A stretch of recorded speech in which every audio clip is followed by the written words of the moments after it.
signing bonus. Now, for the Dodgers, it's another massive deal for a free agent. They have now handed out 5 contracts worth at least $100 million since the start of the 23-24 offseason. That is the same number as the rest of Major League Baseball combined. So the Dodgers are trying to win this thing yet again by throwing a ton of money at a ton of talent. And the 4th edition of the college football playoff rankings were released last night, with undefeated Oregon maintaining its spot at number 1. Ohio State, Texas, Penn State, and Notre Dame round out the top 5, with the Fighting Irish replacing Indiana. Now, beyond Notre Dame moving into the top 5, Arizona State is now projected to take that last playoff spot, despite being ranked number 16 overall in the standings. That's the most notable change in this week's standings. You do have Indiana. They drop out of the top 5. They are now ranked number 10, but Arizona State moving into the playoff picture. From the Crop MedCap 5-Star Sports Desk, Savannah McCann on the Fan.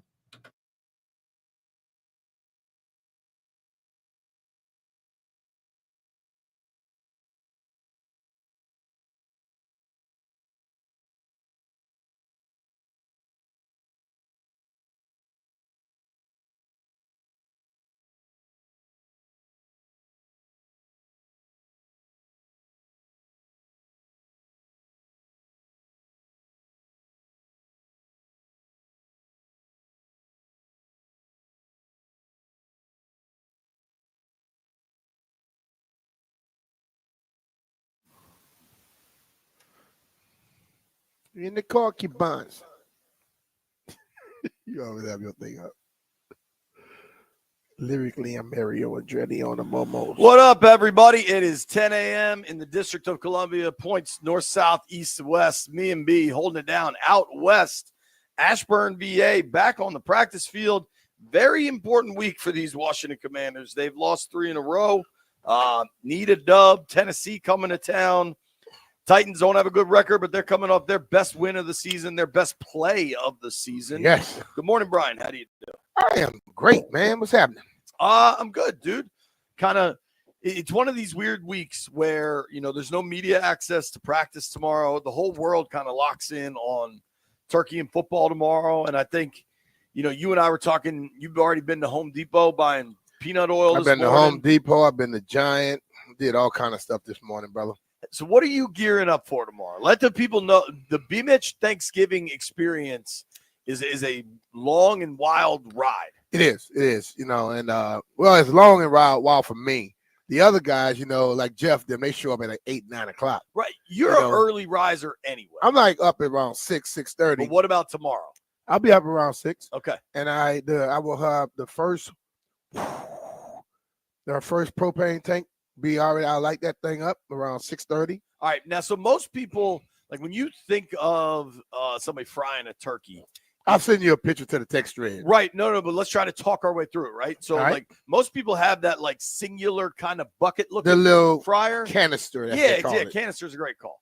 Now, you do not have that. You have, like, an industrial size.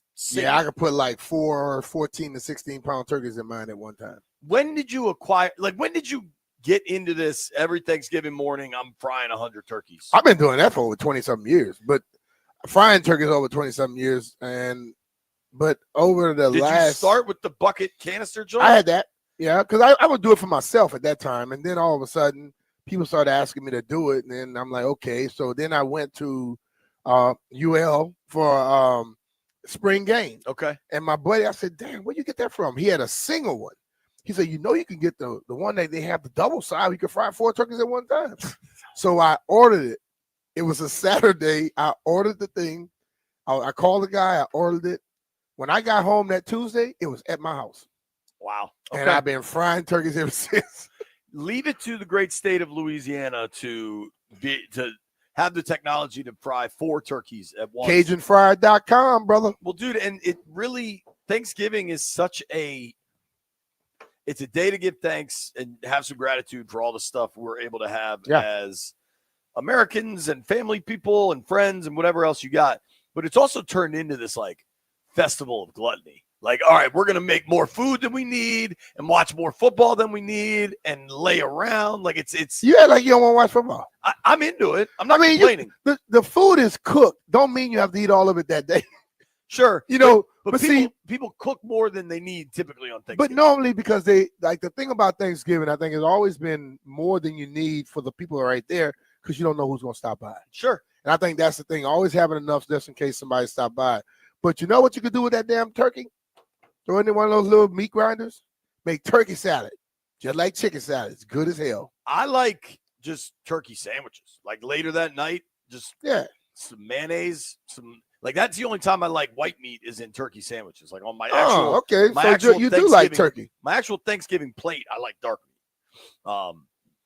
But the sandwiches that night are banging. I'm excited for this. I think it is going to be really, really fun to chill tomorrow and watch all of this and to try to balance it with just how busy the day has become from a football perspective. Now it's 3 games.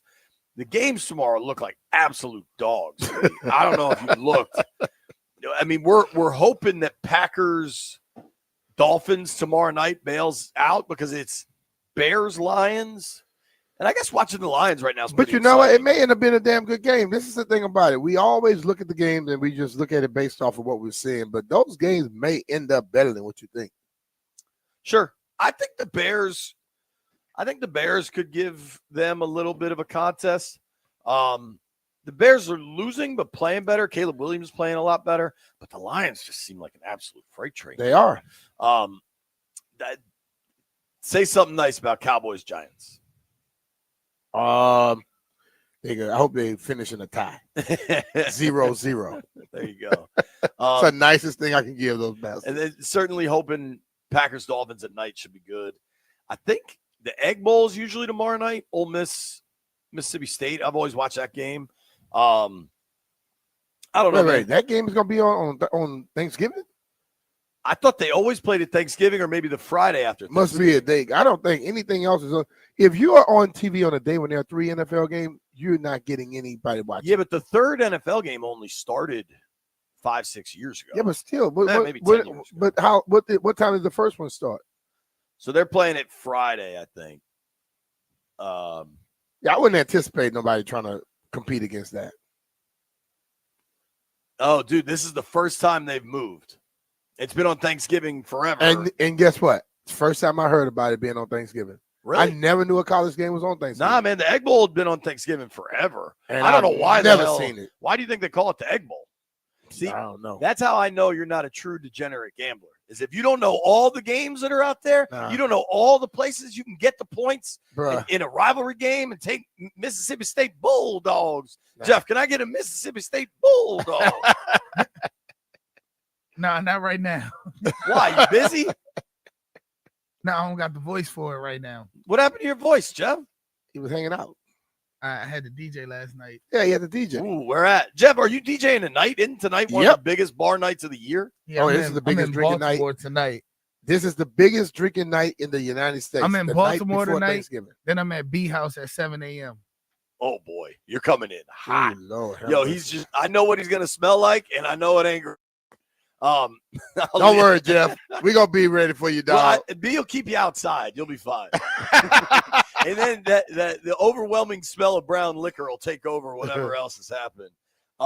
It's funny, dude. So I do all ears on Wednesday nights at NBC, and we're going through like our holiday schedule because Christmas and New Year's are also on Wednesdays, and we all got families. Like nobody should have to work. Yeah, some people do. I understand, but ideally, you don't have to work on actual Christmas Day, right? Yeah. So we were able to work our way around those.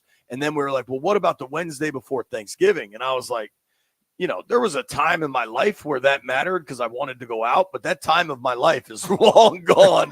I'll leave it to the young men, to the Jeff Walkers of the world to go out for the biggest night of the year. Last night I did the Altcast B. It was stunning how little traffic there was getting home. I got traffic last night, man. I got home but just getting out of the arena usually because there was a game. Yeah. Dude, I was home in 25 minutes. It was unbelievable. I got a bunch of green lights. I was chilling. That's where you need to be, man. Get on quick because you're gonna complain about it if you don't. I was in bed by 10:15.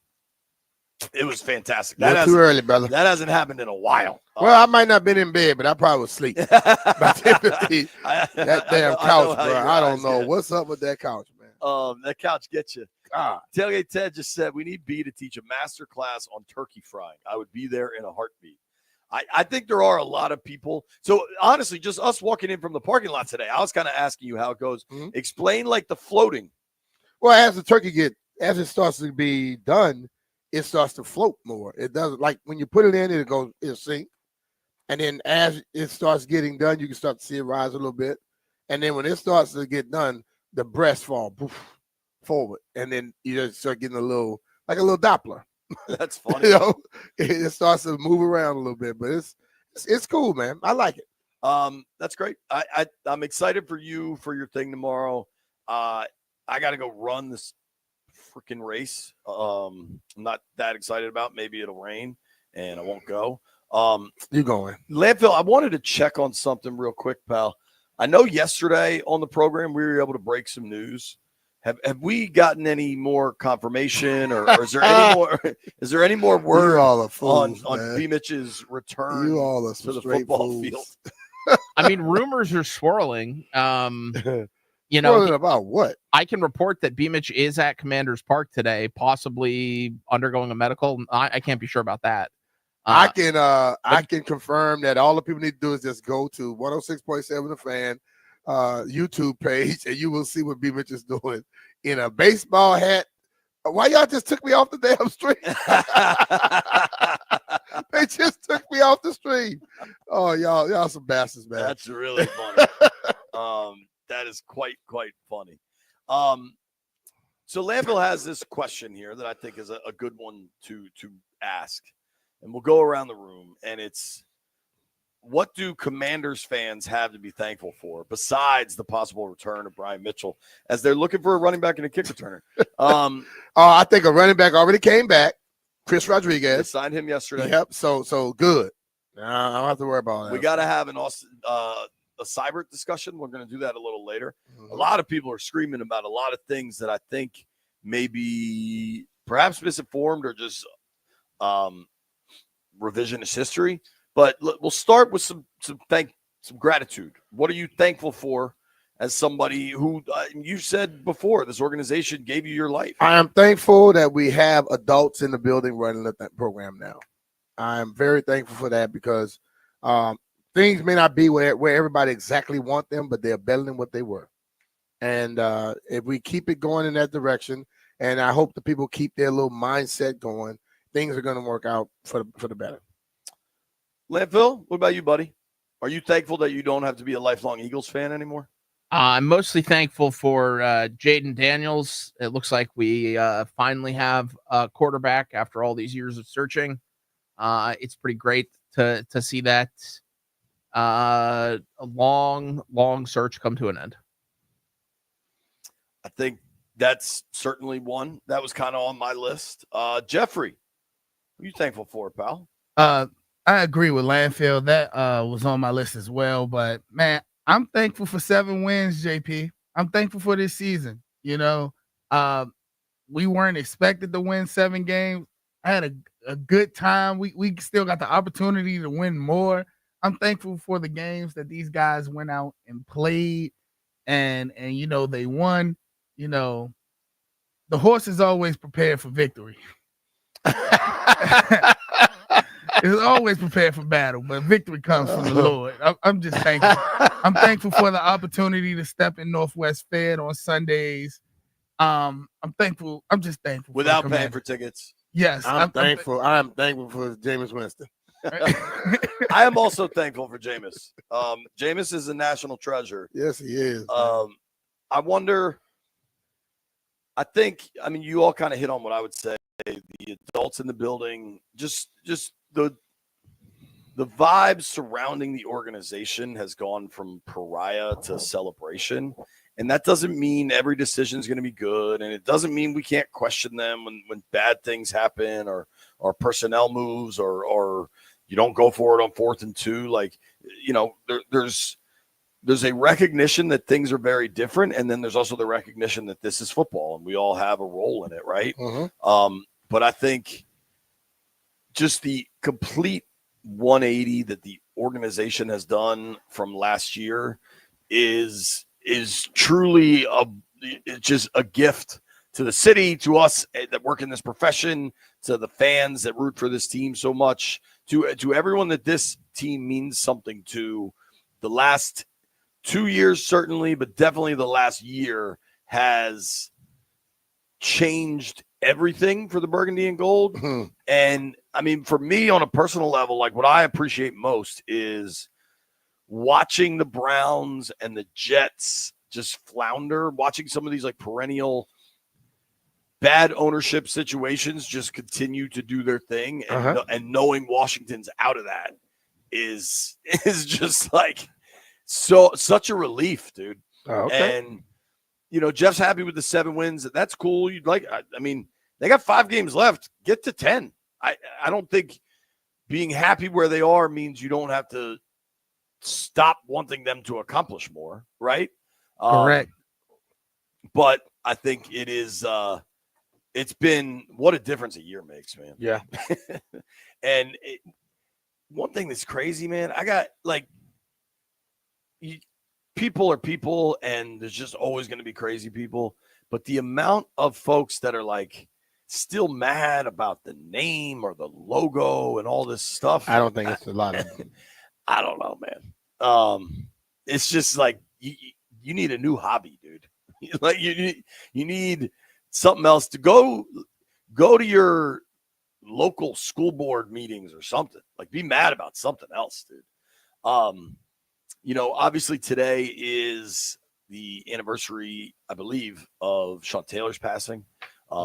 Can't kind of get through the year, get through the day without that moment. The Commanders posted something earlier. Such a terrible, sad day for folks in this city and all over the country.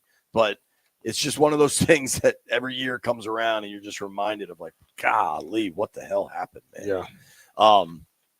And one good thing with sports is it allows us perhaps an opportunity to like embrace people and things in different ways. And I think if folks listen to this program, I'm not a particularly, I don't know the right term. Like I have a far more like rational brain than maybe emotional brain, right? And I'm not like I don't go down the rabbit hole of like when you're watching College Game Day and they do a ton of football discussion and then they'll have like the human interest story.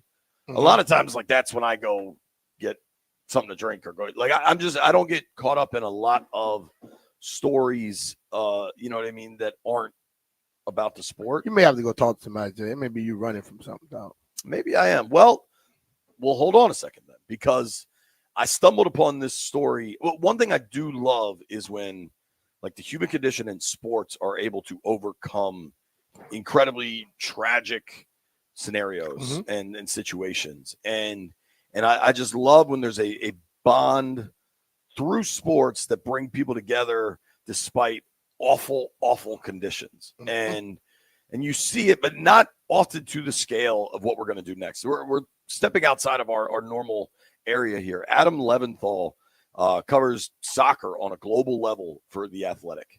And it's the Athletic FC podcast. Adam is based in the UK, but I saw this story, and we don't often cover Sudanese soccer, but the circumstances with which these guys, this soccer team, football team, if you will, we're going global here.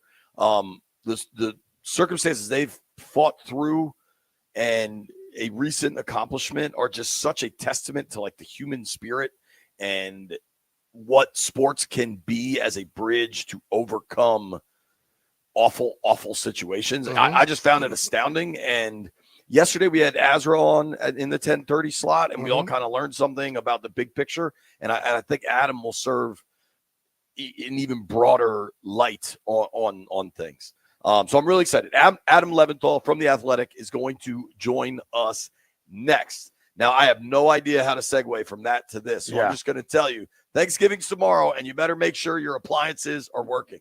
You remember it was like 3 weeks ago or whatever, my dishwasher wasn't working. I called up the folks at Better Appliances. They got everything in the house working. That's Better, Bettar. You can follow them on Facebook, or you could just check out their website. But here's what I know is you better get better. Family-owned business based in Kensington since 1945. They can help you with repairs. How many people do you know, like whenever something breaks, they're like, man, does anybody know somebody that can fix a dryer or my refrigerator? Yes, it's Better Appliance. You can check them out, betterappliance.com. In the last month, they fixed my dishwasher. They fixed my dryer. They've got my appliances working. And here's the thing. Thanksgiving's tomorrow. Christmas is less than a month away. You're going to have people at the house. You better make sure your appliances are ready. If it was up to me, I would call Better every day. Just have them. I wish they could just make sure everything in my life works the way they made sure my appliances work. Check them out, betterappliance.com. Better get better. Betterappliance.com. Bettar.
This sports update is brought to you by the Ted Britt Automotive Group, home of Ted Britt for life. Kansas Star center Hunter Dickinson was ejected in the second half of the number 1 Jayhawks 75-72 win last night versus number 11 ranked Duke. He was ejected because he kicked Malik Brown in the face while the two of them were on the floor. So there were just over 10 minutes left. Dickinson missed a short jump hook over Brown. Both players fell to the court fighting for the rebound, with Dickinson drawing a foul on Brown. But while they were down, he kicked out and made contact with Brown's face. There was a lengthy monitor review. Dickinson was assessed a flagrant foul too and was ejected. And you know it was bad because even his head coach agreed, yeah, that was a flagrant foul. For 65 years, Ted Britt has set the bar for the best car buying experience in the D.C. area, hands down. Ted Britt Ford Fairfax, Ted Britt Ford Lincoln Chantilly, and Ted Britt Chevrolet Sterling, all home of Ted Britt for Life, lifetime vehicle coverage. It's all just a click away at tedbritt.com. From the Crop Metcalf 5-Star Sports Desk, Savannah McCann on The Fan.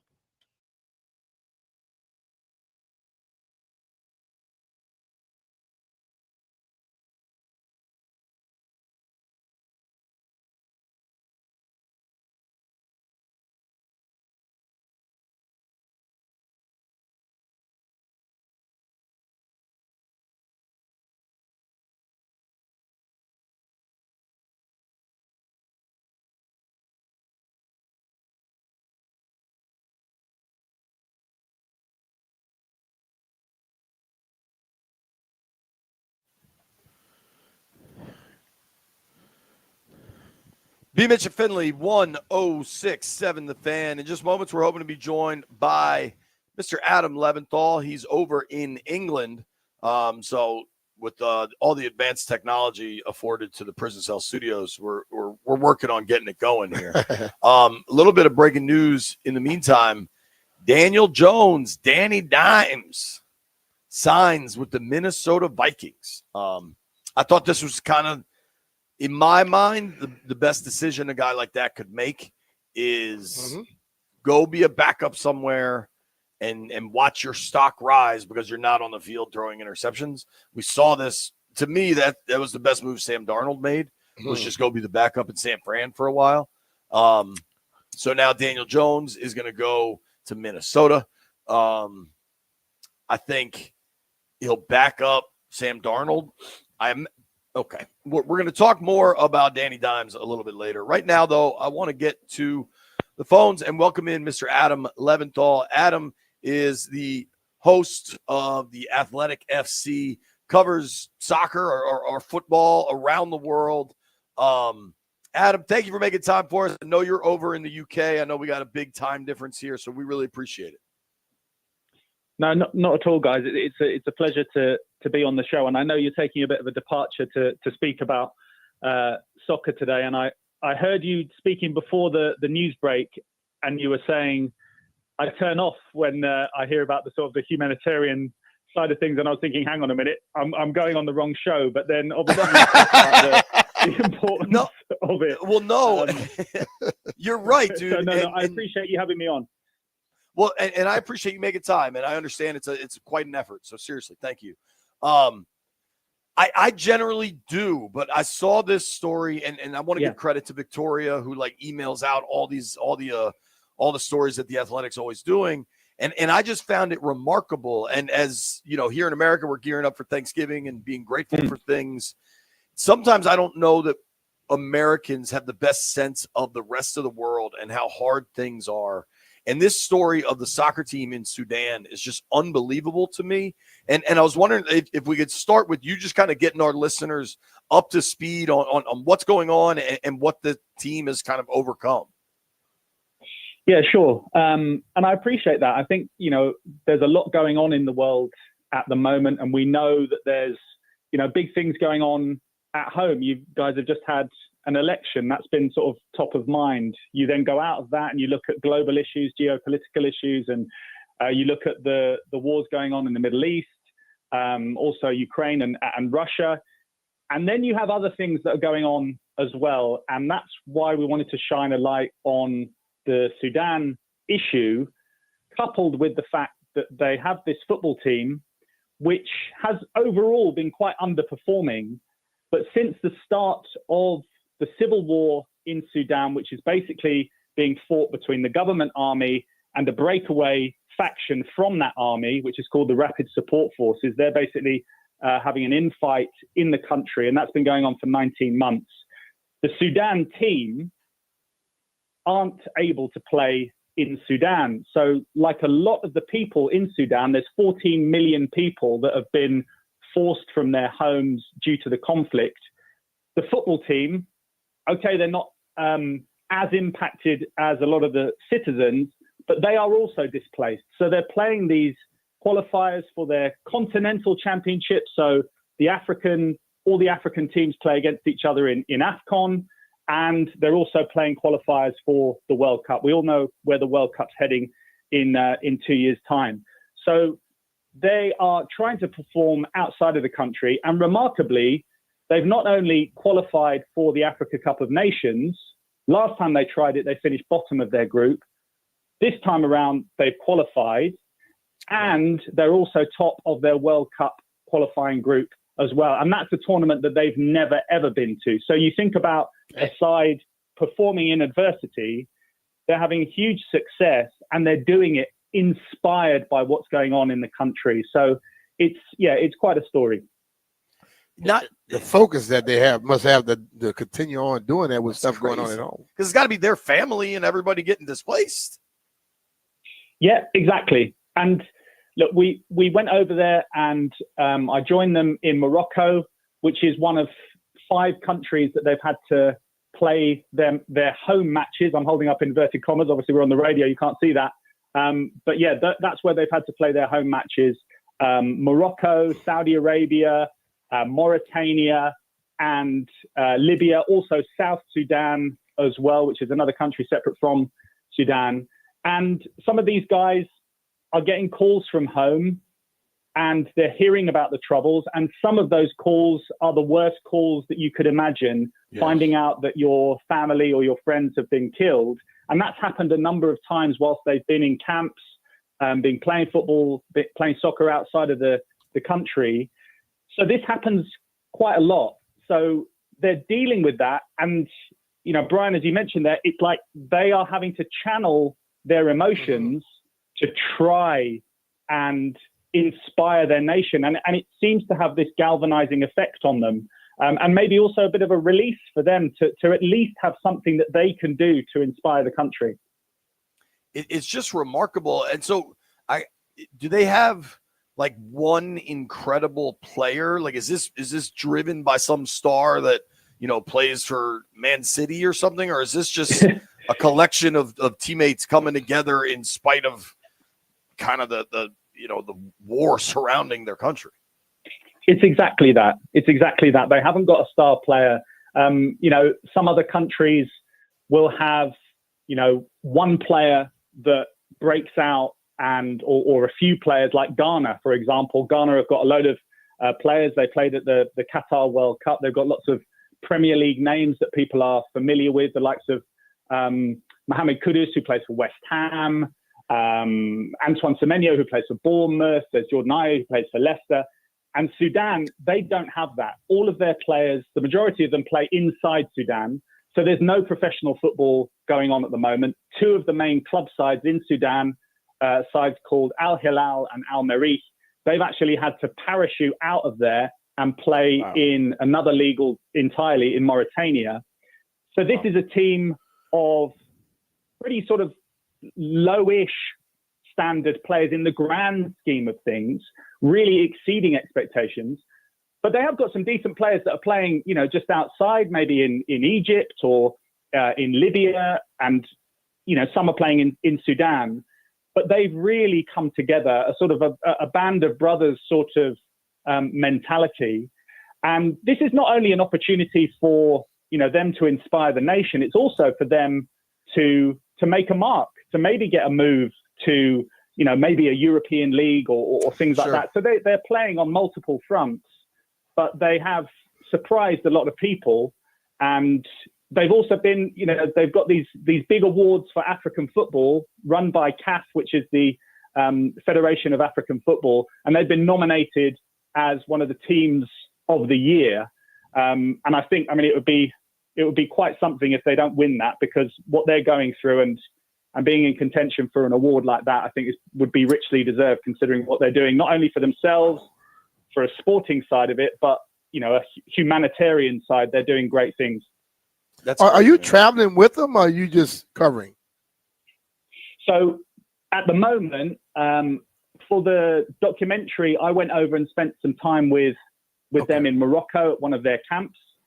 We also reported from one of the neighboring countries to Sudan, which is Chad, and we were able to gather material there via some colleagues and fellow reporters from that refugee camp where a lot of people have been driven out. And we saw the meaning of football to a lot of the people. Sudan's a proud footballing nation. They were one of actually the original African nations that formed the Africa Cup of Nations back in the 1950s. So they've had football, within them as an important part of their lives for years and years and years. And a lot of the kids that have been driven out of these cities due to the conflict, they just want to play football in these camps. And that's pretty much all that they've got. So we saw kids playing football there, but also in the main towns. The capital is a city called Khartoum. It's one of the biggest cities in Africa. Sure. And its neighboring city is called Omdurman. And we were able to also gather material from there, where there's still football going on, amateur football. And it's really important, like to you guys, there'll be games happening in people's backyards all the time playing football. It means a lot to people. People gather together. It's about community. It's about unity. It's about, mental health, physical health. And they're still doing that in Omdurman, despite the fact that there's shellings going on, despite the fact, and I know that it's early days in your day, I've left out quite a lot of the graphic material here, but, some of those football grounds can't be used because they are being used for other reasons. And that's because there have been a lot of lives lost. So, Wow. they're going through a hell of a lot, but we're able to find that thread of football, soccer going through a lot of what's happening in Sudan. And it goes right back up to the top to that national team who are inspiring a nation. And the people are saying this is the only good news we're getting right now, because, Wow. a lot of people, although there are cities getting back on track in Sudan here and there, a lot of the cities are in ruins, and a lot of the people are in desperate need of aid, and also desperate need of some light in the darkness as well. A lot of times people like to knock sports, but the power of sports, it holds people together. Totally. And it gives them something to look for. Like I remember in 9/11, when I was told by this general, he said, no. Y'all can't not play. Y'all have to play. Mm-hmm. That's the only thing we have to take our mind off of what we're dealing with. Hope is a dangerous thing, man. That's all people can have. Adam, everybody find your work at Adam Leventhal, Leventhal. Keep doing what you're doing, man. Appreciate you, man. It's really, really cool. Appreciate you making time. And can you just confirm for me real quick that Celtic is significantly the best team in Scotland and Rangers is a distant bottom dweller? I will confirm that for your own heart, JP. I appreciate that. I appreciate that. That means a lot to my late father, I promise you. Adam, thank you, man. I appreciate it. Thank you so much Let for the me come time. on and talk about it, and I wish you all the very best for Thanksgiving, you guys. All right, Yeah, same thanks, to you, man. man. Appreciate it. Very cool story, man. Some things are bigger than sports, There you and some things are good to remember as we go into a phase of gratitude in our own lives and look to celebrate our families and what we are thankful for. And some of it is just that we're able to enjoy our sports in the peace of the United States and think about the people around the world. And if you think about the people around the DMV, here's a segue. I know where to tell them to buy a car. There you go. Oarsman Automotive of Virginia. They got 7 locations all over Northern Virginia, from Alexandria to Chantilly. Whatever it is you're looking for, whatever your price plan is, whatever your budget is, go to Oarsman Automotive of Virginia. They got all the makes, all the models, 2 Toyota stores, Kia, Chevy, Buick, GMC, Jeep. They got it all. They'll take great care of you, and a big part of it is the Oarsman Lifetime Edge. Yeah, and with that Oarsman Lifetime Edge comes $1,500 in extras, including complimentary car washes with every scheduled maintenance, loaner cars with every major maintenance, and a lifetime engine guarantee. And when you're trying to sell a car, you make sure you go over to Oarsman because they're going to give you 125% of the Kelley Blue Book value, regardless of its make, model, or year. It's simple at Oarsman. They like to keep their customers happy, just like they kept myself and JP happy. And we're satisfied beyond measure. So let's ride together.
All right. Listen, I don't know the hows or whys or whats, but I can tell you that Brian Mitchell's now meeting with Commanders officials somewhere inside of the building. Okay. Now, could that mean just the people that are in charge of the content? Could also mean something else. I don't know. Saw the chair. I'm going to check in with the stream right now. I'm going to go to whoever is first on my stream page. Jeff could tell me if that syncs up or not. I got Gerald Robinson checking in first this morning. He said, hey, coochie cream. So that counts for me. Does that count for you, Landfill? Yeah, that was the first one. All right. Well done, Gerald. As we kind of go forward, we got to talk about this Austin Seibert thing. And thank you to Adam Leventhal. If anybody missed any of that interview, it was, I thought, pretty damn interesting and pretty damn inspiring, frankly. Seibert, back to our normally scheduled business here. Austin Seibert, Commanders kicker, played last week, was bad. He kicked all week, and they liked what they saw. And I would argue that he was so good in the portions of time he was here, when he was healthy, that he deserved the chance to go back. A lot of times I think people want to revisit, relitigate things. I'm not mad about the decision to go to Seibert, okay? I think whether or not he clearly showed them he was healthy in practice last week. And at some point we got to believe the decision makers here. And I don't know that he re-injured it or what. He clearly wasn't up to the test on Sunday. Clearly. You miss 2 extra points and a field goal. That is not acceptable. That is not good enough to get it done. That said, a lot of people are mad that, Brian's back. No word on the contract, though.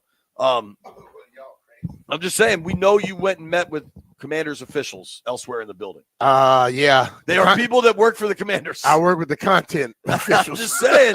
I said it may or may not be content. I didn't say what building you were in. This little one or the big one over there.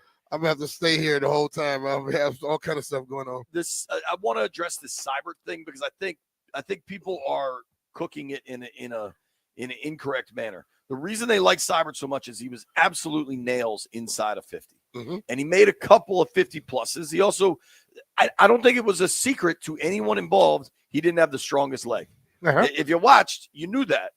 But there's this concept that Dan Quinn was forced to do the dirty kick to Turpin because he played Seibert on a hurt leg.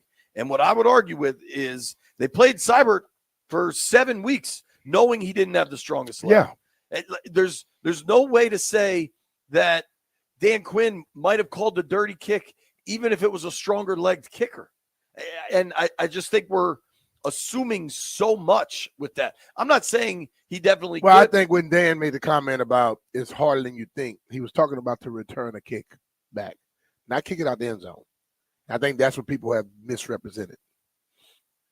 You know what I mean? Sure. That, and I've seen some comments. I've seen some posts this morning.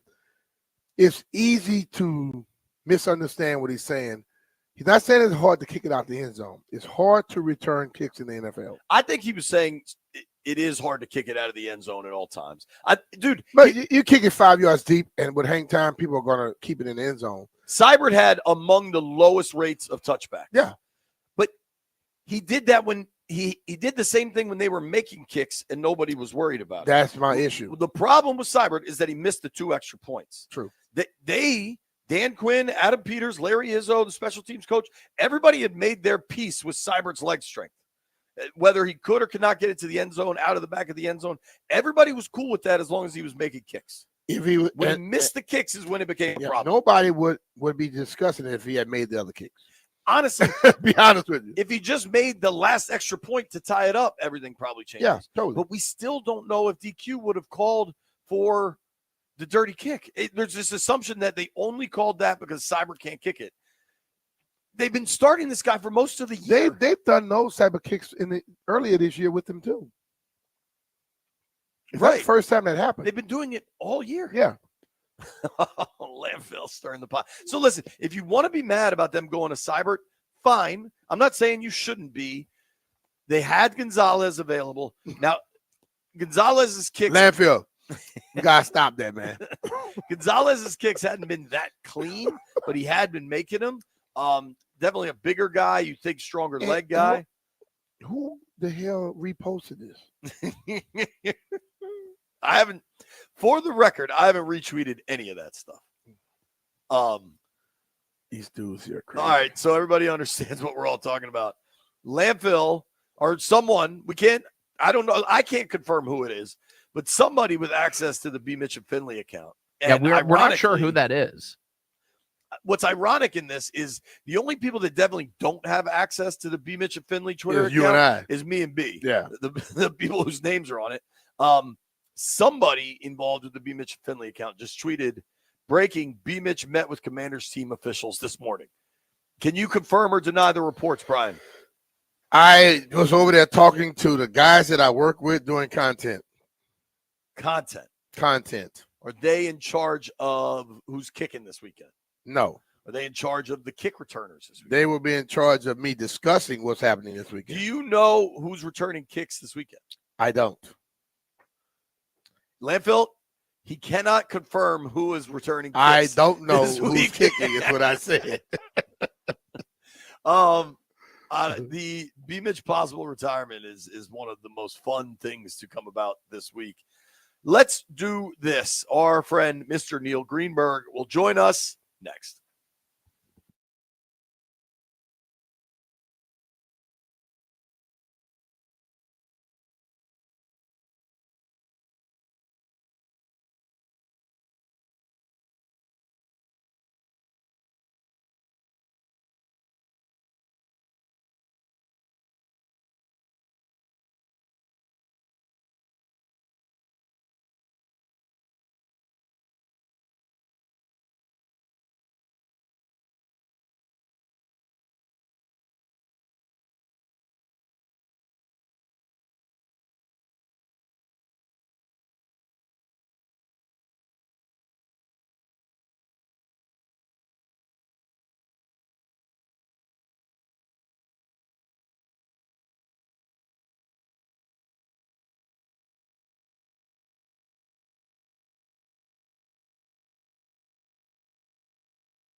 This sports update is brought to you by Baldino's Lock and Key, your one-stop shop for auto keys and fobs. Daniel Jones is signing with the Vikings. It's being reported that he did have several options, but he wanted to be with a team in contention, one that with a quarterback-friendly offensive system, and with a coaching staff known for maximizing player potential. So in Minnesota, Jones will serve as the backup to Sam Darnold, another former New York quarterback who has revitalized his career with the Vikings. It's exactly what Daniel Jones is hoping for. Speaking of signings, Blake Snell and the Dodgers have agreed on a 5-year, $182 million contract. For the Dodgers, this is nothing new. It's another massive deal to a free agent. But this is a crazy stat. They have now handed out 5 contracts worth at least $100 million since the start of the 23-24 offseason. Do you want to know how many combined in all of Major League Baseball, how many over $100 million free agent deals have been handed out? 5. The exact same amount that the Dodgers have is the same amount as Major League Baseball combined. This sports update is presented by Baldino's Lock and Key. They make car key problems look obsolete. With 9 area locations throughout Virginia and Maryland, stop by one near you today, or for more information, you can visit baldinos.com. From the Crop MedCap 5-Star Sports Desk, Savannah McCann on The Fan.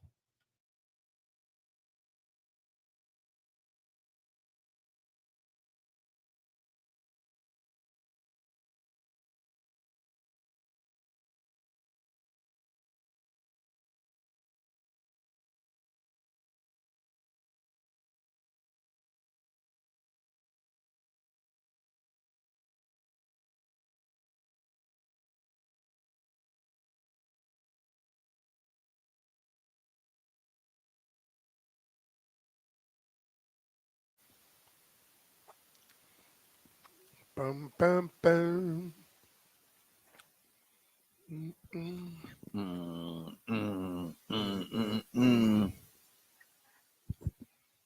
B. Mitchell Finley, 1067 The Fan. Whenever you hear Ozzy, means time to talk to Greenberg. Neil Greenberg, stats, analytics, all of it for the Washington Post. Greenberg, what's up, buddy? How are you? I'm doing super. How are you? We're good, man. Can you quantify, and I don't know that you can, but can you quantify how bad that loss was for Washington to Dallas? Yeah, it probably cost them. It cost them a lot. It cost them perhaps a division, and also not a playoff spot, because I don't worry about that necessarily right now. But it certainly changed the whole complexion of their season. That being said, I mean, they still have a relatively easy schedule going forward. They get another chance at the Philadelphia Eagles later in the year. Green Bay has a very tough schedule going forward. They'll also, the NFC North will also beat up each other a little bit. Yep. The team I'd worry about if I'm Washington is Tampa Bay, because they're only, they're 2 wins behind, but they'll play Carolina, the Raiders, the Chargers, the Cowboys, the Panthers twice, I should say, and then the Saints. So they have a chance to go on a little run here, starting with their win last week against the Giants. That'd be the team I'd be eyeing if I was a little bit concerned about Washington fans. It's interesting. I agree with that. The Cowboys, I don't think the Cowboys are going to prove to be a factor in this, but I did see Ed Werder just tweet out their strength of schedule down the stretch is really easy until kind of that Week 18 matchup with Washington. Brian and I have really discussed this pretty in depth, and I think health of the offensive line is top of the list. I think health of the running back, Brian Robinson, has really missed some time over the last month or whatever. But there are a lot of folks. I mean, your colleague, Sam Fortier, has really tried to dig into this. Standig has tried to dig into this at The Athletic. The perception or perhaps reality of like the second half offensive swoons by Cliff Kingsbury. I tend to really struggle with like extrapolating too much from those Arizona numbers, knowing that Kyler Murray got hurt in the year they had their biggest drop off, but not everybody cares about kind of the context. What do you see at, because undeniably the offense now isn't as good as it was 6 weeks ago. and the first 6-7 weeks of the seaon. What do you see? What do you extrapolate? How do you view all that? So there's definitely a decline in his offense's efficiency in the NFL. That's documented. I tweeted a chart about it. That's real. The thing about Washington is they were historically efficient at the beginning of the year, and that's just unsustainable.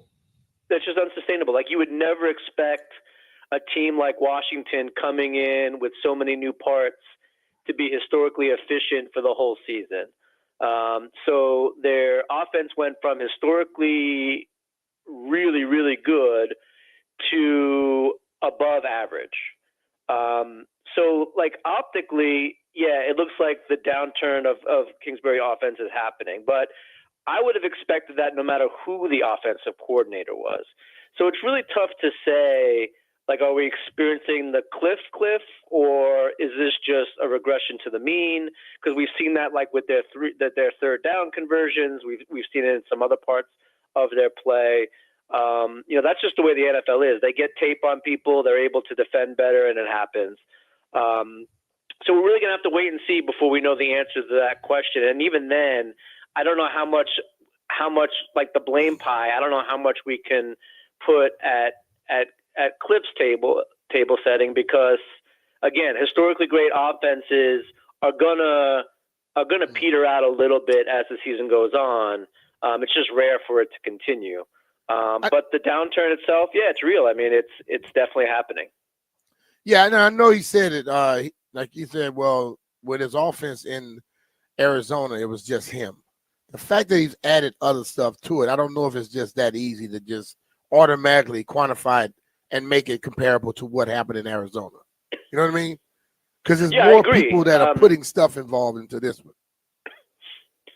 Yeah, I mean, we've seen the downturn already. We're seeing it again. So everyone's saying, "Oh, this is just what happens with the Kingsbury offense." But, like I said, if you and I were coaching, well, probably the downturn would have been a lot worse if I was coaching. But, like, no matter who the coach was, like, I would have expected some sort of downturn. I even said this on the show. I said, the offense should play a little bit worse, but the defense was so bad, probably shouldn't have been that bad. They'll play better, and you'll probably have like a net positive of sorts. And we've kind of seen that as well. I think the defensive play overall has been improving. Not many people are talking about that because everyone's so focused on Jaden Daniels and the offense. But again, I mean, I think Washington is fine. I think that they're in control of their own destiny. They may not win the division, but they weren't really expected to win the division anyway. The fact that they're even in the playoff hunt, I think, is a huge win. Jaden Daniels showing he's the real deal is a huge win. He's healthy mostly, is a huge win. I mean, I think all that is still good for the season. And let's just wait for it to play out and see where it all ends up. It may be too far of an extrapolation, but the greatest offense I've ever seen, and some people might argue for the Rams in 2000, and that's cool. I think you could honestly argue it's LSU in 2019. But at the pro level, the best offense I ever saw, and I know they lost in the Super Bowl, so some people will say I'm wrong, right? But that first year Randy Moss went to New England, 2007, the Patriots, with everything they had going was just unbelievable. And they were a freaking machine most of that year. I mean, they rolled up 50 points, 500 yards multiple times. Like, they were just so good. And as the year wore on, as they got towards the end of that season, it started to slow down. And then in the playoffs, it definitely slowed down. Does this kind of happen to most of the elite offenses? Like, generally, you're not going to be able to convert 78% of your third downs. You know what I mean? Absolutely. And that's the thing. Like, objects in motion don't necessarily stay in motion at the same trajectory, right? Like, that's what we need to understand. And with football in particular, there's a lot of noise. Like, third down conversions is a noisy stat. And what I mean by that is the amount of skill involved in converting third downs is probably less than you think it is, because there's just a lot more situational stuff that has to go in it. The sample sizes are smaller, et cetera. So, whenever you see these huge outliers, both good and bad, they're always going to gravitate towards the middle, always. And, sometimes some teams get lucky and it doesn't happen until the following season, right? Like Minnesota Vikings a couple of years ago when they won 13 games, probably should have won like 6 or 7, maybe 8. Sometimes they get lucky, but again, to bet on these outliers either improving or staying where they are is just doesn't make sense from a probability standpoint. And I know that kind of sucks all the joy out of the game and et cetera, but that's the reality. And whenever you have these high tempo offenses, highly efficient offenses, we really don't know if they're historically great until it's over, because it's very hard to sustain that level throughout a whole season. Agree with that. Yeah. I'm talking with our friend Neil Greenberg here, sports writer, stats geek, not nerd, for the Washington Post. You can give him a follow at @ngreenberg. I thought Jaden played his best game in a while on Sunday. In the first half, there were some misses, but everything seemed a little clunky. He got really going on that touchdown drive that ended with Zach Ertz catching a score, 7 for 7 on that, I believe. And then obviously you hit the deep shot to Terry, and that's going to skew what the numbers look like. But what have you thought of Jaden and specifically getting his legs going again? Yeah, I think, I'm not breaking ground here, that if he's on his game, the offense looks good, the team has a chance, and everything is, green light. You need for him to be the best player on the offense, and he's shown that he can do that. He had some injury concerns, and, that's going to happen in the NFL, obviously. But, yeah, I think he's been great. If not for Bo Nix kind of having this huge surge, we'd probably still be talking about Daniels being a lock for Offensive Rookie of the Year. I mentioned that he should get some MVP consideration as well. I think he is the real deal. And if all the Commanders come out of this season is knowing that they got their franchise quarterback at the number 2 spot in the draft and have him on an entry-level contract for the next couple of years, that is a massive win. No matter what happens with everything else, as long as he's healthy and you have that, situation locked up, that's a massive win for the season, a massive win. So the fact that they're even in playoff contention is gravy. But yeah, he's the real deal. He's fun to watch, and he's certainly making the highlight reels, which I think just fan the flames and will just make him a fan favorite for quite a while. What do you think they have to eventually get to with him? Because, I've heard people say he shouldn't run. Then all of a sudden, when he wasn't running, everybody say he should run. Then he came and he ran a little bit, and that wakes people up again. Oh, man, that's what he needs to do.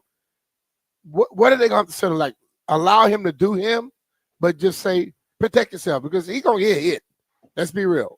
He's going to get hit from the blind side. You're going to get hit in the pocket, too. How about that chase down Parsons gonna... had behind the line of scrimmage? Yeah. Yeah, if anyone thinks that a quarterback is not going to get hit, I mean, they're just not watching the game, right? They're not paying attention. So yeah, absolutely. Let him do his thing. You can never draft a guy for a skill set that high and then say, okay, what made you successful? Let's not do a lot of that. That doesn't make any sense. And there'll always be hindsight if he does, God forbid, have a season-ending injury on a run or something. There'll be plenty of people that say, oh, yeah, well, we'll see what happened. But, the Commanders aren't here if he's not doing what they drafted him to do, right? And we've talked about the dual-threat quarterback as kind of like a cheat code in the NFL and, what it does to a defense, et cetera, et cetera. To take that away from him, not that he's not capable of making these plays, but the fact that he is capable of making these plays, and then, oh, by the way, if you let him get loose on a run, he's going to burn you. That just adds a whole nother level that makes this team better.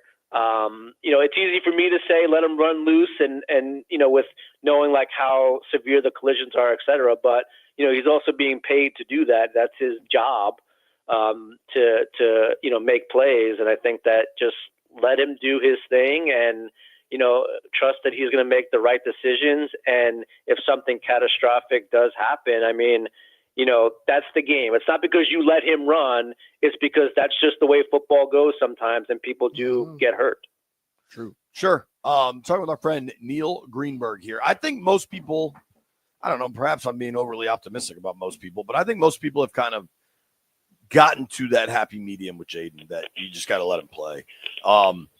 So Greenberg, every week, and I applaud you for doing this, you do your own set of power rankings, and Washington has varied, I would say. Well, just like, I mean, they're on a 3-game losing streak. It's understandable if they're going to vary. Where do you have Washington now? 20th. They've I've kind of been ahead of the curve, I think, like them going down even before the losing streak. I remember we had like a little bit of a discussion. But yeah, I have them 20th now. It's just where they're at. I think that they have a very good chance to play good football and move around. But yeah, I have them as a 1.5 worse than the average team. I will say I wouldn't say it's in line with the betting markets, but the betting markets have them 15th. So I don't think I'm too far off. They also have them kind of in like a big glut of teams with like the Rams and Seahawks and Cardinals and Steelers and Tampa Bay, where we talked about. So I'm okay with where they're at in terms of my own ratings. But I certainly understand that people would be upset by that. If people are upset by power rankings, don't lose to the Cowboys. Yeah. Honestly. Yeah, that's the thing, right? Like, you were, I want to say they were like 3.5-point underdogs in the preseason release of the spread. And then obviously with injuries, they became an overwhelming favorite and then just couldn't get it done. That's a tough one.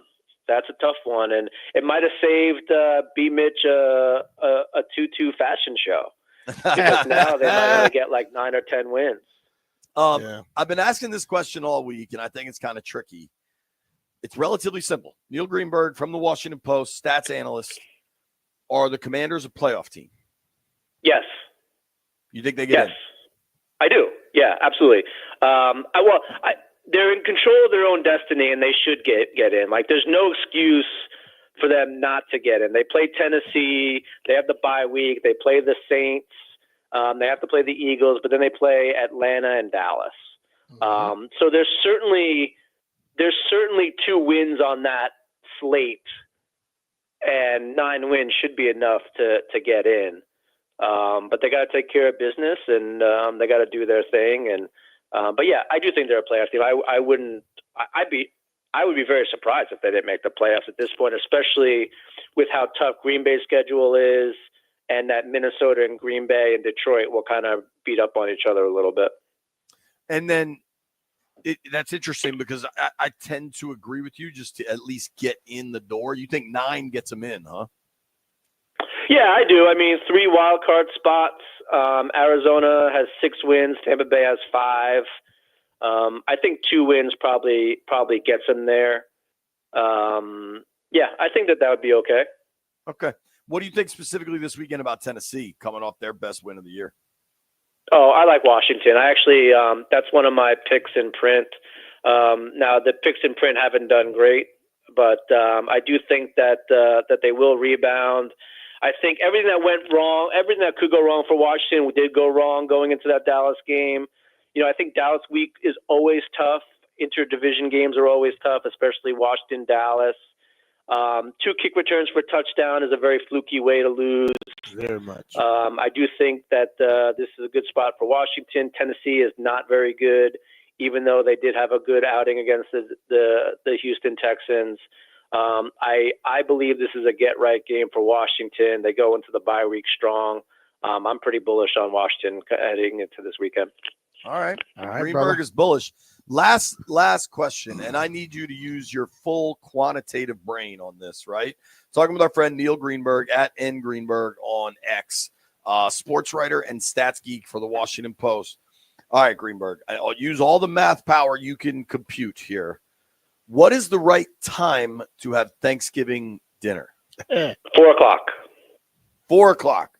Why? 4 o'clock. It's just a good time to get in between games. You get to eat, you get to digest, you get to spend some time with the family. You can do, it gives you enough time to travel to get anywhere that you need to get to before a game, before you're starting to eat. The second kickoff's at 4:30. There's usually some pregame stuff. So I think Okay. that's a good time to get things started. Sit down, eat, and then once you're done, you kind of just migrate over to the couch, let the food coma take over, and watch some football. And then eat that second plate. Like We heard some 8, people 8-ish. say 11 o'clock. Hold That on, is hold on. absolutely We're gonna let crazy. that play. 11 We're gonna let that play. Hold on, What is this, hold on, early hold on. bird? Just hold off. You guys are terrible at teasing the people. It ain't teasing. It's just him making a comment. Greenberg, what are you serving tomorrow? You got young children. You have to cook. What's your plan? We deep fry turkey. Hopefully we Oh, don't you set going the to Oh, Mitch's there we house? go. Yeah, we deep fry turkey. We have a ham on standby in case something goes wrong again with the deep fryer. But yeah, we just do a traditional turkey dinner. Our kids are actually pretty good at eating, so they'll eat almost anything. But they do love stuffing, so we'll have plenty of He stuffing doesn't on eat the almost menu. anything. How many people you cooking for? We have 2, 4, 5. It's small. It's only like 6 adults and 2 kids. Have fun, man. Happy Thanksgiving, All right, buddy. man. Appreciate you. Happy Thanksgiving to you guys. I love you. I'm thankful for you. Thanks for having me on the show. I'll talk to you soon. All right, Neil. Appreciate you, Take care, dude. brother. That's our guy, Neil Greenberg, Washington Post. It's a simple question. We're going to ask a bunch of people, what is the correct time to eat Thanksgiving dinner? Hey, it's Brian Mitchell here. It's all gravy this weekend on FanDuel, which means you're getting a feast of rewards all weekend long. And right now, all customers can get a no-sweat NFL same-game parlay to celebrate the occasion. Just place a 3-leg same-game parlay, and you'll get bonus bets back if your bet doesn't win. NFL same-game parlays are a perfect way to combine your bets for a chance at a bigger payday. Build your own or choose from one of the popular same-game parlays pre-built for you in FanDuel's top-rated sportsbook app. So what are you waiting for? Start your feast now with a no-sweat same-game parlay on America's #1 sportsbook. Visit FanDuel.com/Brian. FanDuel, an official sports betting partner of the NFL. FanDuel Sportsbook, the official partner of 106.7 The Fan. You have to be 21 years old and present in Virginia. Opt-in required. Refund issued as a non-withdrawable bonus bet that expires 7 days after receipt. Max wager is $5 unless otherwise specified. Restrictions apply, including token expiration. See terms at sportsbook.fanduel.com. Gambling problem? Call 1-800-GAMBLER.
This sports update is brought to you by Oarsman Chantilly Kia. Let's ride together.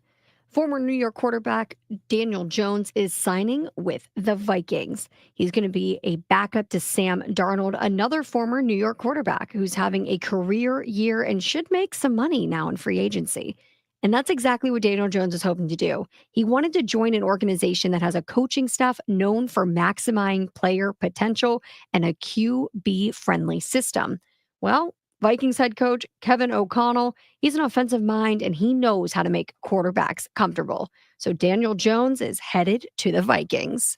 Oarsman Chantilly Kia keeps their customers happy by offering great deals on the area's best selection of new Kias, each backed by the Oarsman Lifetime Edge, featuring up to $1,500 in extras. As they say at Oarsman Chantilly Kia, let's ride together. From the Crop MedCap 5-Star Sports Desk, Savannah McCann on the Fan.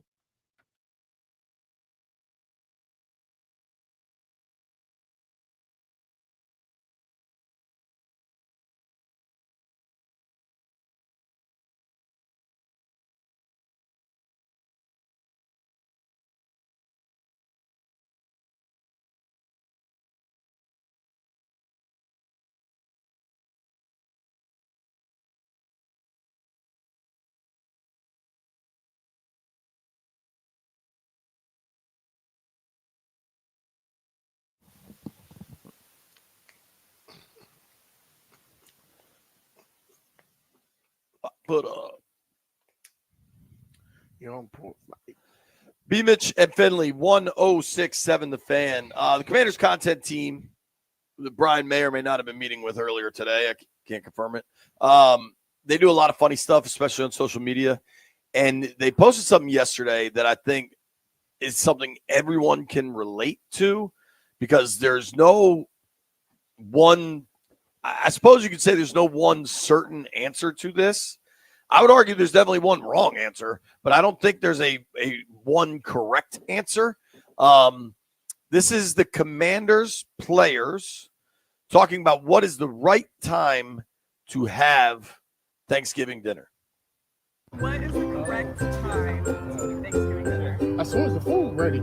11 a.m. You cook the night before. 11 a.m. for sure. The morning time, like soon as when your mom say turkey finished, that's when it's time to eat. 11:30, 11 o'clock. The night before, the food be already done. You just gotta sneak in the kitchen. Oh, you're looking at about 3:45. So you can have a second dinner around 6:45. I was gonna go 3:45. I think that also gives you enough time to do a little like family football game right around 2 o'clock. I like that. You're supposed to be eating at 3, but that's not going down.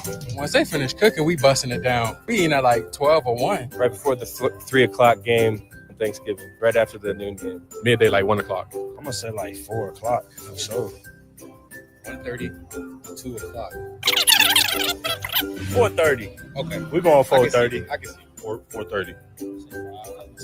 4:30, 5 o'clock. I'll say 4:30. Thanksgiving dinner is like a 12:31 p.m. Anytime after 4. Anytime after 4 is cool. 9, 10, usually. Like right when the first game coming on. Yeah. Whenever the noon football game is over. Tyler, I'm sure he said something, the Harvard studies, you should be serving at halftime of the afternoon game, like a hard 4 o'clock. Right in the afternoon, like in between 3 and 5. 4 and 6. You need the morning to, prepare it 4 or 5 o'clock. I feel like that's a pretty good time. Right in time for the games. All right, B. I heard the best answer in there. It was like in the background. Whenever the food's ready? Whenever the food's ready. So I don't wait. I think there's like a lot of variations here.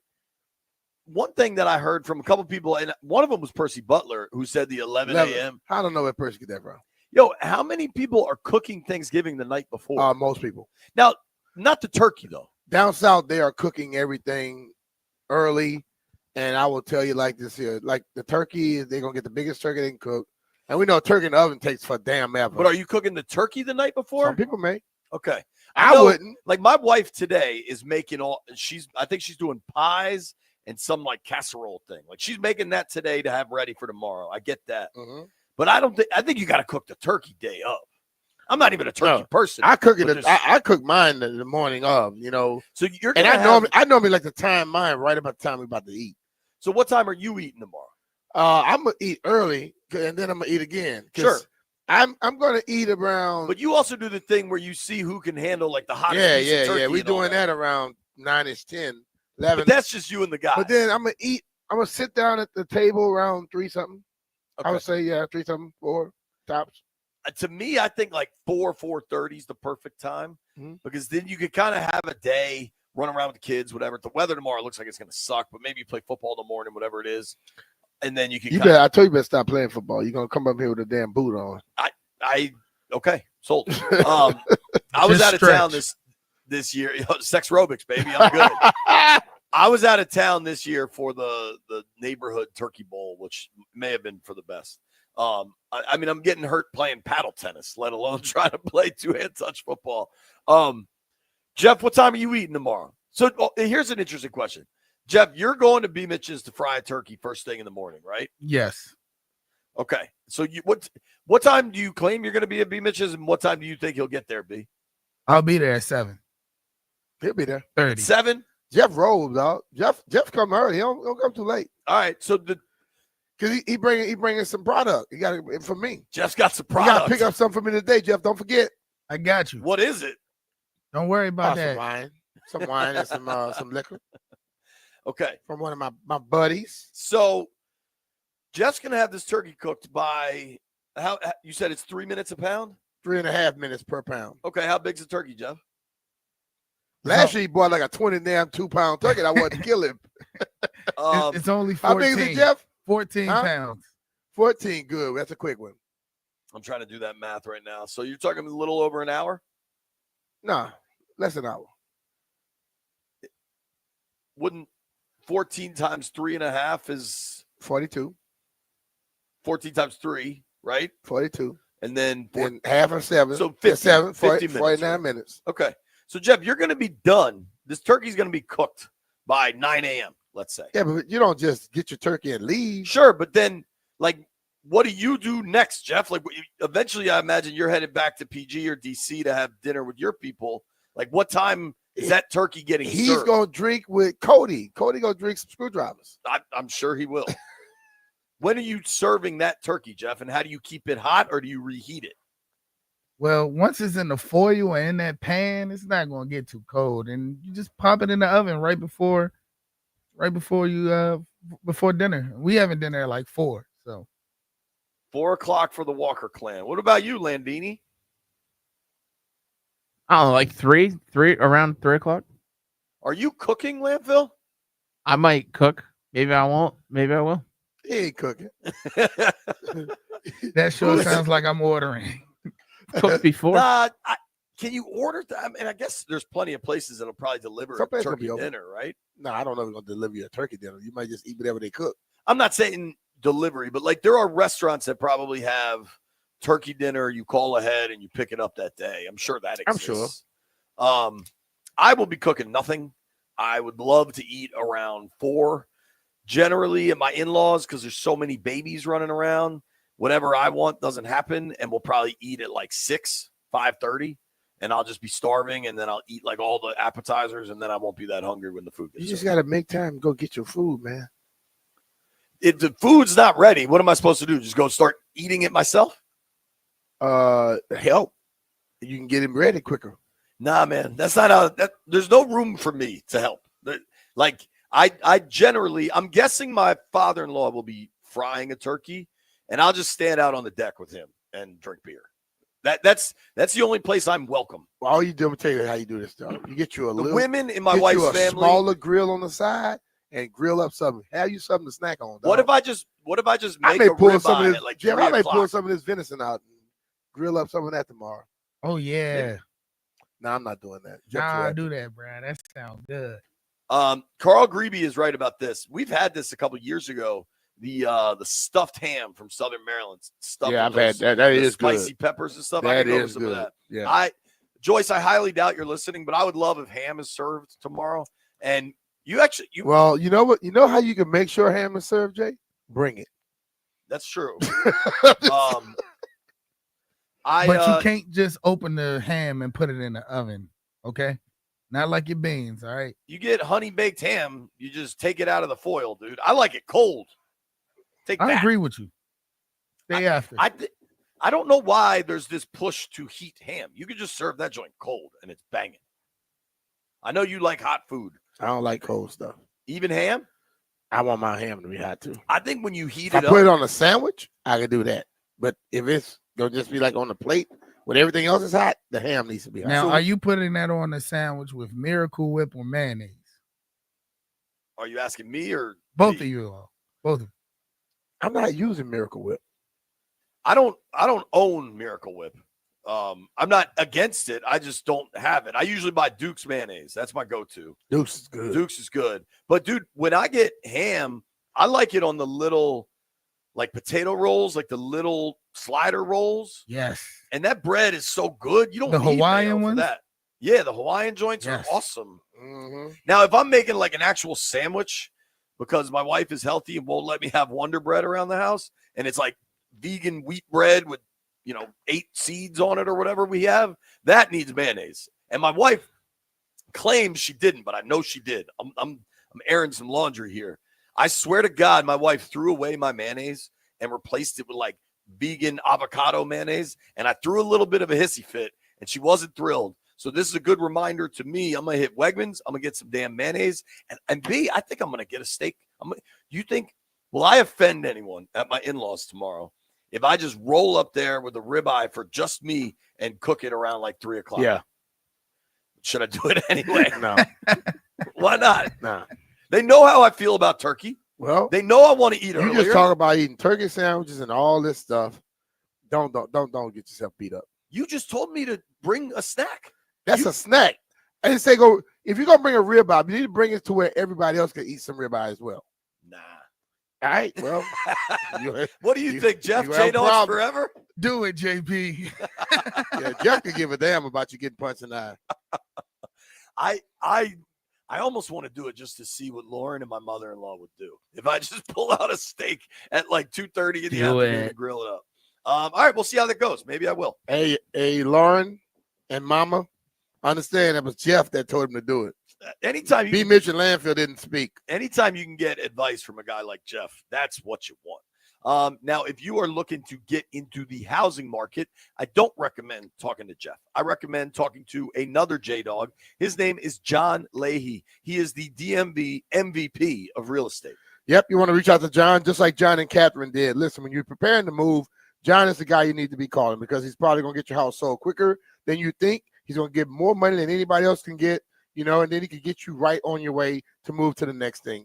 John and Catherine, they retired. They were preparing to move upstate. Then they had to go and sell another house. John did everything for them. If you're looking to find out that your home's value, go to johnsellsdmv.com, and that's John, Jon, without the H. That's John Leahy and the Fire Living Group of eXp Realty. You go to johnsellsdmv.com, find out your home's value in mere seconds. And John offers you flexible fees, customized to your needs, and he knows that life happens. So if needed, he will let you out of your contract at any time. Yeah, for John, it's not about the contracts. It's just about the relationship. It's about talking to people, knowing what their needs are, and seeing how he can help. And I think one of the biggest ways he can help, if somebody goes to the website and checks out the home valuation tool and realizes, all right, my house is worth a lot of money, but if I paint it, if I do a little bit of landscaping, if I change out maybe the faucets and modernize them a bit, wow, this house could really pop on the market. Talk to John about that. He can help you tee up your home for market by getting you up to $50,000 for repairs and upgrades before you put your home on the market. Then you just settle up with John on the back end. That means you're going to make a lot more money on selling your house. Those are the kinds of things John knows. He knows what will get you value. That's why I would call him to sell my house. Call John today, 301-900-3052. Go online to johnsellsdmv.com, or it's even easier. Just Google John Leahy Group and start packing.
Honey, check it out. You got me mesmerized. B. Mitch and Finley, 1067 The Fan. Should probably close this door. Okay, Landfill, you're going to love this. I have gotten some texts. My wife is listening to the program, and she told me go ahead and get a damn ham, was one text. But I do feel a little vindicated. She admitted to me via text message she did throw away my mayonnaise and she said, sorry, I'm keeping you healthy. And then she said, your mayonnaise was expired. Next time I'll let you eat it. Landville, would you rather have expired Duke's mayonnaise or avocado vegan fake mayonnaise? I mean, I kind of like avocado. For mayonnaise, though? Why not? I guess, man. I guess. She didn't directly comment if I can just roll in with my own ribeye, so maybe I'll do that. We'll see. We'll see. Do you think? I know that there is a honey baked ham in Reston. There's like a store. Do you think I can roll? Do you think you can order a honey baked ham the day before Thanksgiving and get it? Probably. No. You probably can go get it today because tomorrow they may not be open. Right. I'm saying, could I call them today and get one today? Probably so. Yeah, Okay. definitely. Just to keep you up to date, Lauren did throw away my mayonnaise. She admitted it via text message. I also think she's kind of pissed off at me based on these series of text messages. Well, go get some more mayonnaise. Don't throw away that mayonnaise no more. She said it was expired. If it was expired, she saved you. That's what she said. Because you get into just go buy some new one. Make sure you get it with like a 4-month thing. I'm going to get some mayonnaise. I'm going to get some rolls. I might get what you're going to get is not what you want. So you might want to stop. I think we both know what I'm not going to get. All right, let's do this. Honey baked ham, Reston. Let's see if I can get one right now. Or does Wegmans have good honey baked ham, like tasting? Or can you only get that at honey baked ham? I don't know. I think just try honey baked ham. Okay. You want something, you go to the source. Let's go to the source. All right. They're open. They're open till 6. That's good. I don't know. I think they might be closed tomorrow, Adrian. Pick up Reston. I've never ordered a ham live on the radio, but here we go.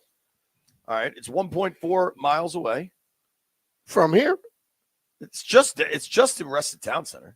That's farther than 1.4 miles. I don't know, bro. I'm just telling you. When you hit your little thing, it'll let you know.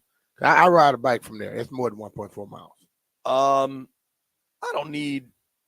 What do you think I need, Landfill? Do you go boneless or bone in with ham? Can't go wrong. Ham's delicious either way. Can't go wrong. It's a ham. Okay. You don't want to have to cut it around the bone. Just don't have a bone. Yeah, we don't need a bone. Let's do half a boneless ham. Seems perfect. All right, I think I'm in business, baby. Shout out to. You act like you're really doing something hard. Well, I haven't actually ordered. I haven't completed the deal here. That's why he do all this talking, and all of a sudden he get there. Bone in makes it taste better. I would say more the steaks and everything. Try the bone in. It's true. How about I actually accomplished something? Are you ready? What's that? Caller number 10, right now, you win a pair of tickets to see the Wiz Sunday, December 8th against the Memphis Grizzlies. Plus, it's Literacy Night presented by KPMP. For tickets, visit thefandc.com/contest. All right, 800-636-1067. You win a pair of tickets to see the Wizards play the Grizzlies Sunday, December 8th. And here's what I can tell you. That is the Commanders' bye week, so you don't have to worry about missing a football game because they're off. So go to the Wiz game. Call in right now. You can win a pair of tickets. We will hear from Dan Quinn in about a half hour. Paul Kaharski joins us next.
The big news of the day, Daniel Jones is signing with the Minnesota Vikings. ESPN is reporting that the Vikings are signing Jones to a one-year deal for the remainder of the season for $375,000. Now, he will start out on the Vikings practice squad, leaving the possibility that Jones could sign with another team if another starting quarterback went down in the next 3 weeks. Bit more NFL news. Los Angeles Chargers running back J.K. Dobbins has suffered a sprained MCL. He is expected to be out on Sunday against the Falcons. Dobbins will be week to week moving forward. He sustained this injury in the first half of the Chargers' loss on Monday Night Football to his former team, the Ravens, and he did not play in the second half of that matchup. Now happening tonight, you've got the Caps and the Wizards both in action. 7 p.m., the Wiz are taking on the Clippers. You can listen to that on Team 980. At 7:30 p.m., the Caps and the Lightning will be facing off. As always, you can tune in right here on 106.7 The Fan to listen live. From the Crop MedCap 5-Star Sports Desk, Savannah McCann on The Fan.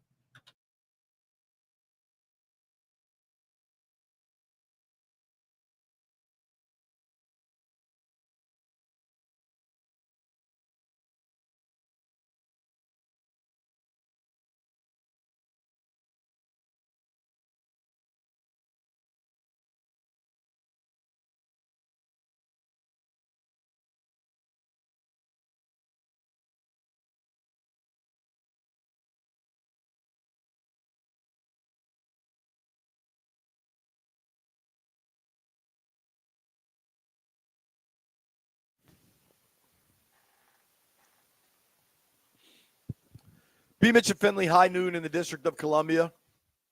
We're out in Ashburn, VA, Commanders practice. Dan Quinn going to address the media here in about a half hour. Paul Kaharski covers the Titans. You can follow him at Paul Kaharski NFL, PaulKuharski NFL.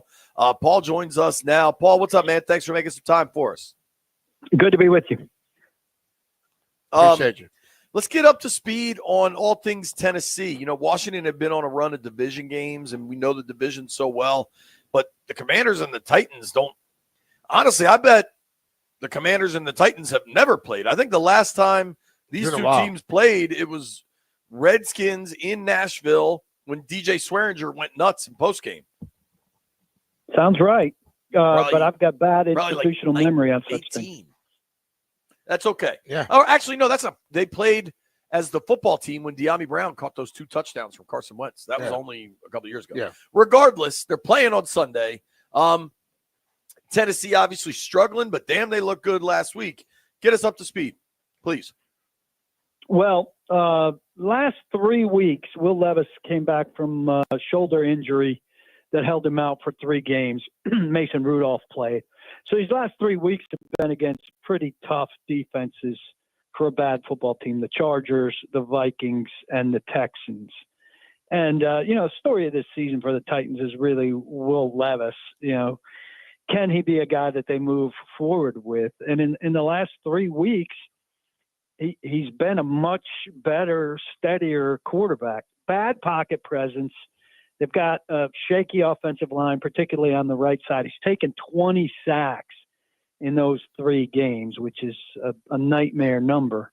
But he's thrown 5 touchdowns, 2 interceptions, and he's thrown for almost 250 yards a game in those 3 games, which is a really solid number for Tennessee, which is really about Tony Pollard and the run game. And a defense that's pretty stingy yardage-wise, though it doesn't do very well at sacking the quarterback or taking the ball away. Awful special teams here, nightmare. If the Commanders have anything up their sleeves or any kind of return game, they should be able to do things there. But Titans very encouraged after the win over Houston and feeling like maybe they could start to string something together. They haven't won back-to-back games in 2 years. Wow. What would you say is it run first or pass first offense? No, it's run first. It's really, despite Brian Callahan coming in as passing guru and a quarterback guy, it's a lot like Mike Vrabel's offense. Run the ball and look for play action opportunities off of that. Now Levis is starting to hit some big pass plays, which is good. They had 2 really good sustained drives in Houston, 89 yards, 95 yards. But most of the time when they have to drive the ball a distance, they're going to take a sack that kills a drive, or they're going to commit a penalty that kills a drive. Talking with Paul Kaharski, covers the Titans down in Nashville. You can follow him at Paul Kaharski NFL. So, I mean, clearly Tennessee is struggling. The record tells you that at 3-8. The decision to get rid of Vrabel was a pretty surprising one, I would say, at least on a national level. I don't know if it was different locally. At 3-8, and still, I would say Levis is a question mark. Or are folks happy Vrabel's gone and they're trying to reset that thing? No, generally not. I mean, I think the consensus is, and certainly my opinion is, given this roster, Mike Vrabel would be doing much better with it. Though I don't think, they would have brought in the same variety of guys with Mike Vrabel. He could be a tough guy to deal with, and didn't necessarily see eye to eye with the general manager, Rand Carthon. He had way more stripes, though, and had a bad roster the last couple of years. They finally got out of salary cap trouble, had money to spend, went on a free agent spending binge, and brought in a couple guys via trade. And that hasn't really panned out. Pollard's panned out. Calvin Ridley's panning out after a shaky start. But L'Jarius Sneed's on IR. He's going to miss at least 9 games. He didn't play well after they traded a 3rd round for him. Chidobe Awuzi's just coming off into his practice window after a long time on IR. Lloyd Cushenberry's out for the season. Condre Diggs is out for the season. They didn't find a right tackle, and they're a mess over there.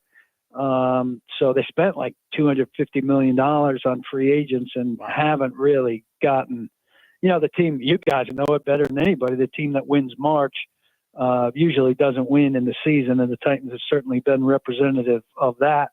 Brian Callahan, this team has taken a while to gel, and I'm not going to say he's not going to make it as a head coach, but it's been a slow start for sure. And the Titans, maybe they'll be like Detroit. Dan Campbell had a very slow start, but they don't have the draft capital that the Lions had. Yeah. It's interesting there. I got to ask specifically about the Titans defense, right? Commanders play the Titans on Sunday, taking a look at what Tennessee brings to the table in this game. I don't know that I've ever seen a disparity as large as this.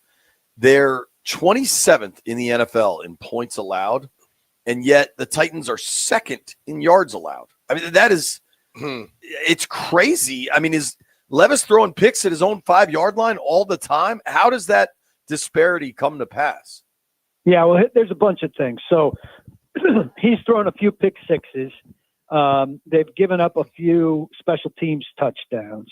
And then the special teams returns are putting opponents in short yardage situations, and some turnovers have put teams in short yardage situations.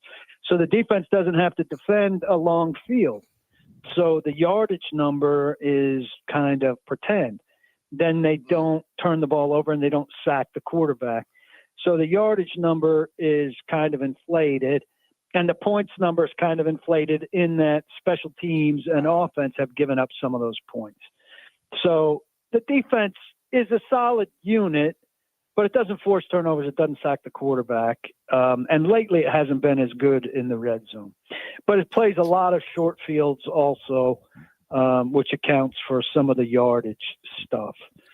It's a year away probably from being a really good defense. It needs an edge rusher, and it needs to be healthier. What you call the offense, the strength of that team? Would I call it what? Sorry? The offense, the strength of the team. No, the defense is still the strength of the team. The offense, just on the offensive line problems alone, is a big problem. They average 17 points a game, They just scored 30 for the second time this season, which is judged in Nashville as a miracle. It doesn't sound like, I mean, despite coming off the big win in Houston, and I just from what I've read this week that maybe that was an even bigger deal for ownership because of the organization's ties to going back to Houston. It sounds like this thing's kind of a mess down there in Nashville. Is that accurate? I think the season was going to be judged on how things progressed over the course. I mean, there was a scenario where they got good quickly, right? Any new coaching staff has that chance. But I think more realistic people thought, if they steadily got better, it could be viewed as a progress season, and then next year would be the year to go bigger. And there's a chance here. They got a much softer schedule the rest of the way. Washington and Cincinnati, their toughest two remaining games, and the rest of it's division. So they've got a rematch with the Colts, who beat them. They've got 2 games against the Jaguars, probably the worst team in football, and a rematch with Houston. So they could do some damage in the division. They could go on a crazy run here and make some noise. But they've got opportunities to win some games, particularly against teams they're familiar with in the division. At the same time, the way they surprisingly beat Houston, the Jaguars could surprisingly beat them, with there not being such a giant gap there in their results so far. Right. Talking with Paul Kaharski here. You can give Paul a follow at Paul Kaharski, Kuharsky, covers the Titans. What is the path? Listen, there was a time where Washington looked like a real contender to go deep into the playoffs. Now they're riding a 3-game losing streak, and some of the numbers don't look great. They can't get off. They can't stay on the field offensively. They can't convert third downs. Their run game's taking a big hit. They've got some injuries to deal with. What is the path for a Tennessee win this weekend? I think effective running by Tony Pollard, supplemental play action, and some big shots from Will Levis so that they don't have to drive the field that much. Typical safe turnovers. They're going to have to stop Jaden Daniels from running. They don't do very well against mobile quarterbacks. And maybe keeping their inside linebackers out of coverage situations. Washington would be wise to go after Kenneth Murray, who's not a good coverage backer. And Jerome Baker's taken over that second role, who they acquired in a trade from Seattle. And he didn't have a very good debut as a starter last week. So if they could cover up for those guys, that would help them. Eckler could be a problem in that regard. I don't think he'll be playing, but you never know. Yeah. It's going to be – this is an interesting one. I am curious. Washington has a habit of having a lot of away team fans show up. Are you expecting a bunch of Titans fans at Northwest Stadium on Sunday? They've got a decent small group that travels, but in Houston, it was the smallest group of Titans fans at a Texans game that many of us could remember. So, maybe people planned, but I suspect, knowing that it's not a great stadium to visit, and with it being Thanksgiving weekend, I'm hard pressed to see it. I tend to agree with you there. And it's kind of a rebuilding season. Not super far. Have you gotten to know Bill Callahan at all, coaching down there? He was here for a long time. A little bit, yeah. Really good guy, as you know. I think people here expected bigger results quicker. Left tackle J.C. Latham, who was their first-round pick, he obviously had a big hand in, and he's been quite good, though he had a bad game against Houston. Peter Skoronski, last year's first-round pick, the left guard, getting better. They lost Lloyd Cushenberry, the center. But the right tackle, they've had kind of 4 guys that they've just kind of rotated through, and they all stink. Sadiq Charles, a guy you're familiar with, screwed them by retiring. Has Sadiq stayed healthy down there? No, he retired during training camp, which was a That'll do it. Did he? big grew and left them in a little less flexibility and a little more of a hole. But he hasn't worked a miracle with the right tackle here. Not that he's had much to work with. So, next year will be more of a tell with all these guys 1 year in his system and him having a hand in drafting or signing a free agent for that right tackle spot, which, listen, they drafted Isaiah Wilson like 4 years ago. He played 4 snaps and was a disaster from Georgia. Then they chased with the second-round pick the next year. Then they chased with the third-round pick the next year. They've invested amazing capital in right tackle, and they don't have one. Kind of sound like what we used to Wow. Yeah, man, that is significant. Well, Paul, it sounds to me like you think Washington should win this thing. Like I said, the Titans haven't won back-to-back games since Denver and Green Bay about this time 2 years ago, and then they went on a 7-game losing streak. So I'll believe they win 2 games in a row when I see them win 2 games in a row. There you have it. Wow. Well, Paul, thanks very much Paul, for your time. We appreciate you, man. appreciate you joining us. Good to be with you guys. See you this weekend. Appreciate you, bro. All right, that is Paul Kaharsky. Give him a follow at Paul, Kuharsky, Paul Kaharsky, NFL.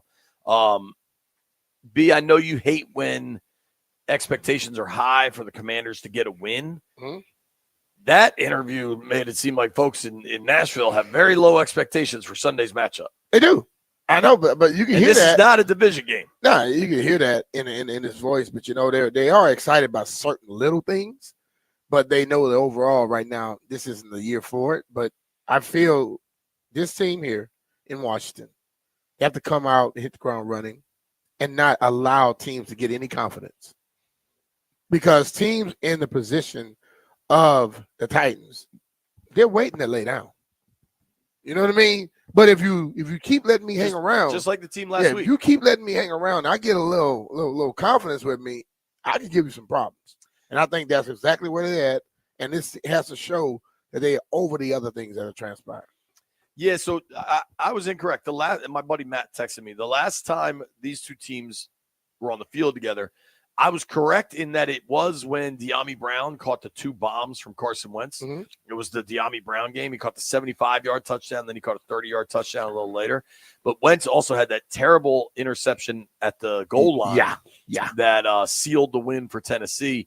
Do you know who scored 2 touchdowns in that game? Not named De'Ami Brown. Mm-hmm. Derrick Henry. Oh, He was against us. Yeah, he was still on the Titans. Yeah. He went for 28 for 102 with 2 touchdowns. Oh, we held him down. I mean, kind of. Less than 4 carry, huh? He finished the game with 30 touches for 117 yards. No, I'm sorry. He finished the game with 30 touches for 132 yards and 2 touchdowns. So that's right at 4 per touch. But the rushing was below 4. Yeah. Yeah. I'm guessing most folks remember that that Wentz The interception INT? at the goal line. That stands out a little bit. It does. It just so happens to. Man, that Carson Wentz era was something else, dude. Yep. How many quarterbacks have we had the radio show for now? What you mean? Like since you and I started doing this show together. That's been 3, 4, going on 4 years now. So Carson. We started in 21, I think. Right around that time, yeah. Probably February of 21. So that's when they went and got Wentz, right? They had Wentz. Heineke. Whole lot of Heineke. Mm-hmm. Did Garrett Gilbert? Were we doing the show yet? Gilbert was here. Leva, when did we start the show? Do you remember? 21 or 22? I think it was the Super Bowl week 2021. Okay. So the first season would have been that fall, the fall of 21, right? Yeah. Mm-hmm. Yeah. So that year we got Fitzy. Fitz. How could we forget Fitzy? Yeah. We may or may not. The same sources that are reporting about your comeback reported about Fitz's hip injury. No, I think those people were different. Like That's different people there. Those people were for real. I think those people who were speaking on Fitz might have had more information than the people talking about me coming back. Dude, so the quarterbacks, just since we started this show, okay, Fitz, Kyle Allen, Garrett Gilbert, Taylor Heineke. Then in 22, you had, I think, just Heineke and Wentz, right? Oh, no. Heineke, again, Wentz. Remember week 18? Who was that? Sam Howell. Oh, that's right. And when he beat the Cowboys, Yeah, Howell did come through. folks got all excited. Then last year you had Howell and Brissett. Brissett never got a start, though, because when it was time, he hurt his hamstring. Yeah. Had nothing to do with being told he was going to have an open competition. 8. And then this year, so far, Mariota and Jaden. So 11. That's pretty wild. Yeah, it's 11 in 4 years. It's pretty wild. Yeah. All right, when we return, you'll hear from Commanders head coach Dan Quinn. Hey, it's Brian Mitchell here. This Thanksgiving, we're serving up epic football moments with FanDuel, America's #1 sportsbook. Because right now, new customers can bet $5, get $150 in bonus bets if you win. The FanDuel app serves up all the ingredients you need to place live bets, same-game parlays, and so much more. Plus, when you win, you'll get paid instantly. Just visit FanDuel.com/Brian to join today and get started with $150 in bonus bets if you win your first $5 bet. That's FanDuel.com/Brian. Make this Thanksgiving extra special with FanDuel, an official sportsbook partner of the NFL. FanDuel Sportsbook is the official partner of 106.7 The Fan. You have to be 21 years old and present in Virginia. First online real money wager only. $5 first deposit required. Bonus issued as a non-withdrawable bonus bet, which expires 7 days after receipt. Restrictions apply. See terms at sportsbook.fanduel.com. Gambling problem? Call 1-800-GAMBLER.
I'm Toby Altizer with your sports update on the Fan. In the NFL, Daniel Jones is going to be signing with the Minnesota Vikings. He's going to join their practice squad.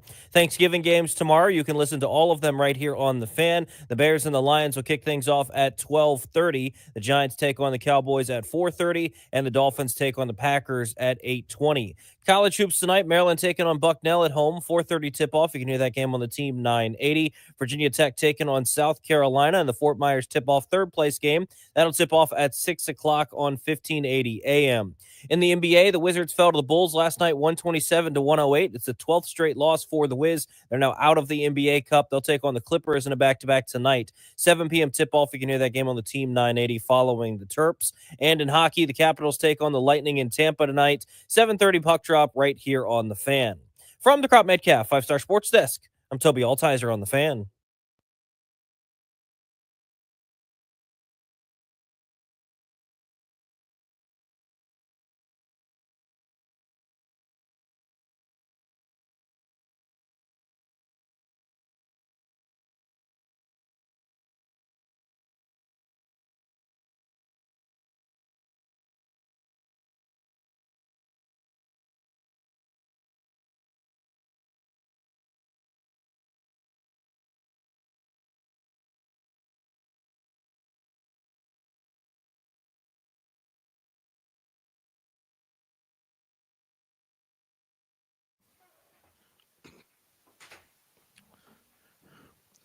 I be Mr. Philly, 106.7 The Fan, coming to you live today from Ashburn as we come to you from Commanders Park every Wednesday and Thursday. We're waiting on Dan Quinn to come to the podium to get ready to talk to the media as he does every Wednesday right around this time.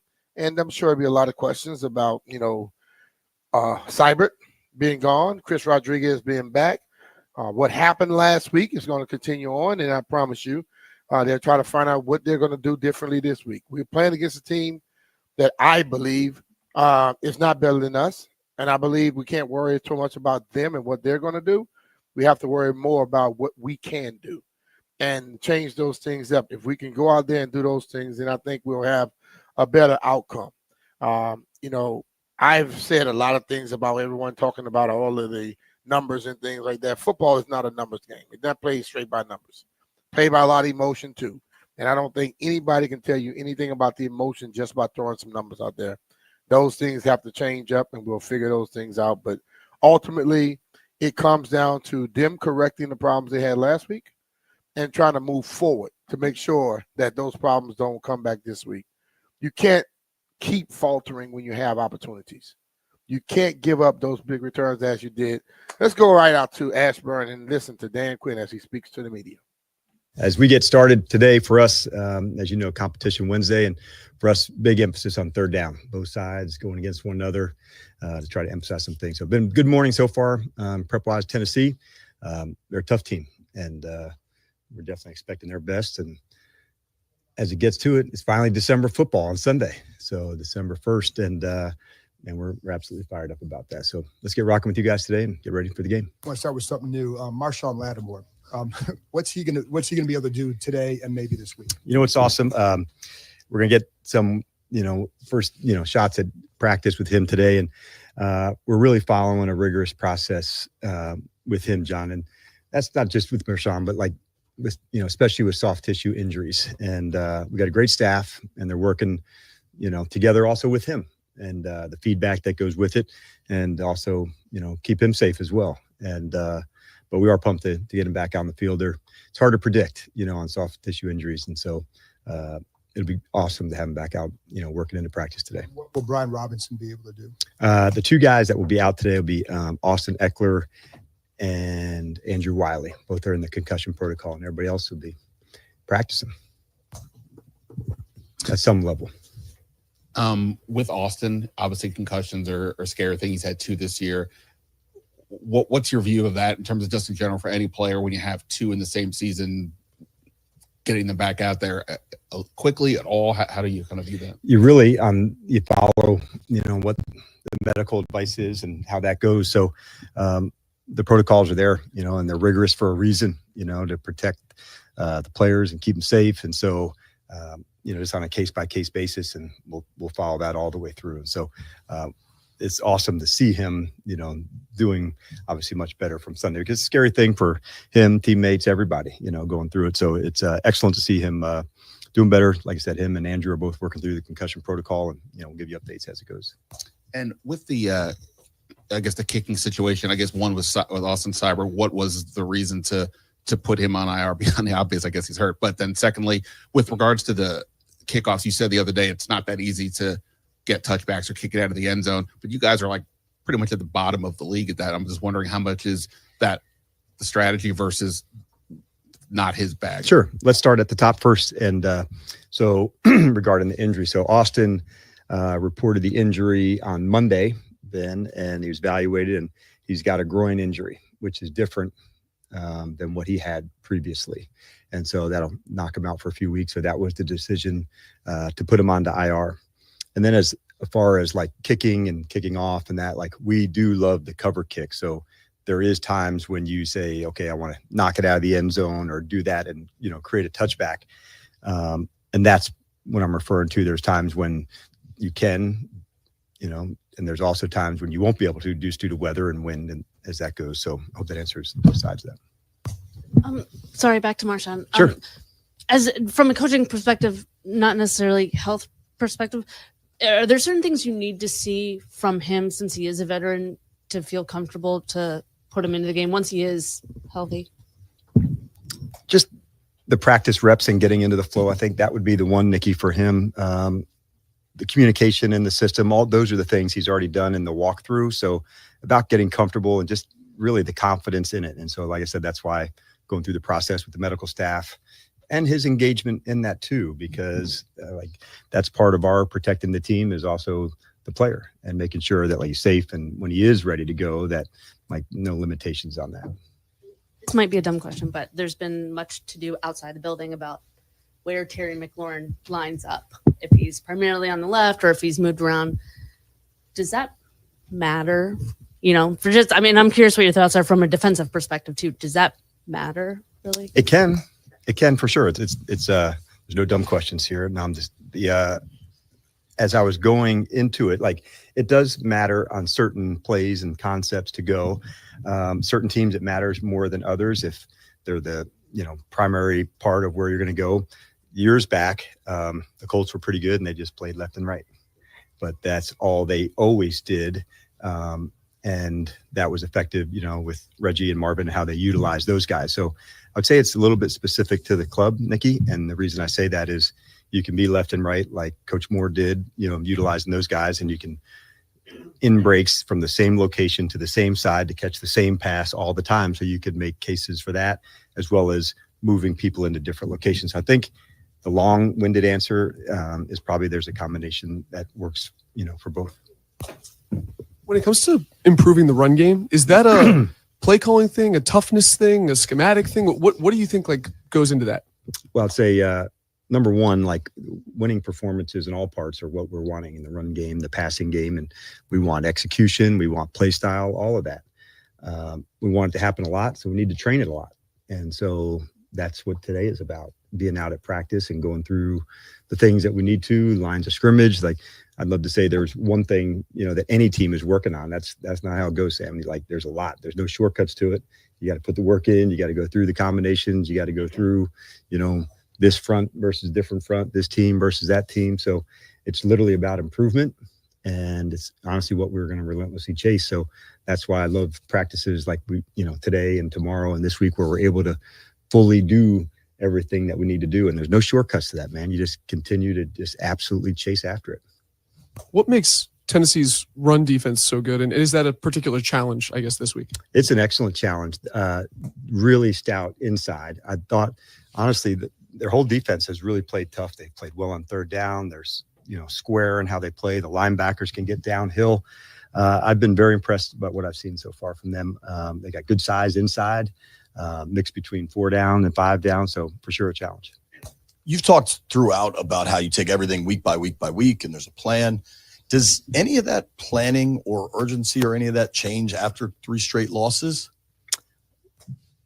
For myself, there's always a bigger picture of things, what's a trend and where do you want to go? And I'll express that to the staff and to the team but you do dig into the team, and then you emphasize the things that you want to work on this time right now. And so you don't pick 15 different things to work in 1 week of practice.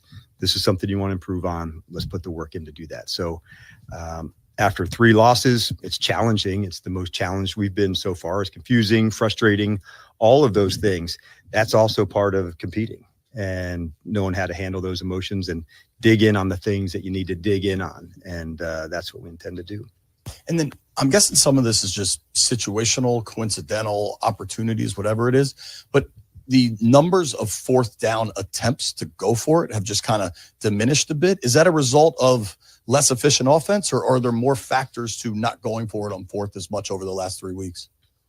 Most of the time it's distance, that comes into the factor, or whether you're how far away. And I would say going into it, there's plenty of times where if we get to this mark, we would be going. Sometimes you meet that mark and you go. Other times you don't, where you have to kick or punt. And other times it never even comes up, because I would say, hey, if we get to this spot, this is a time we're going to go. So I wouldn't dig too much into it. I've stayed consistent with that. But part of not playing as well on 3rd down over the last few weeks, I think would probably lean into that as much, because it's not necessarily an attempts thing as it is a distance thing. You mentioned the challenge of 3 straight losses. In your experience throughout this league, what worked best to get you out of that? Yeah, that's exactly what I visited with staff and the team, because you can press and feel tighter about it because you want it so badly to go. And I wanted to make sure the play style and identity, Jake, that's such an important thing to make sure, like, above all else, this scheme, that time, that 4th down, that, whatever we thought, it's so important to make sure that comes across when you and our fans and families and everybody watch us play. They say, okay, I feel that. And that's where you start. You want to make sure whatever's caused any clutter or gray, let's move that out and make sure featuring the things that we do really well and dig in on those really hard. So there's not, like I said, a formula to it other than, we want these performances to be right. There's no shortcuts to it, but it does come from practice, Chick. Honestly, that's like where it's driven from, and you go for it from that spot. Away from your team, this is the 17th year anniversary of the passing of Sean Taylor. Some of us were here during that time. I think you were a D-line coach with the Jets. What do you remember about seeing that guy play? Yeah, man, I'm really glad that you brought that up. And I was not aware of 17 years for that. A presence, I think, is one of the first things that you think about, even from, entering into what a defender can be and look like, and the impact that a ball player can make on a team and the energy that they can provide. And so that's the first thing, kind of gives me chills just on my arms right now, thinking about what presence can mean to a team and to a group. And Sean, had that in abundance. Dan, you said that word urgency, and clearly everybody in that building has an urgency to end this losing streak. Is there a balance you have to strike of maybe not pressing, or a concern of the players might try to do too much on the field to kind of help turn the tide? Yep, that's a fair question, and definitely something that you want to over try. I'll make this one. You don't have to put the cape on, man. All of us got to do our role really well. And that's, kind of what you want to drive home and stay consistent with. And the things that help with that are the reps of practice and doing what we do really well. Like this group, I have a ton of confidence in. I know what they stand for and how hard they work. And that part will come, and our play style will come. And so there's just zero doubt about it in my mind. I love what they stand for and their fight. And so we've got to make sure we can execute and play like we are capable of in all 3 phases, and we'll like the results. It's the holiday season, always a special time. It's a time of reflection as well. So I'm curious, what are you thankful for? What are you grateful for this year? A lot, honestly. And being here, with this group at this time in my life is I have a lot of gratitude for, because those moments that you get to share in a locker room, a meeting room, on the field, already in a short time, we've built a really strong bond.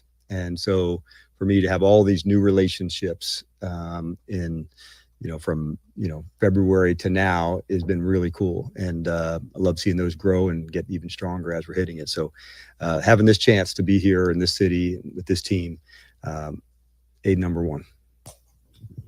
bringing in some of the veterans before the season, like Bobby Wagner and Zach Ertz and Austin Eckler and company. Part of it, I'm sure, was to bring some experience to the locker room. And as you go through this tough stretch here, how have you seen that presence kind of manifest itself?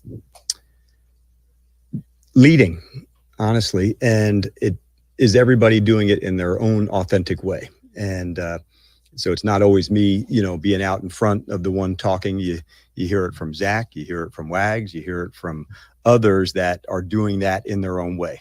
And I love that about them, to say, I'd like to hit the team. I'd like to talk to this. And my answer is always yes, because they want to demonstrate they've been in the fights. They know what it is. Lean on me. I'll help you. They had talked just today, to some of the guys about what we can do. And it's really awesome to see from the coaching perspective when these other men who you have such respect for and regard for step out there, because that's the hard part of leading. You don't get to step out there and step back when it's comfortable for you. If you are, you're out there. And people like that you referenced, these are the people you'd want to be led by. And because they live it, they're able to tell it, and they're also able to receive it, in the performance or whatever went into the space. And I think those are really important things for a leader to be able to do. All right, that's Dan Quinn talking to the media. JP and I will break that down once he gets back in here. All right, Oarsman Automotive Group in Virginia has been serving area car buyers for over 100 years. With that kind of track record, they've got to be doing something right. Conveniently located all across Northern Virginia, Oarsman dealerships have many of America's favorite and best-selling brands like Toyota, with 2 locations in Chantilly and Fairfax, plus Kia, which I always go to, Ford, Lincoln, Chrysler, Dodge, Jeep, Ram trucks, Chevy, Buick, and GMC. In addition to an unmatched selection, Oarsman offers incredible deals and financing rates. And let's not forget Oarsman's tremendous selection of quality certified used vehicles to choose from. Maybe best of all, every vehicle sold is backed by Oarsman Lifetime Edge, with up to $1,500 in extras, including a complimentary car wash with every scheduled maintenance, loaner cars with every major maintenance, and a lifetime engine guarantee. And there's more good news. If you have a car to sell, take it to Oarsman, and they will pay you up to 125% of the Kelley Blue Book value, regardless of its make, model, or year. It's simple at Oarsman. They like to keep their customers happy. And take it from me and JP, 2 Beyond satisfied Oarsman customers, and let's ride together.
All right, close that door.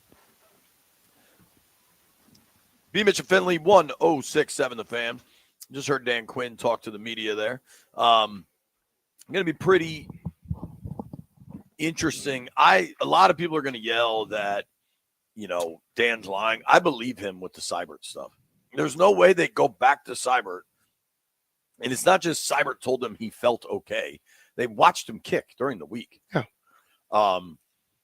I think Seibert got hurt again. I wonder if he got hurt again during the game. Could have. And that's why it looked so bad. Mm-hmm. Carrying two kickers, I get it.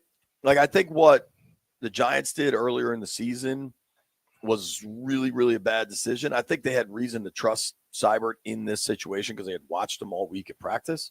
He was practicing Wednesday. I know that for a fact. Obviously, it sucked for them.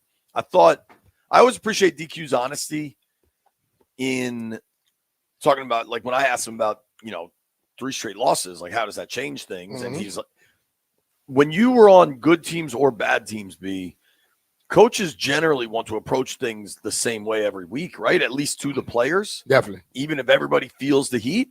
Yep. There's no way you don't feel it, right? Mm-hmm. I mean, listen, man. No one loves to lose. I don't know how people could even think that. And let's be real. These players and coaches feel the same thing the fans feel. But let me ask you a question, fans. Would you want the coaches and players coming up here losing their mind and going up and down all the time? No. They have to be able to have that little forgetful mind where you forget about something, you got to move, you got to focus on the next thing. They don't get the chance to rehash every day what's going on. You know what I mean? They have to focus on the next task at hand. That's the next game. And listen, when I was playing and we lost the game, I was thoroughly pissed off. But the next day, I was focused on trying to correct the things that I might have made a mistake on and move forward. And I think that's what we got to do. We can't always, sit there and, and just be pissed. Because if you're pissed about what happened last week, you won't be ready for this week. Sure. I totally agree with that. And I think you got to just turn the page, as difficult as that is. I know that, last year, I think the Niners lost 3 in a row. Like, there are teams that get in bad slumps, right? And this is a big opportunity to get out of it. I said the same thing last week. If you're going to, tweet me that, save it. I'm aware of that. I think it's a different scenario. Yeah, the Niners last year lost 3 in a row just before their bye week. I don't know that provides any sort of information, but beyond just purely coincidental. Yeah. I also asked DQ about the 4th downs, because to me it feels like they're not being as aggressive.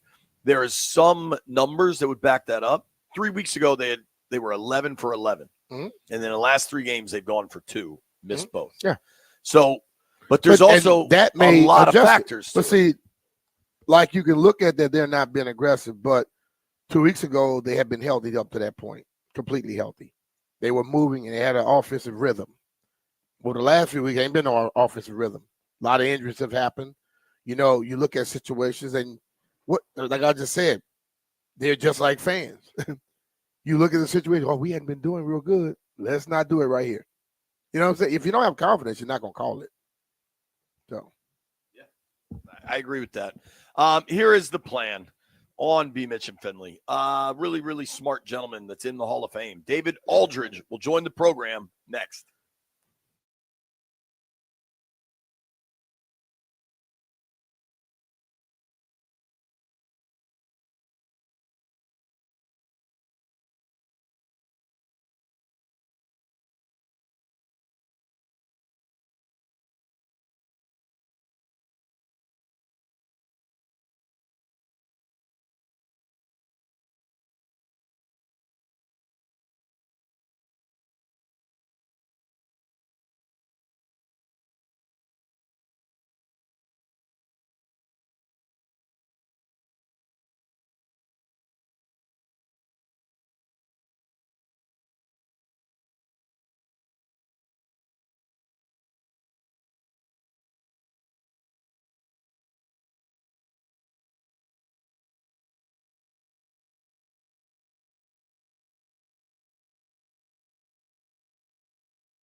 I'm Toby Altizer with your sports update on The Fan. This update is presented by Baldino's Lock and Key, your one-stop shop for auto keys and fobs. I'm Toby Altizer with your sports update on The Fan. This update is presented by Baldino. Marshawn Lattimore is going to practice today. It's the first time he's going to practice with Washington since the trade. The only two players not practicing are going to be Austin Eckler and Andrew Wiley. Also, with Austin Seibert going on injured reserve, he's dealing with a groin injury. The previous injury was a hip injury. Other NFL news, Daniel Jones is signing with the Vikings. He'll join their practice squad. Thanksgiving games tomorrow. You can listen to all of them right here on The Fan. The Bears and Lions will kick things off at 12:30. The Giants take on the Cowboys at 4:30, and the Dolphins take on the Packers at 8:20. Tonight in college hoops, Maryland taking on Bucknell at home. 4:30 tip-off on the team 980. Virginia Tech taking on South Carolina in the Fort Myers tip-off third-place game. That'll tip off at 6 o'clock on 1580 a.m. In the NBA, the Wizards fell to the Bulls 127-108. They're now out of the NBA Cup, and it was their 12th straight loss. They take on the Clippers in a back-to-back at home tonight. 7 p.m. tip-off on the team 980 following Terps basketball. In hockey, the Caps take on the Lightning in Tampa tonight. 7:30 puck drop right here on The Fan. This update is presented by Baldino's Lock and Key. They make car key problems look obsolete. With 9 area locations throughout Virginia and Maryland, stop by one near you today. For more info, visit baldinos.com. From the Crop Metcalf 5-Star Sports Desk, I'm Toby Altizer on The Fan.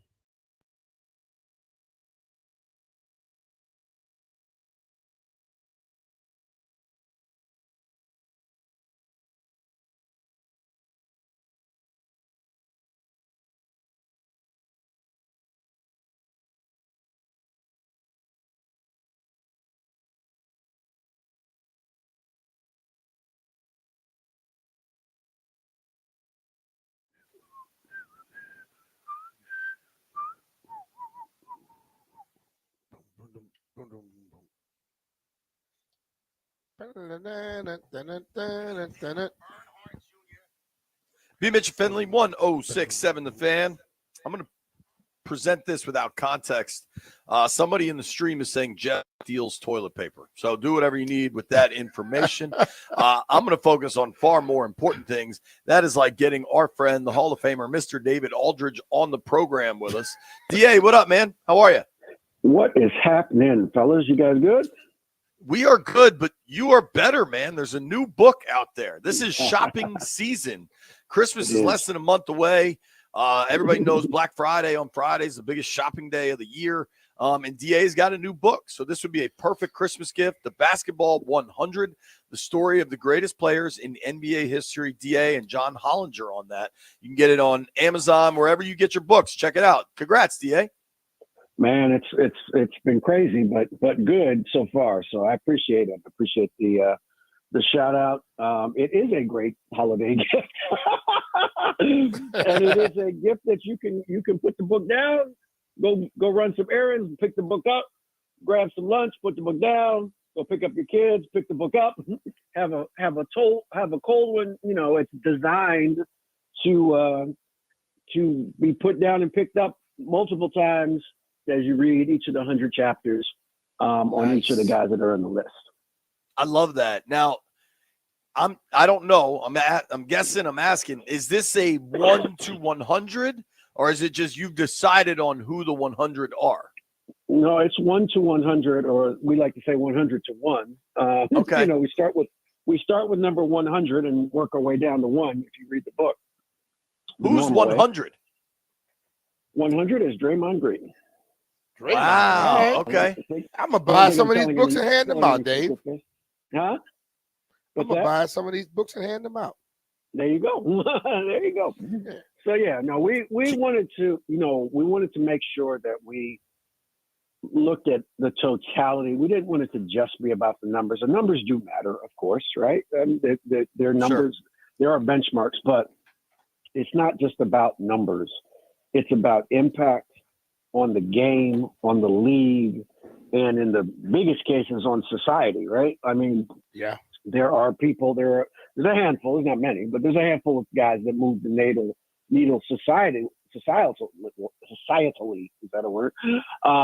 And have to get recognition for that as well. But we also wanted to make sure we covered the entire era. We didn't want to have recency bias and, act like nobody before 1980 could play basketball. Some people do. They're all plumbers. Right. Yeah, they're all plumbers and firemen. You know, like That is the dumbest. That's what people say. That makes no sense. Yeah, I just think that's just really an insult to guys. Like, look, I'm not saying the athletes were better in the 40s and 50s. They weren't, or even the 60s and 70s. They weren't. What I'm saying is that you had a group of people who were the best athletes of their time and who were the best basketball players of that time, and they should be recognized for that.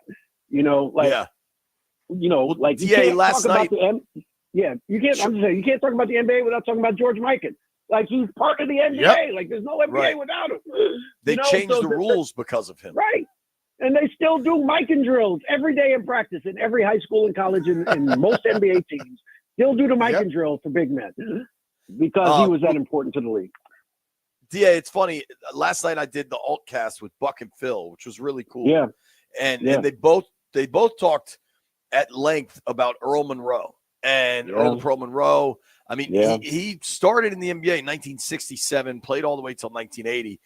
Right. I am confident he made your book from I never in the saw book. this dude play. He did not? No, he is. He's in the book. He's in the book. Of course. Yeah. Like you're going to tell me a dude named Earl the Pearl that everybody that watched basketball and played basketball in that era says was one of the most dominant players they've ever seen doesn't matter in the scheme of things, then you're an idiot. Exactly. Yeah. And Earl People got to was- look beyond.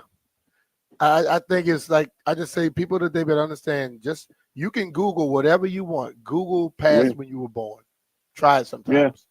Try it. They actually had things going on before you were born. Yeah. They had smart people and dumb people and industrious people and lazy people, the same that they have now. So it's not like the world just started the day you were born. Yeah. That's great. I'm excited. I'm going to check out the book. Everybody, David Aldridge, DC, all the information is there. I'm sure it's Blue Sky as well as Twitter. Looks very cool. Everywhere. Perfect stocking stuffer. DA, let's switch to the local 53 then, if you don't mind. Sure. Losers of 3 straight. We're talking with our friend David Aldridge from The Athletic. Covers it all, has done so at a really elite level for a really long time. David covered me, dog. You've seen a lot with the burgundy and gold, DA. What do you make of this 3-game losing streak? Well, I mean, what I make is that they were coming out. They were really they were really dominating games through tempo, offensively. Like, I just think they were really playing efficiently at a high level. And that's the key to playing with tempo. It's not the tempo. It's what you do with the tempo. You know what I mean? Like, if you're playing fast, but you're making mistakes, it doesn't matter if you're playing fast. But if you're playing fast and playing efficiently, then that does have an impact on the defense, right? It does allow you to stay ahead of the sticks. And their efficiency has just started to go way down. Whether it's drops or penalties or turnovers or bad reads or injuries or all of it, it's probably all of that, right? And quality of the opponent, at least Pittsburgh and Philly, that's all led to this kind of downturn offensively. Look, I know it's low-hanging fruit to say Kingsbury's offense slows down in the second half. I just think that's way too easy. You know, that doesn't take into account anything about personnel schemes, the fact that he was the head coach in one spot and he was the offensive coordinator in another spot, the fact that he was in college in one time and he was in the pros in that time. It just, those it's information that has no connective tissue to me. Like, it's just, now if you want to say he needs to move McLaurin around more, I'll go along with that. Like, to make it easier for him to get the ball. That doesn't change the fact that McLaurin's the only consistent receiver they've had all year. And that's the problem, you know, and maybe we all got over our skis a little bit when they were 7-2 and thought that the personnel was better than it was. But they have regressed, and especially offensively to me. Like, the defense it's not like the defense was great against Philly or Pittsburgh or Dallas, but they were good enough to win the game. They played well enough for you to win the game.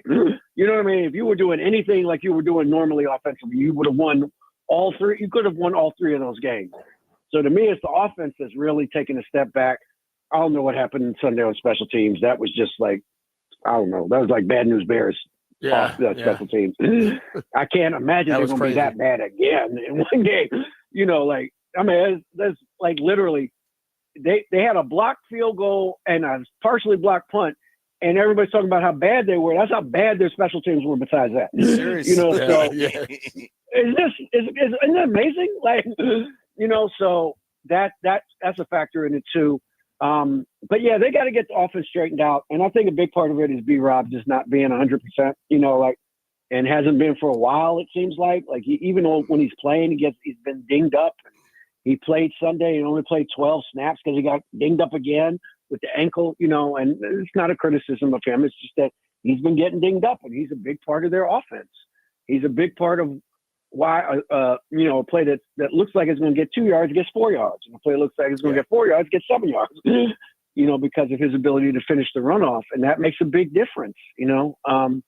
And they don't really have anybody behind him that does that for them. Eckler's a good back. Don't get me wrong, but Eckler's strength is not running between the tackles. I mean, he's great in the screens. He's great on stretches. He's great on wide stuff where he can make a decision and cut and go up the field and run hard. But between the tackles, that's not his thing. And that's not a criticism of him. That's just his strength is running outside. So they just don't have anybody that replicates that. And I don't know. I mean, and I think, Jaden's been a little off. And I think he's been a little off because the offensive line has struggled to pass protect him for a few weeks now, and every quarterback, every quarterback that's been born, I don't care if it's Peyton Manning, Joe Montana, Keith Schuler, they get sped up when they think they ain't got time. And when you get sped up, your throws are high. And when your throws are high, you get picked off. That's what happens in this league, or you throw the ball in the dirt, because you're expecting to get hit. And so you speed up your process. And so that's got to get straightened out too. And, I don't know if it's personnel or scheme. I mean, it seemed to be working well when they were chipping the ends, and they're still doing it some, but they've got to get him protected better to the point where he's confident stepping up in the pocket and throwing the football like he was the first 6 or 7 weeks.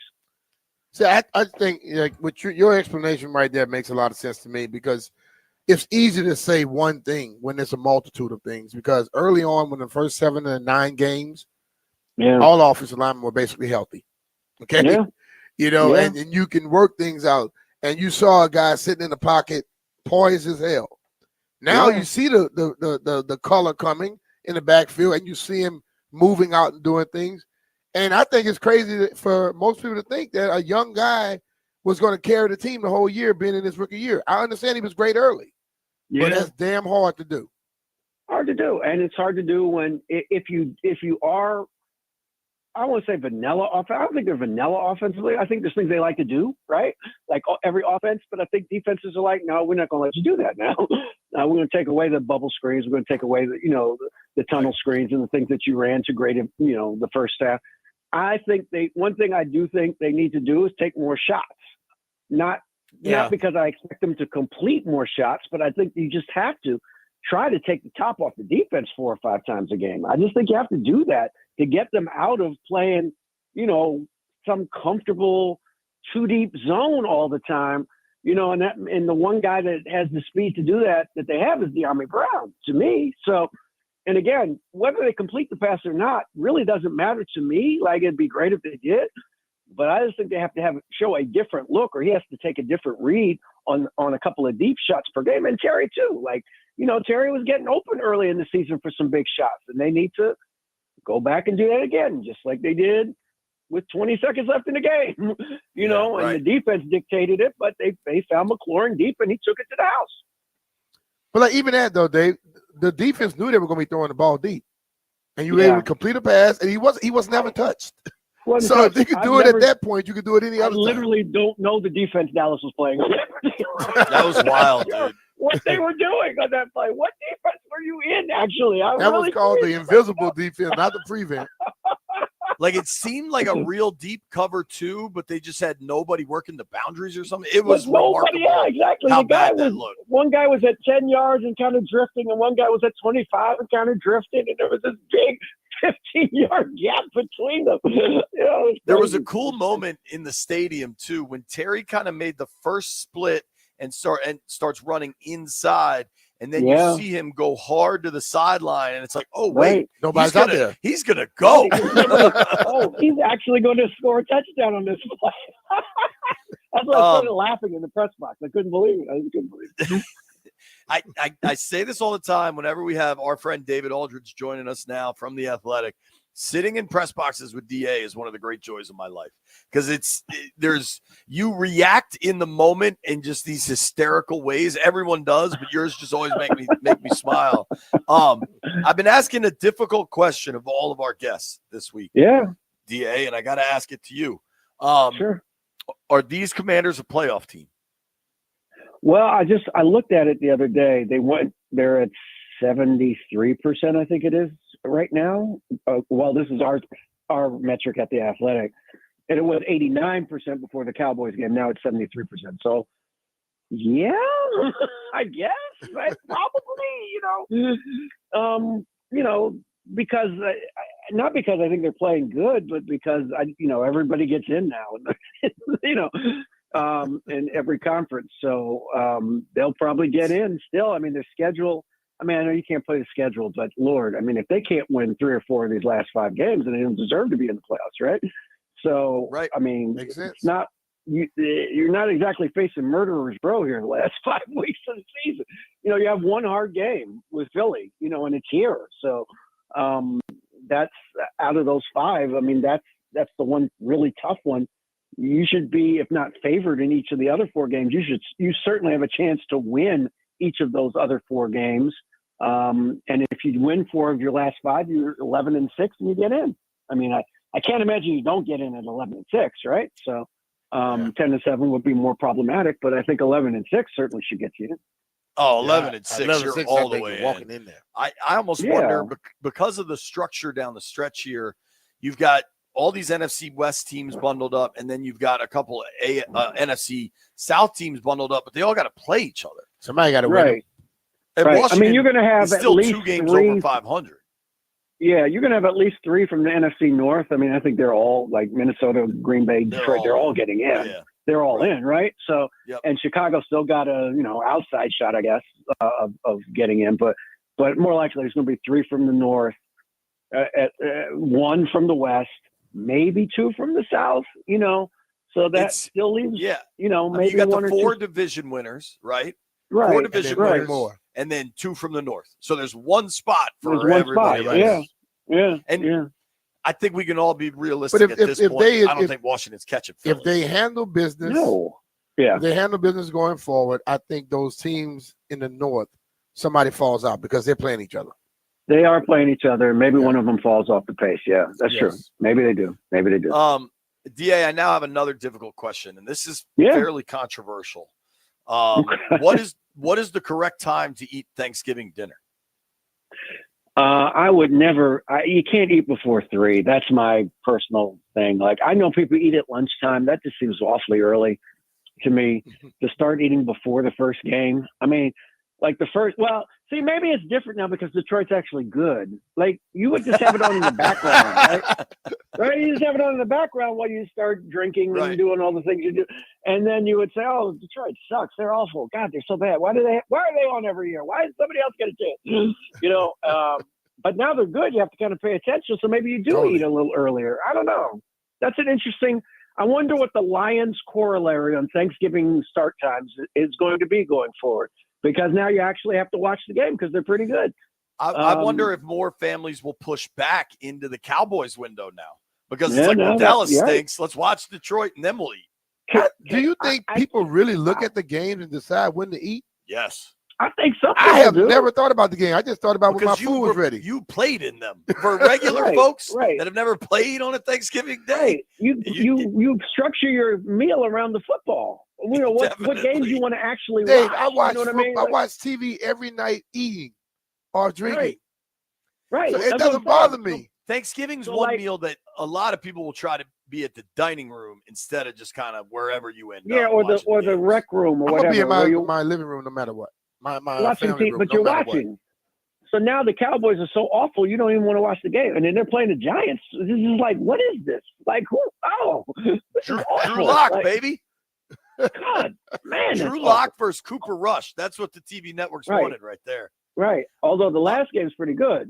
Packers Dolphins. That's pretty good. So That's I'll gonna be a watch good one. that. And that's Yeah. like turkey sandwich time. Like that's like Right. turkey Seventh piece of pie time for me. Right. Oh boy. What's your go-to pie tomorrow, DA? Oh, it's got to be pumpkin. Come on, man. I mean, it's got to be pumpkin. Yeah. I mean, I can't imagine. What else would you have on Thanksgiving? I guess some people maybe have Sweet apple. potato? I guess Sweet potato. Yeah. apple, Right. pecan. Right. Sweet potato. We usually do pecan. But I go at my pumpkin. house. My wife Um, makes a really good pumpkin pie. She's really good at that. So, DA, are you aware of Fred Smoot's opinion on pumpkin pie? no, does he not like it? Does he hate it? He's a pumpkin is not a fruit. He is very anti, like incredibly anti pumpkin. I bet people from the South most people from the South can't tell you much about pumpkin pie. They can tell you a lot about Right. sweet potato pie. I get it. No, look, and sweet potato pie is great. Don't get me wrong. I will happily eat sweet potato pie. I'm just partial to pumpkin because, like I said, my wife makes a really good pumpkin pie, so we always have that. That's always our go-to dessert with a little whipped cream on it. It's fantastic. Oh yeah. All right, I'm going to switch gears completely, DA, and Sure. nobody's expecting this, but I know how much you watch the Washington Nationals, and I don't understand. A lot of people thought they were going to spend this offseason. Wow. I never did. I don't expect them to spend at least until the TV stuff is fixed. Like I have zero expectations for them. I think Rizzo's great. I think ownership is letting him down. Are you surprised they aren't spending as MLB free agency's heating up? No, not. I'm not surprised that they're not spending big, right? I love some of my colleagues, but if you thought they were going to spend $700 million on Juan Soto, like, okay, good luck with that. I never really thought that was a realistic thing, and maybe they're the stealth team and they're going to. I doubt it, but maybe they are. I doubt it. So I would much rather them spend on, a Christian Walker first baseman or a Pete Alonso first baseman. I knew they weren't going to be on Snell. I think they should be on a guy like Nathan Eovaldi, a legit starter who's pitched well in postseasons, in recent postseasons, can be a number one starter on a young building team to kind of push everybody down one. Because I think part of what happened with Mackenzie Gore was he puts a lot of pressure on himself to try to be a number one. And maybe he isn't a number one. And I don't say that. And again, this is not a criticism of him, but maybe he's a number two. And that's okay to be a number two starter in Major League Baseball. Hell yeah. Like number one, Max Scherzer's a number one. You know what I mean? Like that's a number one. Right. That's a different dog, man. You know what I'm saying? So, so I would like to see them spend money at the second level. I don't expect them to spend Blake Snell money. I don't expect them to spend Juan Soto money. I want them to get a legitimate major league first baseman, which they haven't had since Ryan Zimmerman retired. And I want them to I would like them to get at least one or two starters. And now they need, and now they need a closer because for some reason, they didn't trade their closer at the trade deadline, and they just cut him. To not trade him, and then not. And then you just and you're not spending any money on him. It's $8 million for Finnegan next year. Like that's like okay. And if you don't think he's worth it, that's fine. That's a decision. I'm fine with that as a decision. But then you should have traded him at the deadline. And I don't care what you get for him, but you got to get something for him. Now you're getting nothing for a guy that was your closer the last 2 years. That doesn't make any sense. DA, I love your passion in all conversations, man. You love that Nats baseball team. We got to run. Everybody check out the Basketball 100. It's on Amazon. You can get it wherever books are sold. DA's new book. You're going to enjoy it. David, I probably won't see you, man. Happy Thanksgiving, and I'll see you Sunday. Happy Thanksgiving to all you guys. Someday I'm going to have some of that fried turkey of B. Mitchell. Someday. All right, brother. Maybe he'll bring some Sunday. We'll all be at Northwest Stadium. There you bring go. a turkey to a football game. Thank you, DA. All right, Dave. Be cool, brother. When we return, we got a special batch of Thanksgiving power rankings. We're going to go food and football. Nobody go anywhere. B. Mitch here. Big changes are happening in the DMV. And just like our upgraded football team, now is the time to upgrade the comfort in your home with a Rude HVAC system. I did, and the difference is night and day. My family and I felt the change instantly. And if you don't have a Root system yet, you're missing out. Plus, there are tax-eligible options for you in the DMV. And if you're in Maryland, you might score some utility rebates. So head over to Root.com, find a local pro partner, and get ready for winter. And always remember, if it ain't rude, it ain't right.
I'm Toby Altizer with your sports update on the Fan. The Commanders take on the Titans on Sunday. Marshawn Lattimore logging his first practice with the Commanders today. The only two players missing practice, Austin Eckler and Andrew Wiley, both of them in concussion protocol. Other NFL news, Daniel Jones is going to be signing with the Vikings. And the Thanksgiving Day games tomorrow. The Bears take on the Lions at 12:30, Giants and Cowboys at 4:30, and Dolphins and Packers at 8:20. You can hear all the games right here on the Fan. College hoops today, Maryland taking on Bucknell at home. 4:30 tip-off on the Team 980. Virginia Tech taking on South Carolina in the Fort Myers tip-off third-place game. 6 p.m. tip-off on 1580 a.m. In the NBA, the Wizards fell to the Bulls last night, 127-108, their 12th straight loss. The Wizards take on the Clippers tonight at home, 7 p.m. tip-off. You can hear that game on the Team 980 following Terps basketball. And in hockey, the Caps take on the Lightning tonight in Tampa. 7:30 puck drop. You can hear that game right here on the Fan. From the Crop Metcalf 5-Star Sports Desk, I'm Toby Altizer on the Fan.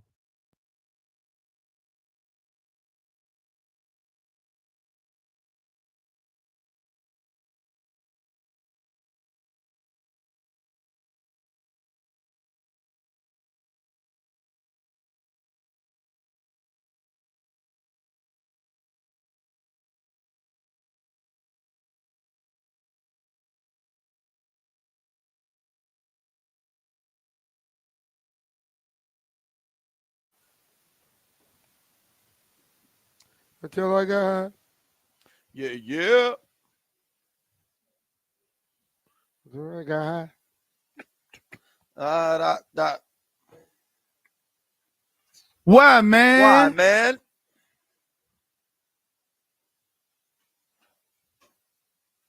La da da da da da.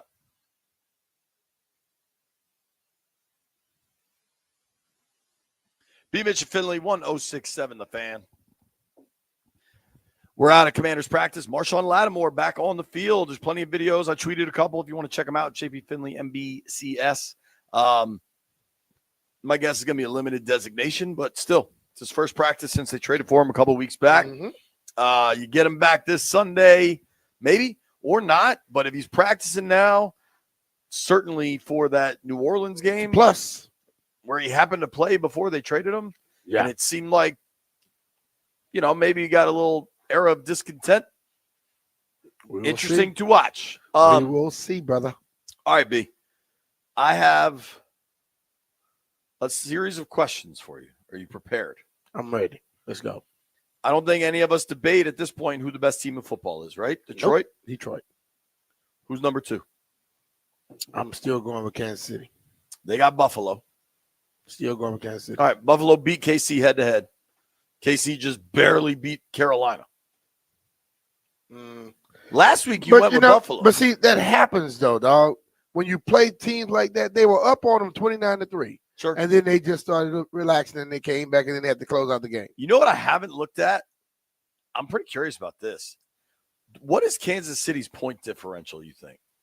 They played 11 games. They're probably 30, like 39, 40.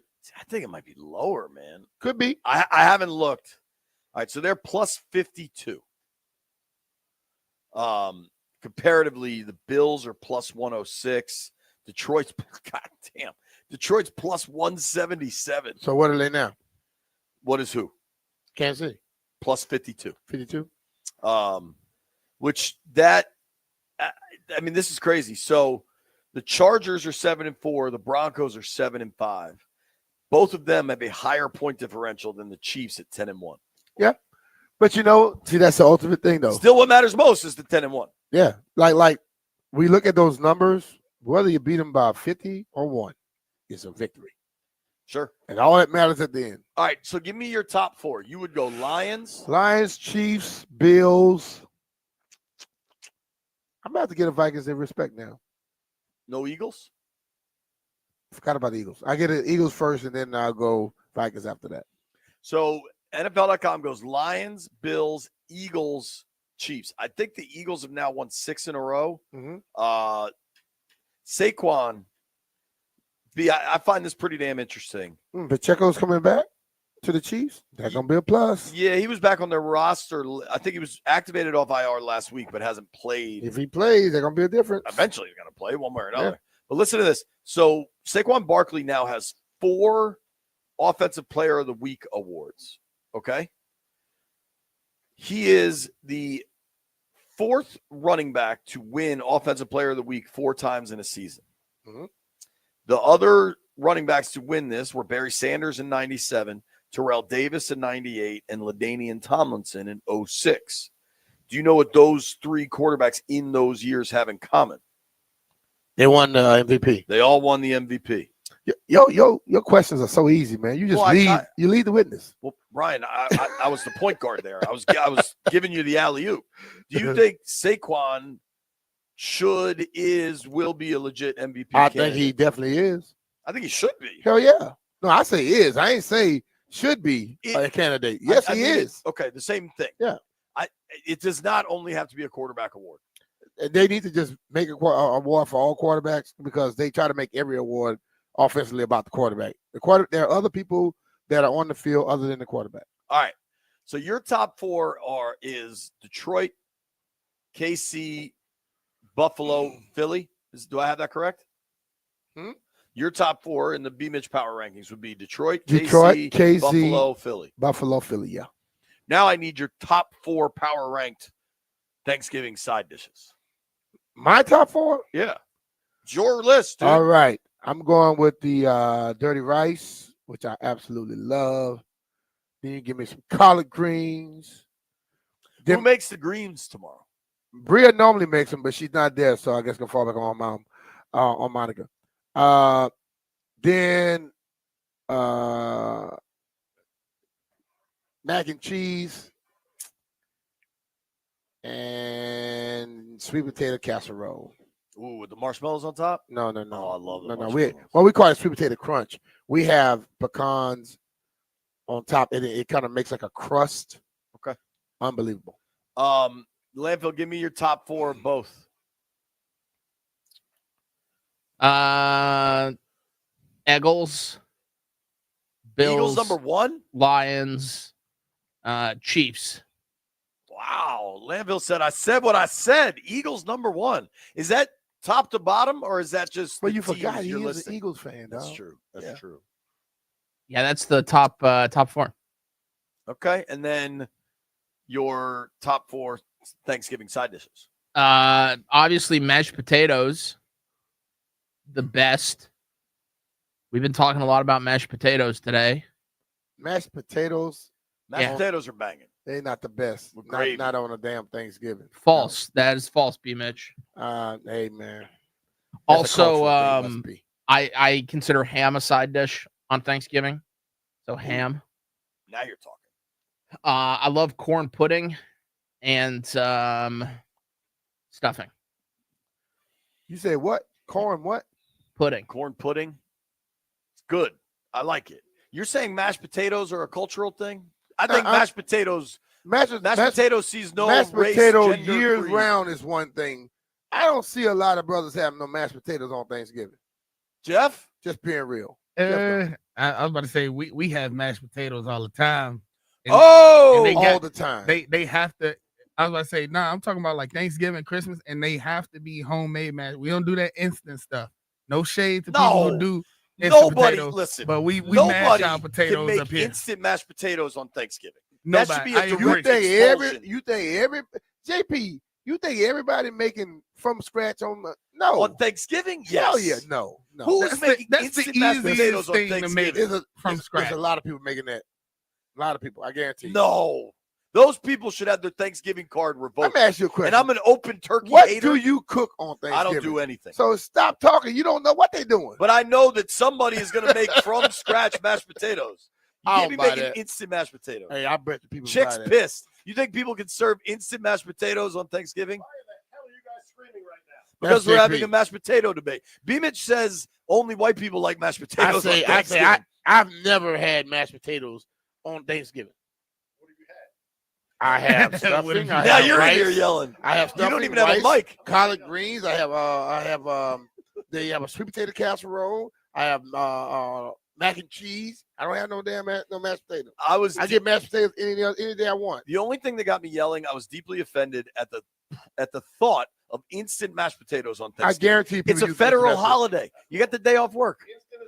Thank you, Chick. You think people don't do it?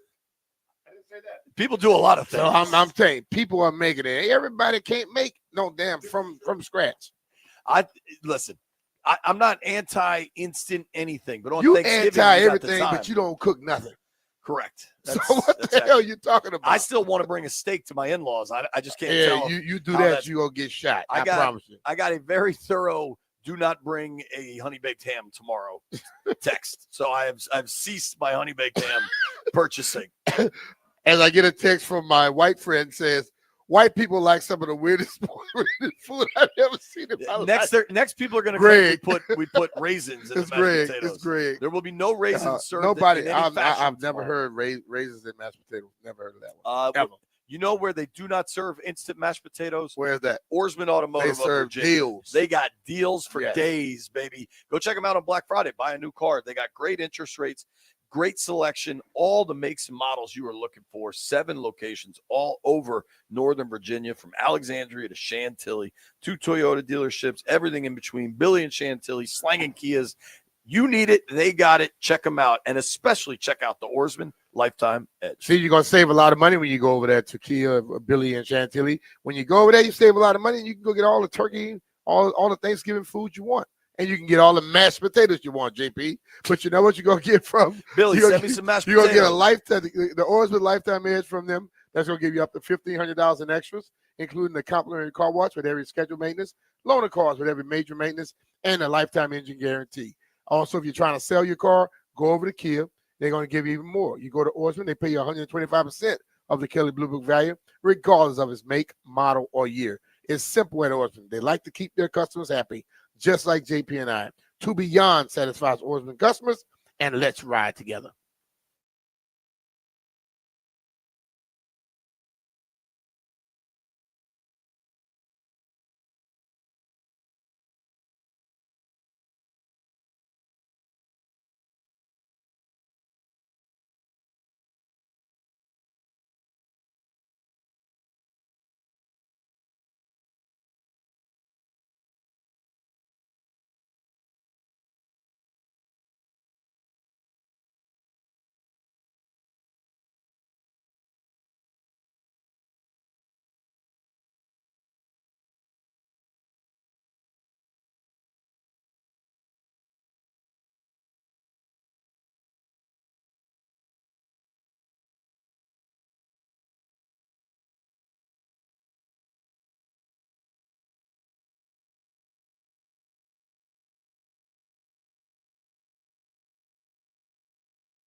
Don't make me stab you. Damn, stabbing people. We did this earlier. Things we're grateful for and thankful for. Shout out to Chef Connor. The Commanders have been serving us food from the team chef all year. Mm-hmm. He brought it out today because we're not going to be here tomorrow. Great chef, and it's a very nice You gesture killed by it the today, team. man. Yeah, man. Jeff, we did not get your top 4 teams in the NFL or your top 4 side dishes. I'm gonna have to go with the Lions, Bills, Chiefs, Eagles. Top 4 dishes: sweet potatoes at number 1, or yams, whatever it is. It don't even care what the dish is. If it's made right, it's gonna slap. Strong second for me is stuffing. And then for the black people that do eat mashed potatoes on Thanksgiving, I'm gonna go with mashed potatoes and then cranberry sauce, dog. You gotta have the cranberry sauce every Thanksgiving. I was with you. I thought we were J-Dogs forever till When the you say cranberry sauce, I mean, I love cranberry it. juice with some vodka in it. Yeah.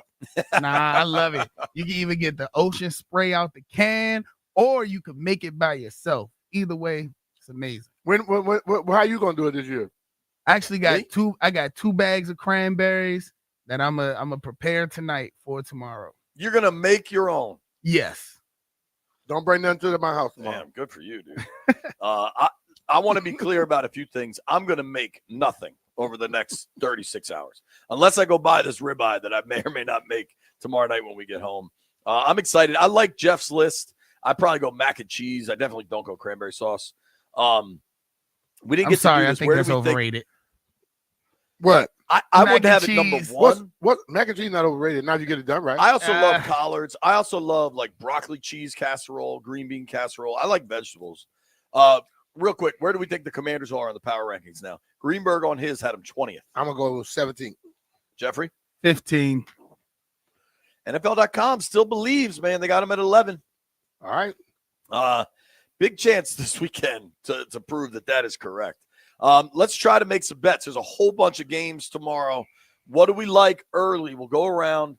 Early game, Lions, Bears. You gotta pick with the points. Otherwise, the whole world's just gonna take the Lions. What's the point? The point spread for tomorrow, 9.5.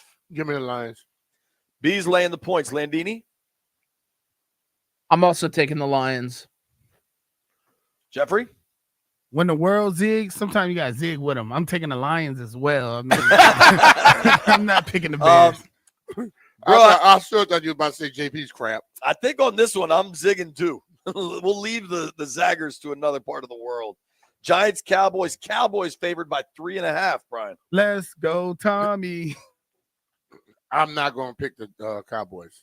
All right, but you're betting on Drew Lock. I still can't take the Cowboys. Jeffrey? I'm taking the Giants. Bleep the Cowboys. Landini? Cowboys. The nightcap, which hopefully is the good game. I hope your Packers, rose Dolphins. burns. Packers, Dolphins in Lambeau. Packers by 3.5. I'm going to take the Packers. Jeffrey? I'm taking the Dolphins. Ooh, Packers. Landini?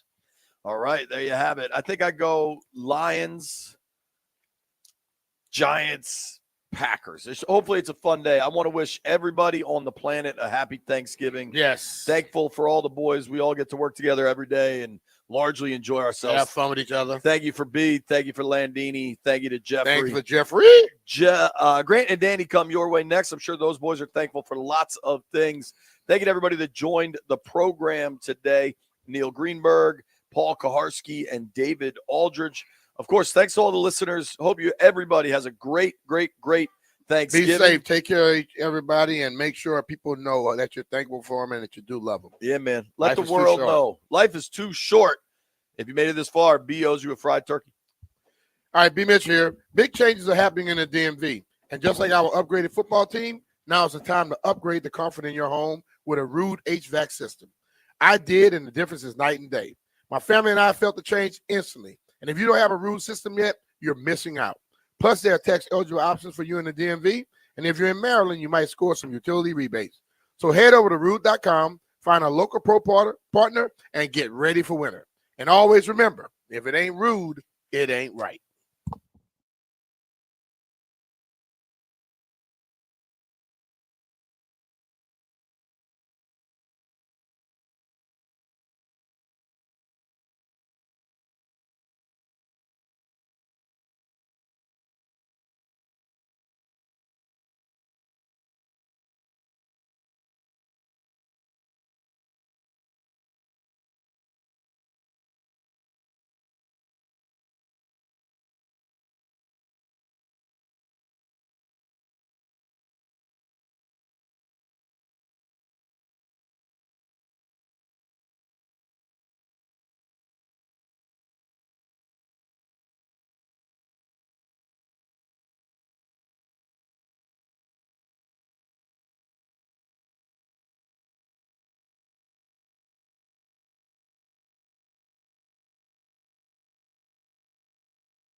I'm Toby Altizer with your sports update on the Fan, and this update is driven by Oarsman Alexandria Kia. Let's ride together. In the NFL, the Commanders take on the Titans on Sunday. Marshawn Lattimore out at practice today for the first time since he was acquired from the Saints.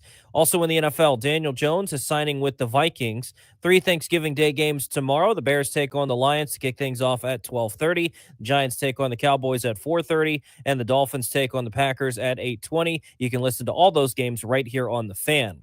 College hoops tonight. Maryland taking on Bucknell at home. 4:30 tip-off. You can hear that game on the Team 980. Virginia Tech taking on South Carolina in the Fort Myers tip-off third-place game.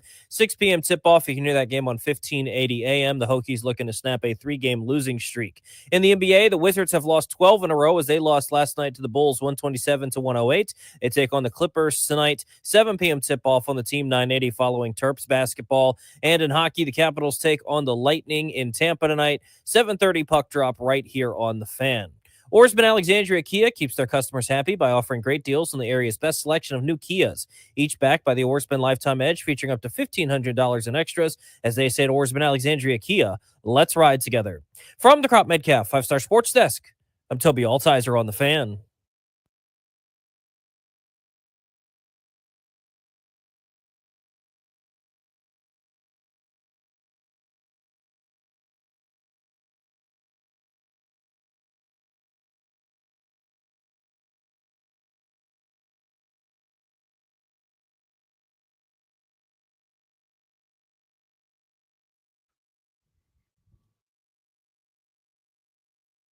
Good Wednesday afternoon. Welcome into Grant and Danny. You are listening live to the Fan. Thank you for making the show part of your day. We appreciate you. In 1 hour, right at 3 o'clock, we will bring you live our annual Grant and Danny Thanksgiving Day draft.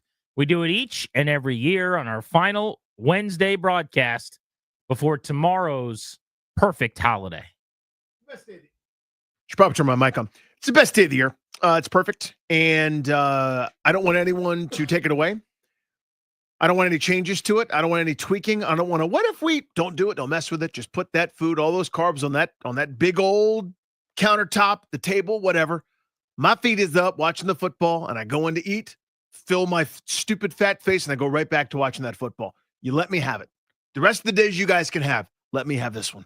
Yeah, if someone were to ask me what are your favorite things about living, about life, about the world, about your existence, I would say my family, and I would say food, and I would say football. And that's the whole point of the day. Quite literally, it's those 3 F's, man. Family, food, and football. It's my day. Yeah. There's not a whole lot like it. It is designed to perfection. It's going to be really, really good. Most of the other days, I'm probably here for you. I don't mean you personally, GP, but it's like I'm here for the kids. They got to do their thing. I got to be there for it. What do you mean by this? I mean, it's like the other days, I'm the shuttle service. I'm the coach. I'm the dresser in the morning. I walk you to school. I go to work. I do all the different things I'm supposed to do. I'm an adult, right? I got a lot of responsibilities. Every other day, I'm doing stuff for other people. I'm not some sort of special martyr. I'm not some kind of hero. I'm just saying that's what adulthood is. Dad of the year over here. Nope, just a regular person. Mr. Mom. One day, not Father's Day either, by the way. I don't need another necktie or soap on a rope or I want silence on that day. But this day, this one right here, kids entertain yourselves. I'm in the way if I'm in the kitchen. The only time I'm swooping in there is to take a little bit of that brie cheese and put it on a cracker and haul my fat buttocks right back to the chair that I'm sitting in comfy for hours of football. You just let me have it. Don't yell at me. Please don't be upset with me. Let me just have it. Can I get a temperature for tomorrow, please, Ryan, from the weather desk over there? I need to know if I'm going to be able to pull the TV outside tomorrow and sit outside, do a little fire, and enjoy myself. So normally what we do is we fry our turkey. And my brother-in-law comes up, and we stand there, and we fry some turkey. But he's not coming tomorrow now. He's under the weather. So he will be staying in Wilmington, North Carolina. And that means probably not going to be frying a turkey, although I may have to take the mantle here and get it done. But I'm still thinking about dragging the TV outside, setting up my solo stove, doing a little fire to keep warm. But how cold are we talking? So at this point in time, it's going to be about a high of 55 degrees. But here's the thing. With wind chill, it's going to be about a 16-mile-per-hour wind all day. It will be raining in the morning. It's the Tanner in the morning. Yeah, it is going to be raining. Until when? I would say you'll be clear right around noon. So if you want to put that turkey on the air or on the fryer outside, like around 12:15, I think you'll be perfect. That's really going to put a damper on things, to be honest with you. It's going to be Tanner tomorrow So at it's some point. cold and wet. Mm-hmm. That's not what we're looking for. No, it's not. So I probably won't do the outdoor TV. I enjoy watching a little football, having a little fire outside on Thanksgiving, but you're telling me I can't do that. I've also now been told there may not be mac and cheese tomorrow. That's what I've been told. We have mac and cheese every year. It's never been a debate, but the guy that makes the mac and cheese isn't coming. Oh. So it's a matter I of see. how do we get the mac and cheese? I think I may audible 52 is Mike, 52 is Mike, tobacco. I think I'm going to get maybe a little trip planned over to Costco to scoop some of their mac and cheese and just have that heated up and put on the table because we can't have mac and cheese. But there's a lot of moving balls in the air. Yeah, a lot of here, ins and outs here. A lot of what have yous. last minute that are trying to derail what should otherwise be my day. So I thought it was the situation that I've been facing for years where I've just lobbied for mac and cheese, and then the ultimate response, the best way to return serve against me is what I like to do to people who are complaining about something that I'm doing or not doing is fine, then you do it. Damn it. I can't make it. You guys make it good. Do that instead of like a stupid green bean thing. Do that instead of Brussels sprouts. Do that instead of the green stuff that I eat out of obligation. Just put macaroni, cheese right there. Make the edges crispy. Could you just do it? You guys didn't even have it until a few years ago. We didn't have it. I would just go to Rockland's and pick up like 2 pints of it wherever and just sit there eating in the corner like a crazy person. Like, The best. But if you want to hear our annual Grant and Danny Thanksgiving Day draft, we've been preparing our boards in privacy. Nobody has spoken to each other about how we're seeing the foods this year. Presumably there will be controversy. It will start at 3:00 as it does every year on the Wednesday before Thanksgiving. So make sure you're listening. We did have some news from Commanders camp today out in Ashburn. Dan Quinn was speaking to the media, and he said that Marshawn Lattimore is back at practice. He was asked about Lattimore's status. This is what he had to say. We're going to get some, first, shots at practice with him today. And we're really following a rigorous process with him, John. And that's not just with Marshawn, but like, with, especially with soft tissue injuries. And we got a great staff, and they're working, together also with him and the feedback that goes with it. And also, keep him safe as well. And, but we are pumped to get him back on the field. It's hard to predict, on soft tissue injuries. And so it'll be awesome to have him back out, working into practice today. I don't want to be mean to Dan Quinn because I find him to be very accommodating to the media. Mm-hmm. He seems like a really, really nice guy. That was so many words to say absolutely nothing. Like, he didn't even acknowledge really with the words that he will be at practice until the very end, even though the words he said suggested he was going to practice early on. Then it was like, with a soft tissue injury, with everybody, he's practicing. Like, let's lead with that. He will be on the practice field, and this is hopefully a good sign. But it's obvious, at this point, he doesn't want to say anything that ends up not coming to fruition and suggest that Lattimore might play. But, I mean, how many words did he just say to acknowledge he's got a hamstring? We're being careful, but he's going to do some practicing today. It's what you do. You're up there politicking, you're stumping, whatever you want to call it, until your time is over, and you hopefully revealed as little as possible while talking for a long time, doing the old filibuster version up there. But yeah, I will certainly take this over Ron Rivera, where it's like it's any day now he's coming, and then 7, 8, 9, 10, 15 weeks later, it still hasn't happened yet. But I'm with you. Just making sure to not commit to anything with regards to we think he's going to play or we think it's going to happen. It's like we are being super careful. We're doing the right thing. I'll take that, but still, I'm with you. It's sort of like, come on, dude. And I know a lot of you guys were probably wondering what is today, because it's not To Tell the Truth Monday. No. And they're off on Tuesday. So Tuesday has no theme. I don't There's even no know. feel. How could they possibly go about their Tuesdays? Maybe it's Watch the Film Tuesday in their offices. No Responsibility Tuesday. Today is Competition Wednesday, he said at the press conference. So it's Competition Wednesday. Mm-hmm. Again, I just think about my daughter's kindergarten teacher, sweet old lady. I take her into the class, and she's like, "Hello, are you welcome? Are you ready for a welcome to Terrific Tuesday?" And she, that it's Wonderful Wednesday, it's Thorough Thursday, and like every day has a little alliteration theme. Mm-hmm. So today, out in Ashburn, Danny, the grown men on the football team, they are having competition Wednesday. You know, it's a lot more charming when you're 7-2 than when you lost 3 straight. But again, I know it's easy for us to be cynical. My eyes roll every time. I'm telling you, athletes, pro athletes, college guy, whatever. Everybody thrives off that crap. Oh, they love it. Everybody needs something on a T-shirt. Think about the Jim Zorn hip hip hooray cheers that we play all the time Oh, for yeah. new callers. You think about one of the best bits going in the league right now is actually the LA Chargers. I don't know if you guys have seen this, but the Chargers, they're the same team that gave you who's got it better than us, nobody, because that's Jim Harbaugh's shtick, which in and of itself is just cheesy and a lot to deal with. But do you know what the Chargers are doing? No. They've got this thing after games where they just go around and everybody high fives each other. Like straight up old school, like Jim Harbaugh's like, find somebody and high five them. And you're like, well, it's like, reminds me of like being at church on Sunday. Yeah, you're wishing people peace. Peace be with you. And you got to go extend your hand and shake everybody's hand. Well, this is a walk around the locker room, and for like a minute after the game, they just all, and they get into it. They're like slamming each other with high fives, like my kid trying to hurt each other or whatever. And they're literally just old school high fiving all the way down the line in the locker room. Just dudes being dudes. They're 12 years old when they're in that locker room. Do you guys go hard with the peace be with you, or are you just kind of mailing it in to get on with the day? Well, post-COVID, it's been a different peace be with you world at this point. You still have mostly people that just kind of nod. Give you the nod for peace? It's a nod and wave situation. I mean, there's definitely people that are just going to get right in there and shake hands. But for the most part, the peace be with you is now like you're hugging, you're kissing the people you're with. Yep. And it's a hot nod and smile to everybody else. So it was basically for us back in the day. It was like what within arm's reach, you're giving peace, but you're already on to the next handshake. But there's always like that one guy that's going to do a little extra, like 2 rows away. Yeah, eye contact, Evan. Yeah. You know, he's always coming in with like peace be with you. I'm like, hey, it's an intense peace. Yeah. It's a lot of peace There's from a you. lot. But like, you know, arm's reach, we're doing it. Peace. Come on, let's go, man. It's like we've been here for a while. Today for us, as you know, Competition Wednesday, and It is definitely Peace competition be with you. Wednesday. I actually feel better about the Titans game now. I didn't realize they were going to do competition Wednesday. They're going to compete but on Wednesdays. Can we make it competition Sunday? I'd like to compete a little better. How about Competition Wednesday, and let's do competition first 3 quarters this time around? What do we say about that? I'd like to do some competition forward progress, please. Can we How get about that? some competition move the chains? Can we do some of that? Where's that when you need it? But Lattimore, good news. Also, speaking of Sunday, one of the problems against the Cowboys was Brian Robinson got hurt. First play of the game, folded up. We really haven't talked about how bad that injury looked. You tell me I'm wrong. You guys saw it like I saw it.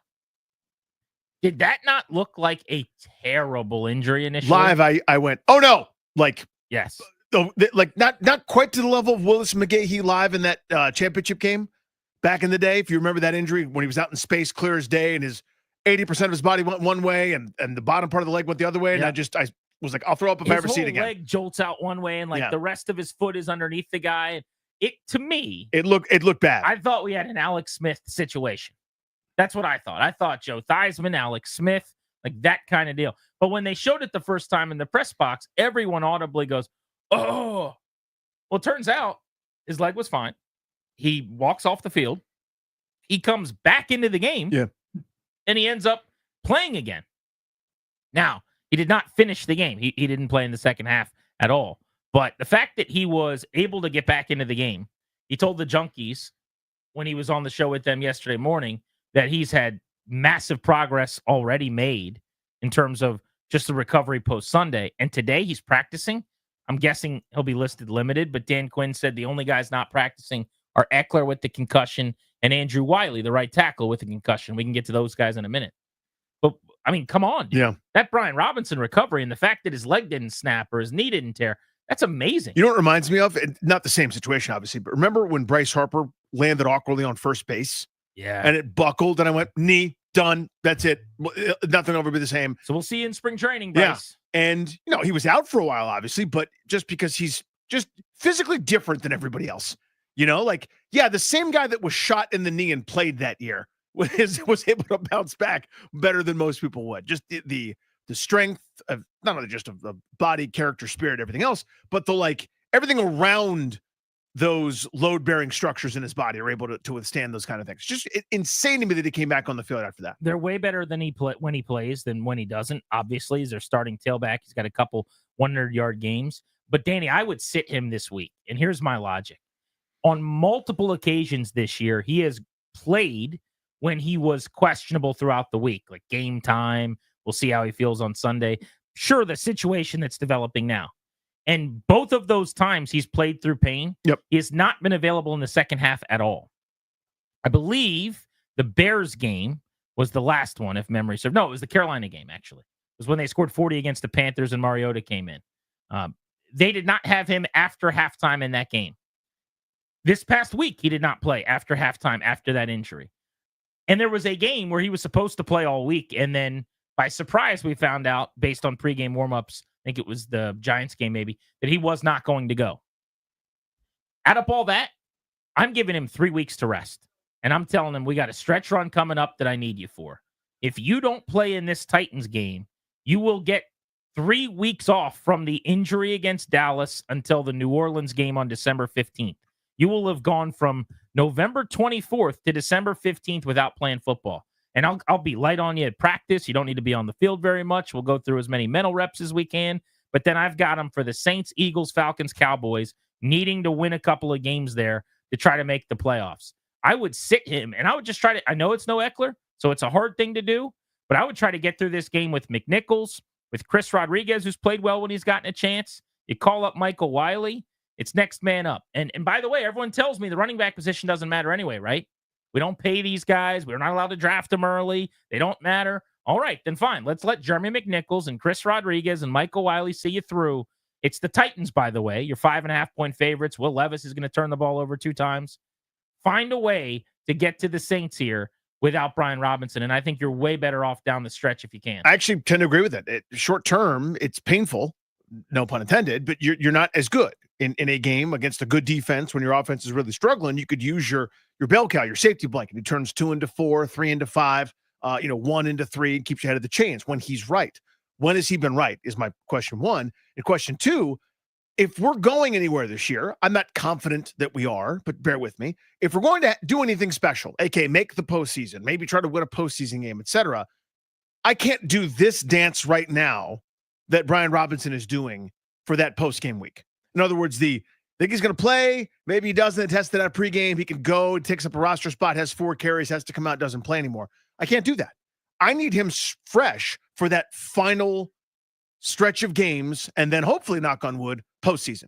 If I'm going to go where I want to go this year, I need Brian Robinson. If I have to sacrifice a week for that, on paper, I mean, something freaky could happen. Of course. And I'll say this too: if they didn't have a bye week next week, I'm not talking about this.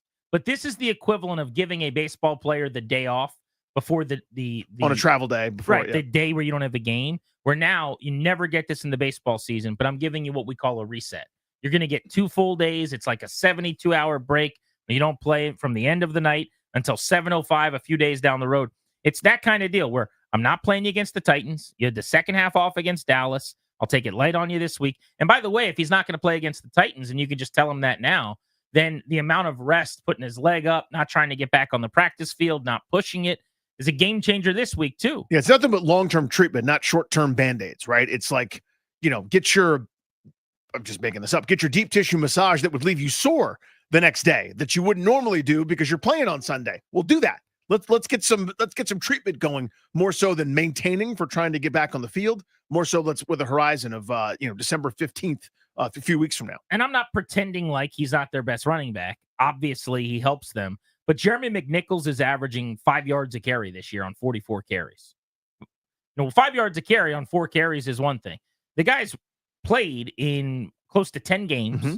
He's run the ball between 4 and 8 times, a handful of times, and he's got closing in on 50 carries, and he's averaging 5 a pop. I think you could probably get by for 1 week without Robinson and Eckler because of the opponent and going into a bye week. Now, if they choose to just go the opposite way, I understand. All these games are critical. They really can't afford losses. Especially after losing 3 straight, right? Yeah, a 4th in a row would feel damaging. In fact, we should get into that next.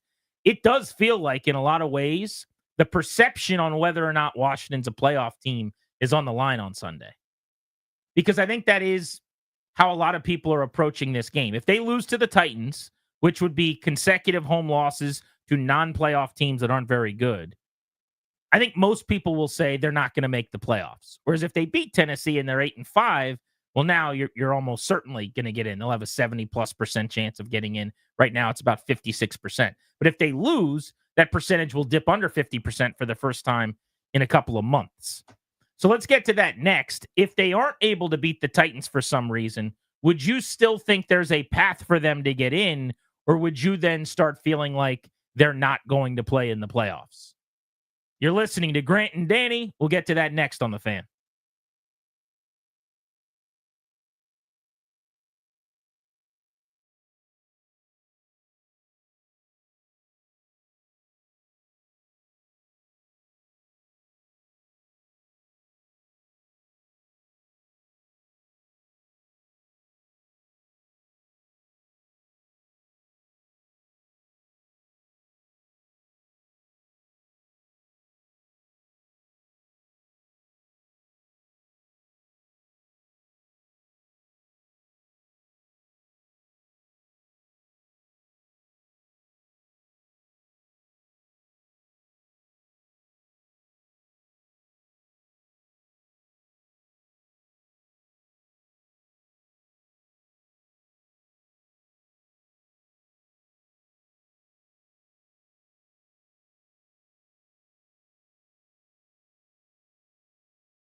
but they haven't played as well.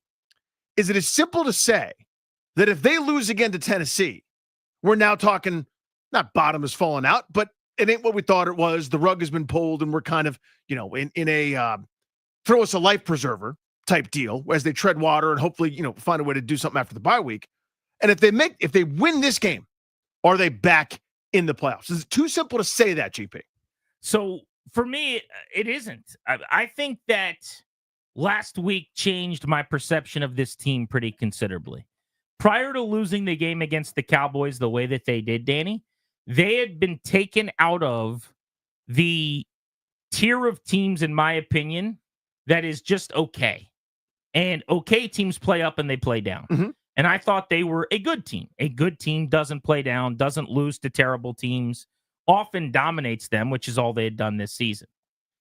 You can explain away one game in the division, which is essentially what Dan Quinn did. I think he's behind the scenes going to take them to task, go in on the players and explain that what happened was unacceptable. But at the podium, when I asked him about the game and how this happened, and earlier in the year, you had all these games like this on the schedule and you dominated all those teams. This was different. He said, I kind of expected it. The division can be a little tricky, essentially. I'm paraphrasing.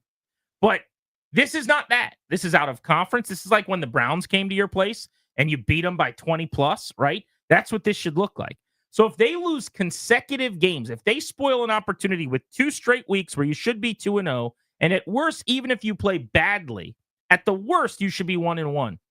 And they go over in those 2 weeks with teams gaining on them in the rearview mirror, then yeah, I'm going to feel like not only are they going to have a hard time making the playoffs, but you probably shouldn't, honestly.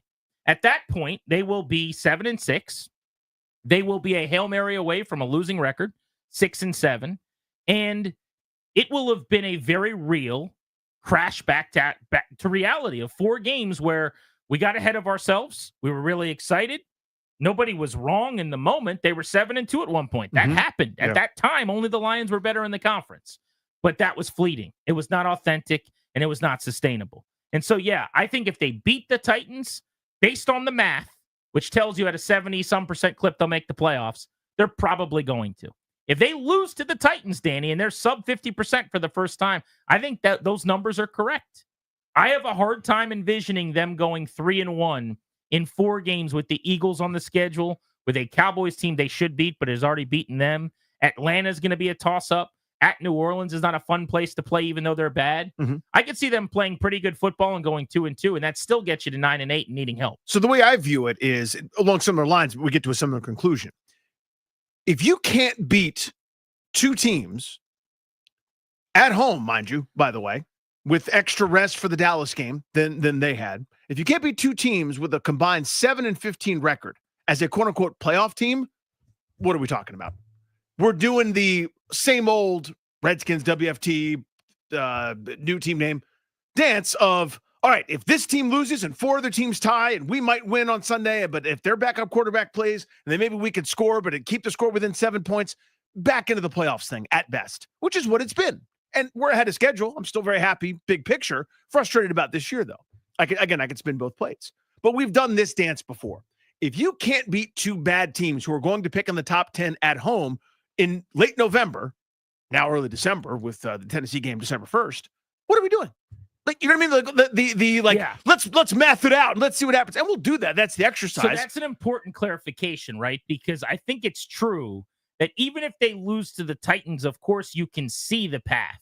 It still exists. There's 4 games left, and they will be at worst probably tied going into their bye week for the final playoff spot. And I would bet, based on tiebreakers at this point, they would still have a playoff spot. And maybe you get leapfrogged in the bye week, but you come out of it with a game you're going to be favored in at New Orleans against the Saints.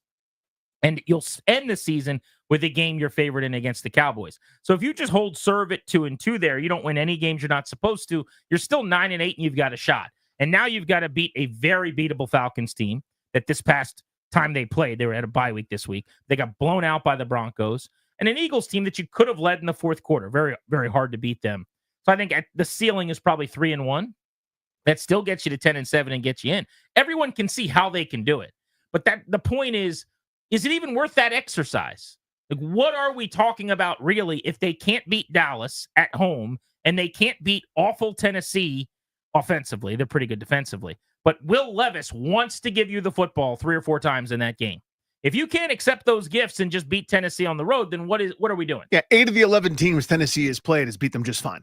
Has figured out a way to do it. You know what I mean? Like, so if you reverse the order of these games, like let's say for the sake of argument that the next 2 games that they were 7-5 in a vacuum. The next 2 games they played were against Pittsburgh and Philadelphia. And you go, we can't even beat those teams. Well, yeah, those are excellent teams. They're really, really good. So that's not casting a giant shadow over everything they've accomplished. That doesn't ruin everything.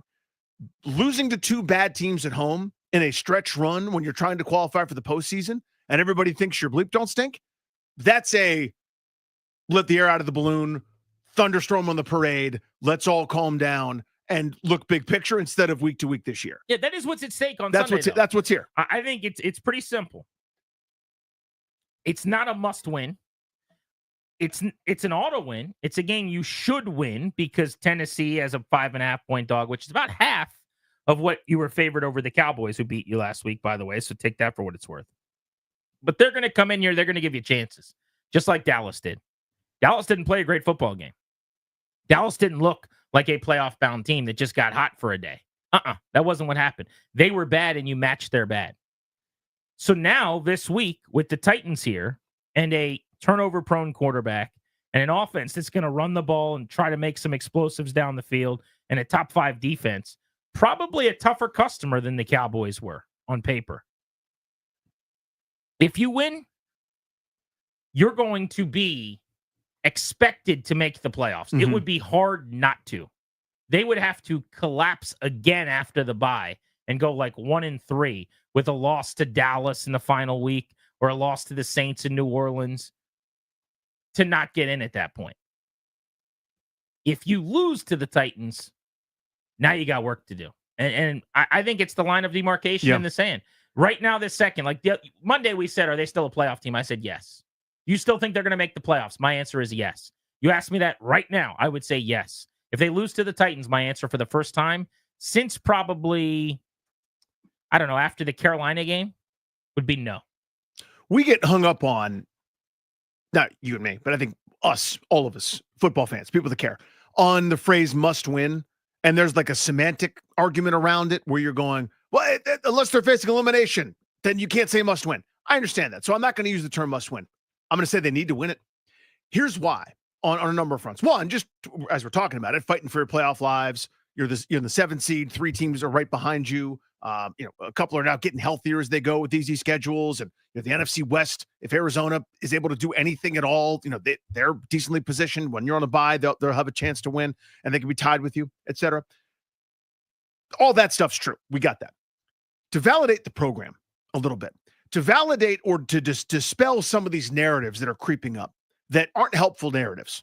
Okay. Now, we didn't invent that Cliff Kingsbury's offenses don't do as well in the second half of seasons. The numbers did, and his offenses did. Going back to Texas Tech, you can look at them. You can excuse it and say they played better competition in the Big 12. And I'm going, yeah. When they played better competition, his offenses went, same in Arizona, same here. You can dispel that. You can take that narrative and Tressway it into the sun. You can take the, hey, all this stuff with all this hokey brotherhood, this and that, and all the slogans and things.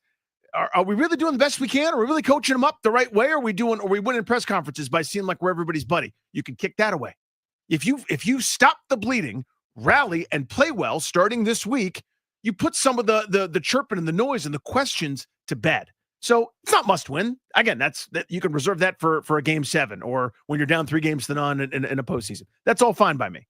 This is a need to. Yeah. Like, you lose 3 straight, especially that last one at home. I'll tell you this. I'm sorry, I'm over talking here. But my buddies and I, the guys that I used to watch football with every Sunday, for the first time in 15 years, as guys are in town for Thanksgiving, we all got together, made a big deal of it, dragging kids around and probably getting in arguments with our wives, doing everything we possibly could. We got together to watch that Dallas-Washington game on Sunday. And a bunch of guys that haven't watched a game, not even gone to games, haven't watched a game in years.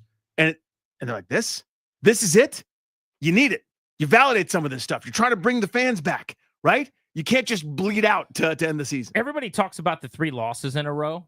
in a small sample because you played some good teams, Steelers, Eagles, and Yeah. then, of course, the bad Cowboys team that you lost to. They're 3-4 over 7 weeks, which is not quite half of a season, but close enough. But noteworthy. It's a good point. I mean, they are a 3-4 football team after losing to Baltimore as well, with what is not that difficult to schedule. Yes, there were 3 hard games in there, and you lost all 3 of those, obviously. But your wins in that stretch are Carolina, bad. Chicago fired its coordinator and may fire its coach soon enough. The Giants, bad. So this is actually a larger thing than just a 3-game losing streak when you really look at it. Like, if you cut their season in half, the second half of what has been played so far is fairly consistent with what we've seen here recently, and the difference in the result is just mainly the quality of the opponent. But I do think that this Tennessee game is pertinent for more than the narrative stuff that you're talking about, which is not as significant to me. It's a matter of, is this thing going to end with them having a chance to win their first playoff game since 2005? Because while this is already going to be viewed as a net win for year one of Peters and Quinn and Daniels and Harris and the whole operation, and it should be viewed that way. It's a massive success of a year in the grand scheme of things. It doesn't mean it's not also going to be an indictment on the coaching staff and on the players, and depending on how Daniels plays, potentially the quarterback or others if they completely collapse. Like, both can be true. You had an amazing first year because of all the stuff you did early. But if you had 2 great quarters where you sold everything and then you put your feet up and you didn't sell anything for the last 2 quarters, it's not like you just get a giant party to start the next year. There's going to be some questions asked about your recent performance. And I think that is in some way on the line here against the Titans. But you know how I feel about games. When you play in the division, it's kind of worth 3. When you play in the conference, it's worth 2. When you play out of conference, it's worth 1. Everyone just says the games matter the same amount, and that's not really true. The timing, though, of playing even an AFC team this late in the year, when you don't have much margin for error, like if you were 9-3, if you had even 8 wins at this point, you'd have a little more cushion. Yep. The benefit of playing an AFC team and losing is it doesn't hurt you in the tiebreaker as much. It's why that Ravens game didn't bother me nearly as much. But you got to get to the tiebreaker for that to matter. And they're getting to a point now where they're losing enough games where they might not. 800-636-1067 is the number. Titans on Sunday in Landover. Are you in lockstep with us that your feelings on whether or not they're going to make the playoffs are kind of hooked to how they perform in this game, even though they'll have a full month out of the bye to still sort all that out? Grant and Danny on the Fan.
Welcome back to Grant and Danny on the Fan. One more sleep until Thanksgiving, the greatest day on the calendar.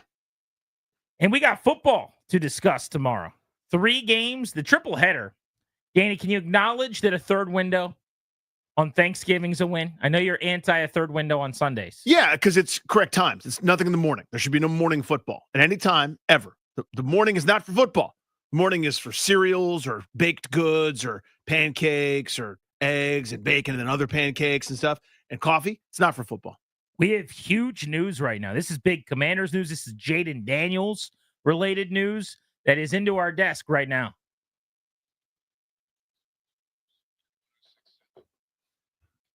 Wow, This is big. Nikki Jhabvala of the Washington Post is reporting. I'll just read her tweet here.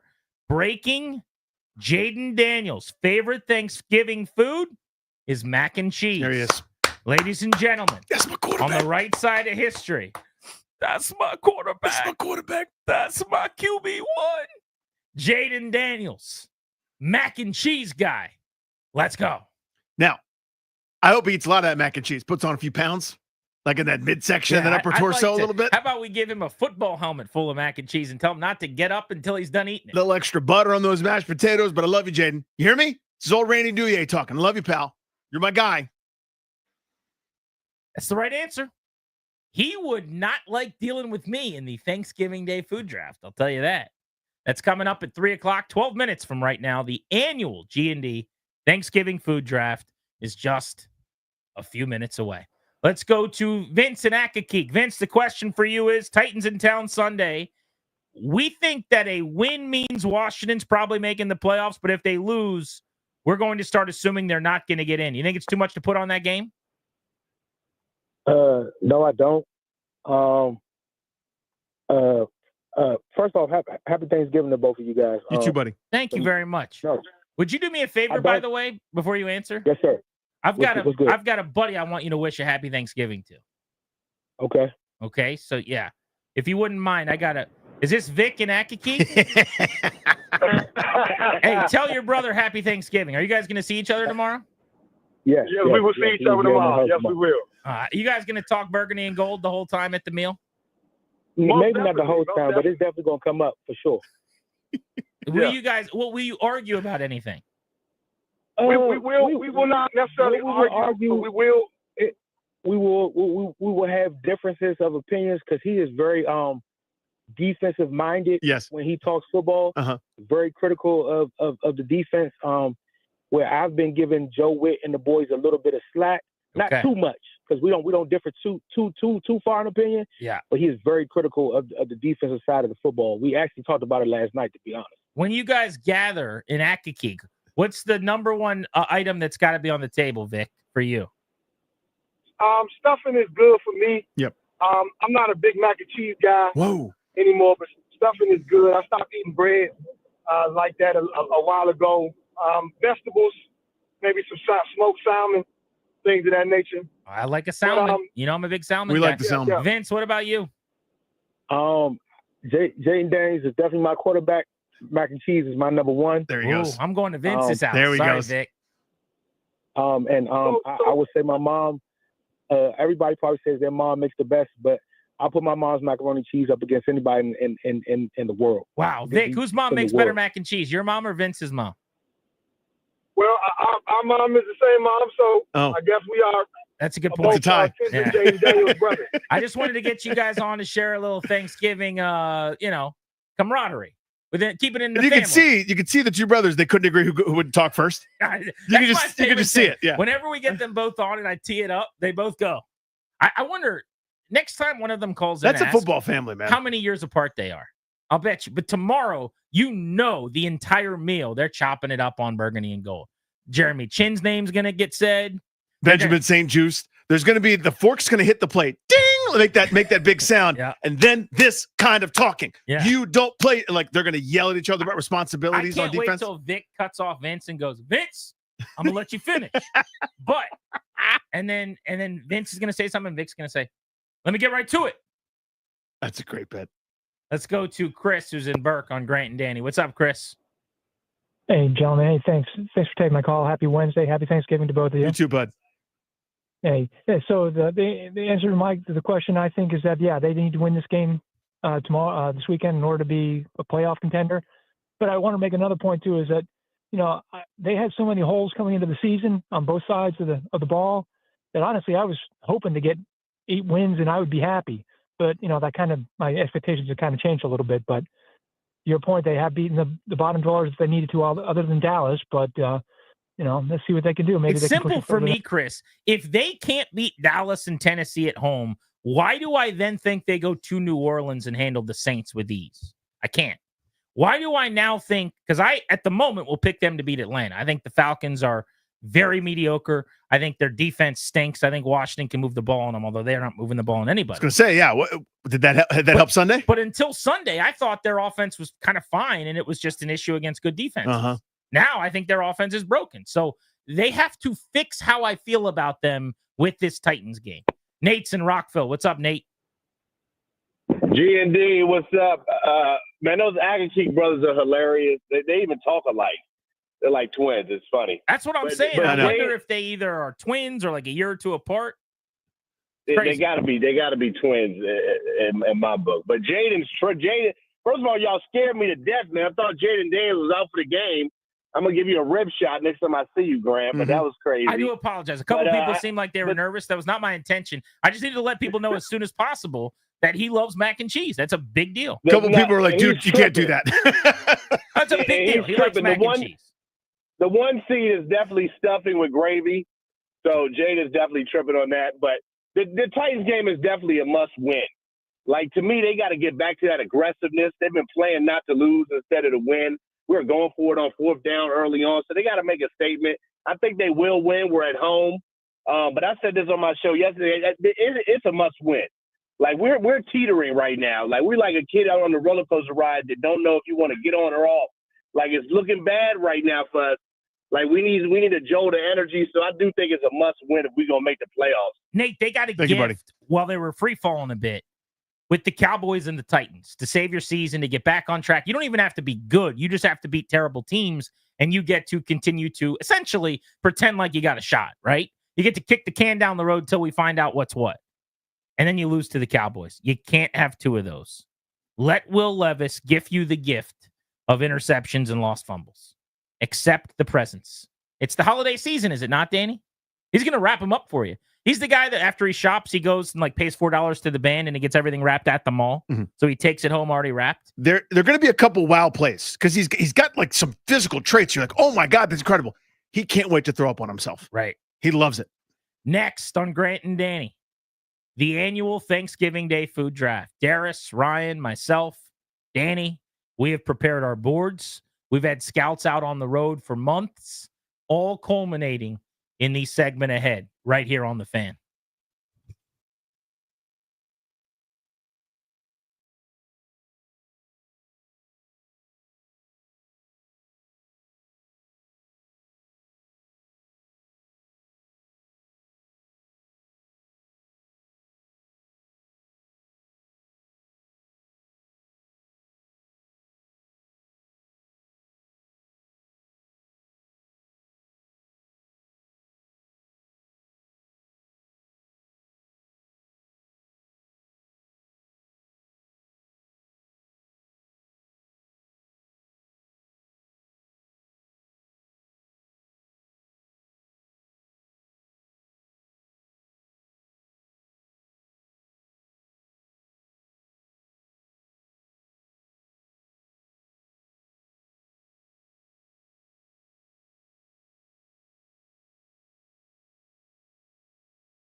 Are we on the clock? Tell me you didn't just do that. Just got the number 6 pick, and no, we are not on the clock. Denver is on the clock. Okay, so we got 6. Who are we picking at 6?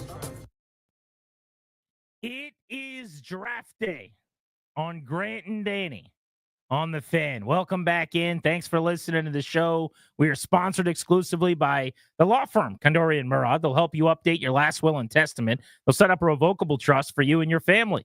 Schedule a free consultation with their estate planning attorneys today. Visit kmlawyers.com. Be sure to tell them that we sent you. That's kmlawyers.com. Every year on this show, on the day before Thanksgiving, before we say our goodbyes and head in our different directions to be with our families, that's right, we compete in a task that's very important. Mm-hmm. It's the annual Thanksgiving Day food draft. First things first, we got to let people know who the participants are this year. It's the same as every year. Ladies and gentlemen, the producer of the Grant and Danny radio program, who touches all the buttons, he has been known to make some curious decisions in the Thanksgiving Day. He's a bit of a food wild draft, card, but he avoids the shrapnel because there's one wilder card.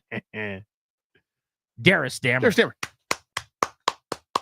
Thank you. Also participating in today's Thanksgiving food draft, a man who has found a way to become a story after almost every single year's worth of these events.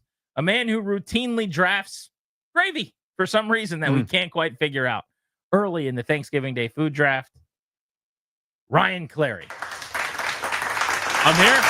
I'm back. Would you I'm say back. you've been studying for the draft? Of course I have been. I mean, this is something that I feel like I hit a home run on every single season, so I'm expecting to do the same this year. Darius, But with do me a a different favor. strategy. Slide that piece of paper over to Clary. Clary, I want you to read what's on that piece of paper for me that Darius is handing you. Hors d'oeuvre.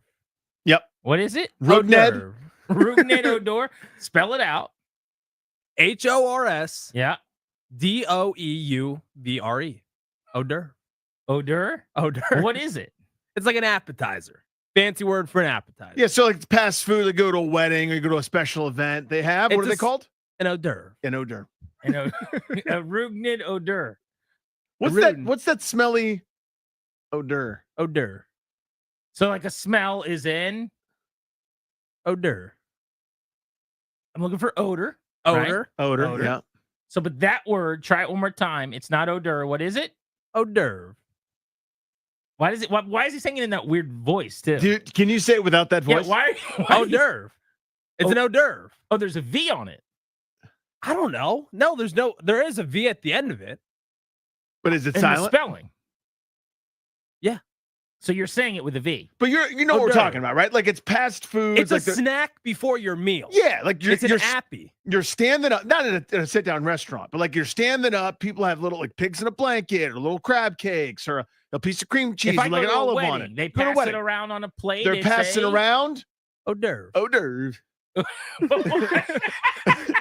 Why is he saying? I'm not saying why is he saying it wrong. Yeah, I know why he's saying it wrong. He doesn't know how to say it. He sounds like he's doing an impression of the Swedish but chef. Why do you keep saying it in Hors that d'oeuvre. voice? Hors d'oeuvre. Will you acknowledge that you're saying it weird? Listen, yes, You're I saying did. like hors d'oeuvre. I said it to CK earlier, and I can tell immediately. He was like, "You said that wrong." I don't know how to. I don't know. But when you just said I don't know, you sounded like Ryan Clary. Hors d'oeuvre. When you say hors d'oeuvre, Hors you- d'oeuvre. just There- say it as Ryan Clary. Hors d'oeuvre. Okay, that's Oh, better. there we go. Because you acknowledge before you're going hors d'oeuvre. Hors d'oeuvre. I mean, that's the thing. You keep saying it to some d'oeuvre. French guy or something. I could be French. Like it's Ryan from Norway. He's like hors d'oeuvre. Hors d'oeuvre. Okay, with that ready to go, we'll just set that off to the side. Yeah, You're, what- you're what- good to go for the draft. I'm good to now. go. We'll put some hors d'oeuvres out. There we go. Also drafting today, we've got Danny Huhe. Thank you very much. Pleasure to be here. 10-time defending champ. Always a pleasure. And, it's about winning games. It's not about tradition all the time. So I have always pushed the envelope here about what should be accepted, much like I would do if I was in charge of an NFL franchise, pushing paradigms. Right. Says the guy who hates the Patriots for cheating. But yes, you have won a couple of times. 10 is aggressive. You have won in the past. How many years occasionally. have there should have been on 10? In your own mind, I guess you've won 10 times. You've also cheated almost every time. Last year, Danny took prime rib in the Thanksgiving Day food draft and still to this day claims that it's a Thanksgiving food because many, many years ago in Ireland, one time, one guy ate it. And that's your big argument. No, it's, Irish Americans might have prime rib as their centerpiece since beef in Ireland was once a rarity. Families would save up money for this dish to signify newfound prosperity and hope. That's just historical accuracy. And That's absolutely ludicrous. And we're sitting in Ireland, right? We're doing that? Oh, wait, we're not. Irish ancestry. You've never once had prime rib at your Thanksgiving. We haven't done it, but it's done. It's been done plenty. It's done in the Midwest. So if anyone does anything, it's on the table for this. Sure, not everyone has mac and cheese, but we acknowledge mac and cheese. The Thanksgiving side. Reasonable, normal Thanksgiving food. So it's prime rib for everybody. So we need to do a draft order. The way we do this, I'm going to put all of our names into a randomizer, and then we will get the results. So what I'm going to do is I'm going to hit randomize 3 times. Danny, I want you to watch me. All right, the here we good go. people on 106.7 The Fan YouTube should be able to see this as well. All right, hit the randomize. Randomize Where once. is it? Randomize twice. And the third time, read the order, please. I can bring it a little closer. It says Darius 1, Danny 2, Ryan 3, and Grant 4. Darius 1, Danny 2, Ryan 3, and Grant 4. All right, not a bad order. I feel good about where I'm at, guys, with the snake pick at number 4. I kind of like where I'm at. Danny, how do you feel about having the second pick? My entire strategy this year was incumbent upon me being in front of you. So I've got something. I've got something I'm thinking about here. Well, I might have to try to move on up the board. All right, so Darius has the first overall pick in the Thanksgiving Day food draft. Before we get to pick number 1, do we have any questions, anything we need to sort out, any leftover issues from years past? Yes, rolls. Can we draft rolls, or do we have to draft a specific roll? Do we have to draft cornbread? Is it not a roll? It's a great, What are we gonna do great there? question. So rolls are rolls. So if you can't be like, actually, Parker House rolls are different than rolls. Everyone knows what a roll is. I don't want Dinner anybody roll. having King's Hawaiian and Parker House. You Yeah. get rolls, you get all the rolls. Rolls are rolls. Rolls are not cornbread. Rolls are not biscuits. Rolls are not toast. Right? When you say rolls, you didn't eliminate every bread product in human history. So I'm gonna say biscuits and rolls are too similar. I think we could decide right now that if we want to have cornbread and rolls as an option, I'm fine with that. I'm not okay with rolls and biscuits. Interesting. Well, biscuits are different. I think they're totally distinct. I mean, but how many? I mean, we're just gonna have a whole round where everyone gets their own. Biscuits and rolls are both round pieces of bread. Yeah, they're a little bit different, but we don't need to have 10 types of bread being drafted. I think we go. I mean, they make a lot of linebackers. They make a lot of receivers. I think we could do that. Rolls, cornbread. Thoughts? Wow. I don't know. I don't think I agree to that. I don't think I agree to those sounds like I'm terms. being outvoted here. I think so, because I think crescent rolls are also a little different than just normal rolls. Oh, so we'll just whatever bread you want. I'll just do some garlic bread. No problem. you want guys. Okay, sounds good. That's a long time traditional Thanksgiving food, the garlic bread. Says the guy with prime rib. You can't speak on I that. was thinking about the glass house you're in. Okay, so we can't do it without fighting. Let me know when I draft it. What were you saying, Darius? I missed that. Oh, I didn't say anything. No, that was the big. Yep. Okay. What'd you say? I was like, we'll never get through this without fighting about something. We haven't even started yet. It's impossible. Yeah, especially if you keep drafting foods that aren't Thanksgiving Day foods. All right. So, any other questions? Then we got to iron out. Are we good? Did we solve that one, by the way? I think so. It sounds like you guys want all forms of bread available. Rolls, yes. Do you think Ryan wants rolls? Someone please take rolls ahead of him. By the way, keep telling us what you're going to draft before you draft it. Or durable. All right. He walks up to the podium at the convention center in New York, and he's like, "Is Eli Manning still available?" Yeah. Has anybody seen rolls? Like, do you guys like rolls? Does anyone? What about rolls? Or durable? I think rolls. You guys are saying biscuits is different, cornbread, that's fine. Yes. But Mhm. you definitely, I mean, it sounds like, Danny, you want to be able to draft Parker House plus. No, I don't want to be able to someone just go bread and eliminate everything, right? Okay. So I think that's wrong. I think if you go toast, for example, not that you would, Ryan, these are different picks. If you go toast, then it's like, but a different kind of toasted bread with marmalade on it. That's too similar. But like a totally different preparation between a roll, cornbread, rolls, Ryan, or durba, and like a biscuit or something like that, I think is fine. Those are distinct. All right, very good. Then Darius, you have the number 1 pick. Are you ready to start the 2024 annual Grant and Danny Thanksgiving Day food draft? We are absolutely ready to start. Here we go. Let's clap it up. Let's get this thing Here we going. go. Good vibes in the room. I'm the only one clapping. I want clapping. Here we go. Clap. I want Clap. clapping. Thank Please you. clap, everyone. Wish everybody luck. Everyone clap. This is a big moment. All right.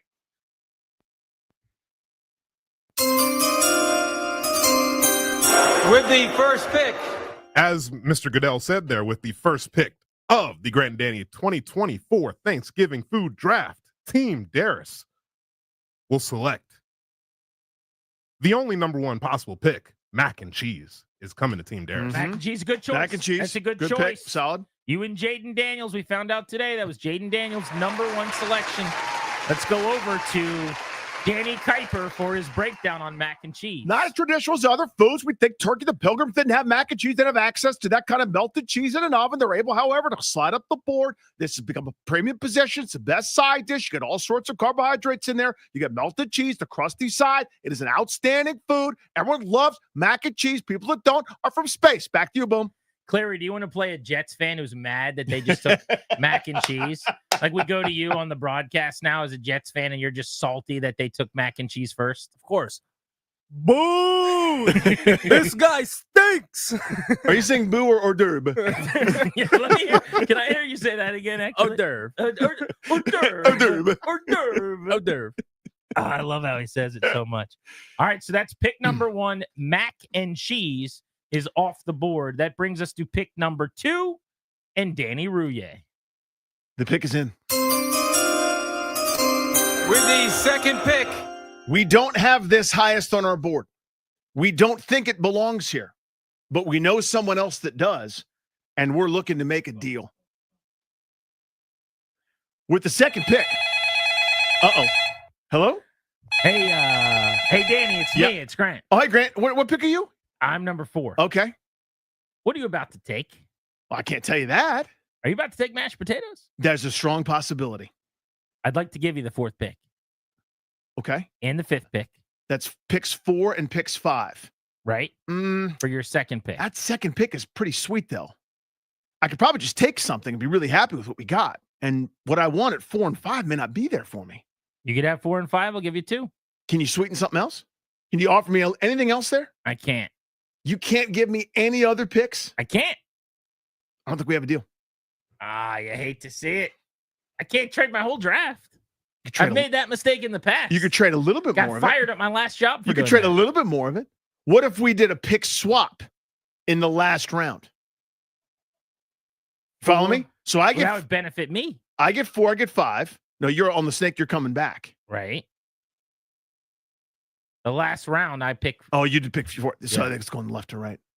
What if we did a pick swap in round 3? So I get 4 and I get 5 and I get a swap. You 4 and 5 on my chart. I'm already giving you more value. I guess you don't love mashed potatoes then, buddy. I love mashed potatoes. The pick is in. You son of a bitch. with the second pick, Against my better judgment, I'm going to have to. Wait, what is going on here? Hello? This is Team Ryan Clary. Oh, hey, Ryan, what's up? So you have the second overall pick. Yeah, I do. I have the third overall pick. Yes. I'm willing to give you my third overall pick, my third round pick, which I believe will be pick number 11. Okay. And I'll do a pick swap with you in that 4th round. Well, that's less than 4 and 5. My offer was better. Grant's was better. Still? Yeah. But it's me, though. I might not take mashed potatoes. Well, then he gets it. How do you know he's going to take it, though? It's a game of mind game. 10 plus years Draft doing the day. show, dude. It's all Draft day. it's the only thing he cares about Draft is the mashed day. potatoes. Draft day. You never know. I You stole, just keep saying draft It's a day new over year. and It's a I new year. stole wings from him at the Super Bowl party, did. and he traded his entire franchise away. He Yeah. went full Mike Ditka. I got him where I want him, and he's not going to up his offer. He's going to lose mashed potatoes. He's going to have a Thanksgiving without mashed potatoes. You sure you want that holiday? You sure you want to sit down at that table without those mashed potatoes? All right, here we go. I guess I got to make the selection. Hello? I want you to know I hate you. Appreciate it, man. Yep. I guess that's it. with the second pick, Mashed potatoes. You bastard. I thought that was all a big buildup and you weren't going to take mashed potatoes. No, it's not number 1 there on our board, but it's number 1 on yours. So you just screwed me. That was the plan. What I would have done. This is what I would have done with Bronny James, for example. I'm not here for the Los Angeles Lakers. If I was in the teens or later, how much do you want him to play with his dad? Give me something.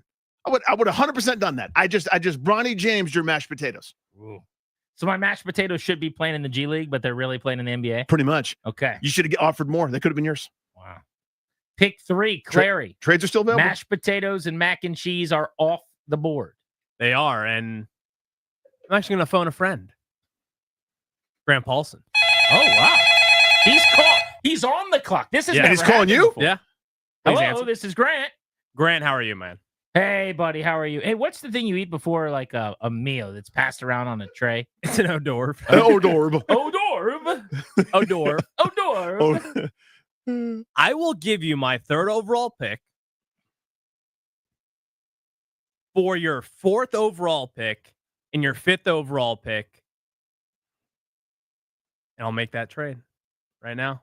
I bet you would. No, is All this right, guy? No. Let me throw you something else out there. Then. Okay. I'll just give you my 4th round pick. I So will you'll get. I will accept your 3rd round pick and your 3rd overall pick for 4 and 5. I'll do a pick swap in that 3rd round. Can't do it. Can't do it. You sure about that? Positive. Okay, the pick is in. With the 3rd pick, Team Ryan selects stuffing.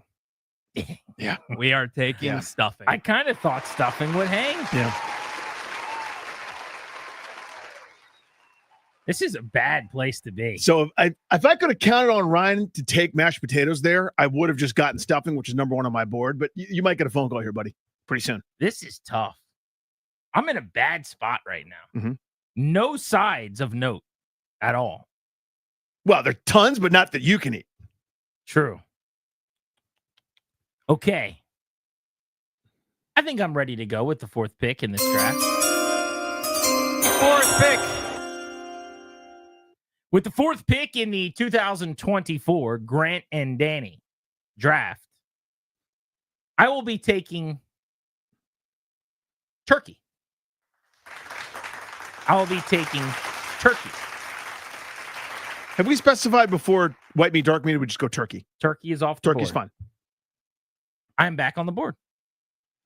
I would like to pick again with the 1st pick of the 2nd round, pick number 5. So long as nobody's calling, I would like to make my next selection. Hello, this is Grant. Grant, this is Team Clary. How are you? Hey, Ryan, you're really working the phones a lot. Yeah. Working the phones a lot. Here's what I'm willing to give you. I'm willing to give you my 6th overall pick. Okay. And as well as my 3rd overall pick. My third round pick. For my 5th pick right now? For your 5th pick, and as well as a pick swap in round 4. So I pick 1st in that 4th round rather than 2nd. Yeah, I'll take that. Deal. Pick Deal. is yours. Pick is mine. We'll have pick 5. All right, so we'll kick off round 2 as soon as we return. So right now we've had 4 picks. Clary and I have now swapped, so we'll give you the order when we return. Mashed potatoes, mac and cheese, stuffing, and turkey are off the board in round 1 in the Thanksgiving Day draft. I am sideless. You guys are on the precipice of being turkeyless and maybe meatless. You're listening to The Fan. Come on, let me get this straight. In the span of one day, you have managed to burn through 3 years worth of number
and just couldn't be happier. Yeah, us either, Adam. We're trying to find some commanders right now on the table. It's the annual Grant and Danny Thanksgiving Day food draft. Round 1 is in the books. We got 3 rounds to go. You're locked into the Fan. So in the first round, Darius had pick 1, took mac and cheese. Danny turned down trade offers from Ryan and I. Stuck at number 2, took mashed potatoes. Clary tried to move out of pick 3, wasn't able to, took stuffing. And so, as should be the case on Thanksgiving, the 3 key sides went first, second, and third off the board. I was stuck at number 4 without sides and had to go turkey to end the first round. We kick off the second round now. I have traded my pick at the end of last segment with Ryan. So to move up 1 spot, Clary gave me his 3rd round pick outright. What a terrible deal looking at that now. And then we swapped 1 spot again in the 4th round. So, I mean, well, you switched again? Yes. Oh, he and I had one. It's a 1 pick swap in the 4th round. But Clary, in other words, if he doesn't take something I was going to take, just made an all-time curious decision here. I think we're doing what's best for the team. I mean, we're in a win now mode, so I think we're going to make a win now move. Does win now mode just mean get rid of your picks? Move up the board willy-nilly? I mean, that's what one team did to win the Super Bowl, and they won the Super Bowl that year. So Bleep you have to do what picks, you have to do. All right. Bleep them picks. You got pick number 5, first pick of round 2. Yep, them pick is in. Any calls? No one? Okay. That's fine. Okay. That's fine. With the 5th overall pick in the annual G&D Thanksgiving food draft, Team Ryan Clary selects ham. We go with ham. We have It just says Thanksgiving. I want to get Shannon Sharp's thoughts on the ham pick to kick off the second round. Hold on, Skip. Let me tell you something about ham. There's more delicious than turkey because it got moisture on the outside. When it's honey glazed on the outside of it, there's that crust of brown sugar. That's delicious. Kudos, Ryan, because I was about to take ham. I was going to take ham so that nobody else had a meat. Not because I want 2 meats, 2 proteins. But I've got to say now, both you and Danny at different points in front of me have absolutely taken my pick away from me. So if that's the goal, you did a good thing. And you know what? It's about defense at times. And I think we're doing a good draft and we have a good strategy going forward. All right. I've got pick number 6 overall. So I think I'm ready. The pick is in. To go along with my turkey, I will eat a sandwich on my rolls that I am about to take. Preferably King's Hawaiian. There's many options, though. None of you can have any of those options. I will be taking rolls with the second pick of round 2. Yep, that's what I would have done there. So that screws me 6 ways from Sunday. I believe Lou Holtz has a thought on the rolls. Well, let's when you talk about this food stuff, okay? Because if you have a roll, you can do some of the different things. You put some butter on the rolls, and you can also dip it in the gravy. The mashed potatoes gets on your roll seasoning. That's all it is. So this roll's going to compete on your football table when you're watching football games, eating some rolls. Danny is on the clock. Pick is in. Not what we wanted. We're not happy with it, but it's going to happen. Either way, we're going to have more carbohydrates because that's what this day is all about. With the, I don't even know what pick we're on. Number 7, pick 7, I guess, overall. We select biscuits. Tepid applause. He's the guy everybody wanted. This is the Christian Gonzalez to Emmanuel Forbes selection here. Rolls and biscuits. This is a run on bread. Yeah. We've got our bread run. A lot of corners coming off the board. Darius Dammert has the final pick of round 2. This is pick number 8 overall. And we are ready to make that selection. Oh, wait. I think, guys, is your phone ringing, Darius? I think I heard your phone ringing. The Grant's got extra ammo to move up now. Hello. Well, don't sound so excited. I don't. How are you? There's a lot of options that I wish I would have been able to take in before, but they're all gone now. Well, fear not. I'm about to load up your shopping cart. Is that so? Your guy has picks 3 and 4 in the 3rd round, and I've got pick 2 in the 4th round. I will give you my 3 remaining picks for the pick on the clock right now. You know what? I'll do you one better. I don't even want your pick right now. I'll give you my 3 remaining picks for mac and cheese. I'm giving you 3 more picks. You're filling up your damn plate. And I am complete with everything I'll ever need. I'll have mac and cheese, I'll have turkey, and I'll have biscuits, and you can all kick every rock from here to Albuquerque. I'm giving you 3 picks for mac and cheese. You can eat till your little heart's content. What are you going to eat, though? He's going to eat so many things. Willie? You're asking me to give up the player that was drafted number 1 overall. I am. I'm giving you all of the picks for him. For all the leftovers. You sure you want to do it? Look at all there's 60 things you can eat on Thanksgiving. You'll have a fine plate. To play a Harris. green bean casserole. You'll have a fine plate. Some almonds. You know how many sides? Well, he ain't eating almonds. I'll tell you that. He can now. He'll keel over. Is he No, allowed almonds to eat was almonds? one of the Almonds was ones out. that I take back almonds. Don't listen to him. I take back. I thought almonds was on the good list. No. No. You could get a Thanksgiving crab cake, maybe. Just start making stuff up like Danny does every year. Prime rib. Won't matter to me. I'll be out of the draft. I got no more picks after this. I'm giving you 3 picks, and you've got to decide if it's worth mac and cheese. I don't believe that it's worth giving mac and cheese up for, especially not a Thanksgiving mac and cheese. I can't do it. Sorry, Grant. Gonna hang up on you. Quick. What? Oh my goodness. Phone's What ringing. is this? Again. Who is it? Yes. Who is it? Hey, Darius. It's your pal. Grant, I just hung up on you. Why are you calling me back? It's fine. I'm giving you 3 picks, right here and right now for mac and cheese, and I will give you my first round pick next year in the Grant and Danny Thanksgiving 2025 draft. Protected. Okay, it's a protected pick for number 1 overall.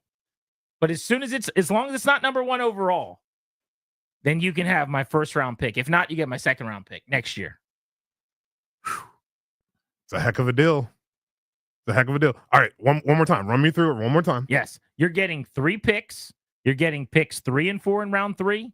You're getting pick 2 in round 4. You get to pick right now with your first pick now because you don't have any food yet. If you give me your mac and cheese, you will have 4 items the rest of the way, right? Actually, you'll have more than that. You'll have 5 items, more than anybody else, the rest of the way. And I'm getting mac and cheese, and you're getting my first round pick next year protected for pick 1. Otherwise, you go down to round 2. Will Dawkins is on the line. Grant, I'm carefully considering this. It's a This great is a huge deal. It's a great offer. It's mac and cheese, man. Son of a. I can't give up mac and cheese. I'm gonna have to hang up on you. Have a good night, Grant. How does he not take that deal? Because he has nothing to eat this year. He's going to have 5 He would picks. literally have no plate. He has 5 picks. Through This 3 guy likes rounds. all kinds of weird stuff. Through 2 rounds, he'd have no food, is what you're out Even asking. damn Uncrustable. Okay. The pick is in. With the second pick of the, with my second pick for the Thanksgiving draft, Team Darius is going to select deviled eggs. Deviled eggs will be on the table for Team Darius. Deviled eggs is a good pick. Yeah. Thank you. Yeah. I think there were better options for you there personally. Just Damn. myself. Damn. Deviled eggs is a pretty good pick. And you actually have the opportunity to snake here, Darius. You get the first pick of round 3. So through 2 rounds, here's what we're looking at. Darius has mac and cheese and deviled eggs, which is hilarious. That's outstanding. That's a great plate. I mean, he's doing well, sticking to his guns. Danny has mashed potatoes and biscuits. I don't know why that's funny. It's delicious. It's a great combo. I've got turkey and rolls, and Ryan has stuffing and ham. Everybody's off to a decent start. On to round 3 we go. This is where championships are won, by the way. Early round, that's fine. This is where we found out who scouted the best, guys. Darius, you're kicking off round 3. And the pick is in. With our round 3 pick, Team Darius is going to select the first dessert off the table, pumpkin pie. Come join the party. That hurt. That hurt. That hurt. Could have had that pick anywhere you wanted it. You couldn't have. That was coming right my way next. Oh, that stings. Stings the nostrils. Very well. The pick is in. One of these meats is ineligible, but I will offer that 2 are not. Give me the duckin. That's a duck and a chicken. Can't do a turducken because turkey's off the board. The duckin. That's a duck That's and not chicken. a food. Sure it is. The turducken minus the big turkey. Nobody does a duckin for Thanksgiving. Well, I'm happy to start. Turducken is fine. You can't do. No. Yes, you can. No. Turducken. No. No turkey. You can't. D-U. You can't start a tradition. Okay, let's roll on this. Darius and Ryan. Let's see what we think. Is Danny going to get a duckin', which is not a thing, and no one has ever eaten on Thanksgiving before, to keep his tradition alive of trying to ruin this segment? No turkey, so I just get a duckin'. Yeah, so here's the thing. Like, if we're going to really kind of dive into this, Danny specifically said after you were like, hey, like, this is not a Thanksgiving food. And he's like, yeah, well, let's start it. So he is then acknowledging the fact that it's not a Thanksgiving food. That's why he can't take this. This is yeah. Clary is saying no. No, that is That's not one a vote. Thanksgiving It has food. to be unanimous. Has to be all three of us. I will rule against a duckin', which is not a thing. What is that? A TJ Duckett? No, it's a duckin'. Is he going to trade? Is it in Atlanta? I got to give him a second-round pick for it? Smaller Thanksgiving gathering. Probably We're number 45? Probably your second one, right? So your first one, you have the big turkey. I can't have turkey, so I'll have everything but. The turkey sucks anyway. I'd rather have these two. Okay. I will say no. Darius, clean sweep. What do you got? Normally, I would be all in favor of Danny's shenanigans just because I think it makes this all fun. Yeah, I think it makes it all fun. How much? The ducking is not a real thing. I just can't. If you would have just said prime rib, I'd go for it. You're just creating something that's not real. I'm sorry, Danny. Can't do this. You're literally making up a food. Ryan, I guess you're not on the clock. I guess it's Grant on the clock. That's the pick. Turducken minus the stupid turkey. Right on my plate. The turducken is made. I don't slice the turkey part. It's duck and chicken right down the plate. We roll against it. Yeah, So you have to go. we all ruled. Three of us. You know what? Let me find it. I don't care. It's a turkey. That's gone. I just get the duck and the chicken part. Duckin'. TJ Duckin. Okay. So now Danny's on the clock. The pick is in. Duck and chicken together in a combo. If there was a way to combine the words, you could do that. Or not, if that's not okay. I've got back-to-back picks here to round out round 3. I guess I'll just keep this thing moving with yet another year of Danny making up a food and the rules as he goes along here. But I suppose with 2 picks in a row, my picks are in. I will go with candied Brussels sprouts. You know those delicious Brussels sprouts that you do that taste not healthy? I'm going to do those. Brussels sprouts with a little bacon in them. Bacon and Brussels going to be my next choice to go with my ham and my rolls. Can I get a breakdown on Brussels sprouts from John Gruden? Let me tell you something, man. That's a terrible food. You ever had Brussels sprouts on purpose, man? You go somewhere and you're like, I got Brussels sprouts. And I'm going, no. I would not take Brussels sprouts with the 1,000th pick, with your pick, with someone else's pick. That's a terrible choice right there. I don't know what this franchise is doing. It's like a prison meal with those little cup trays when you go into the prison, man. And he's going, you want some dry rolls and some turkey or ham, whatever the hell it is, with some disgusting Brussels sprouts? That's what he's got, a prison meal, man. That's not for me. With the final pick of the 3rd round, I will take chocolate chip cookies. I will take my dessert, a chocolate chip cookie. So I now have turkey, rolls, Brussels sprouts, and a chocolate chip cookie. I got to get cute here and find a side somehow. I'm going to have to do that in the final round. Ryan's got the first pick of round 4. I'll pick second. Danny will make something up that doesn't exist with the 3rd pick. And then Darius will get us back on track with the 4th pick. You are listening to the 2024 Grant and Danny Thanksgiving Day Food Draft.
to put a bow on our 2024 Thanksgiving draft, and then we'll let you guys decide who won via vote. We'll post all of our plates that we drafted on Facebook and on Twitter, and you guys will, via poll, tell us who had the best draft. Welcome back, Grant and Danny on the Fan. Darius, Ryan, Danny, and myself. 3 rounds down, 1 to go.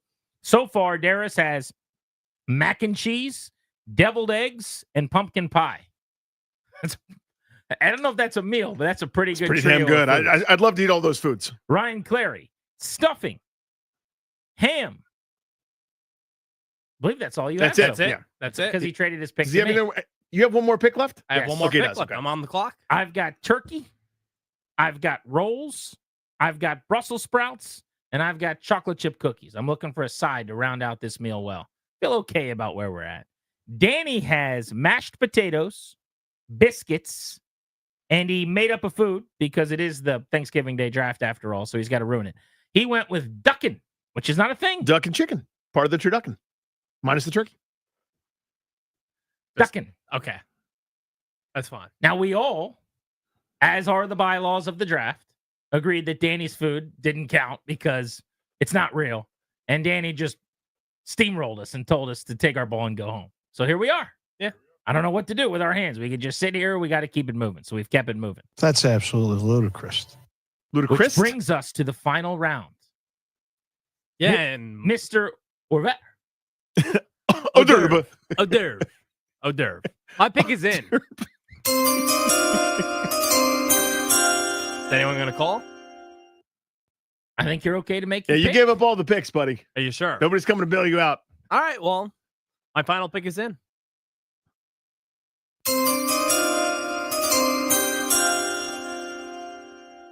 With my last selection in this year's draft. Hello.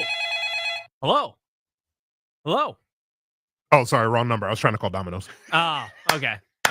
That's fine. The pick is in again. That taught me. That was a good bit. That was a good bit. With this pick, we will be selecting sweet potato casserole. Now, let me explain myself. This is a first-round pick that fell to me in the 4th round. Unbelievable. It is sweet. It is a side. It can be served as a dessert as well because it's so sweet and it's so good with all the brown sugar in it. Marshmallows on top. This is something that I believe is the best pick of the draft. That is all. Sweet potato casserole. I'm not a sweet potato guy, but I think it's value. Yeah. I mean, people that love it, like to get that at pick 13 feels like a win. So I would have taken that, but I needed a protein there as part of it. So that's a round 2 pick for me. That's an outstanding selection. So you made up a protein. No, it's part of a turducken. It's everyone eats it all the time. Oh, a duckin'. Duck and chicken. We're just shortening the words. People eat it all the time. Yeah. He said.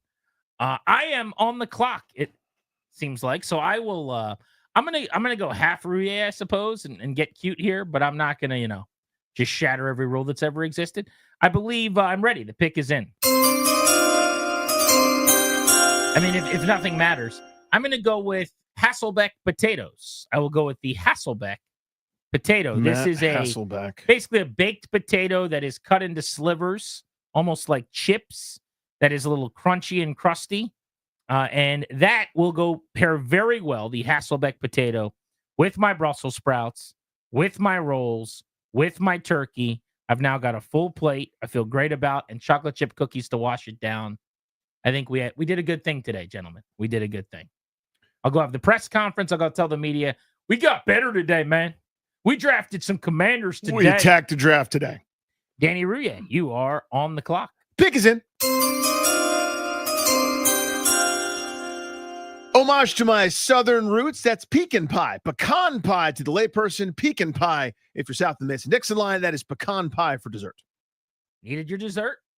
Had it right where you wanted. I think you were targeting a dessert probably in the 4th round, and it fell to you. Pumpkin pie would have been my first selection there, but he goes around earlier. You understand that. It's like one of those tight end runs. You can't overdraft them, but if it does come back to you, you got to be able to adjust accordingly. You prefer pecan to the apple pie? I do. Like.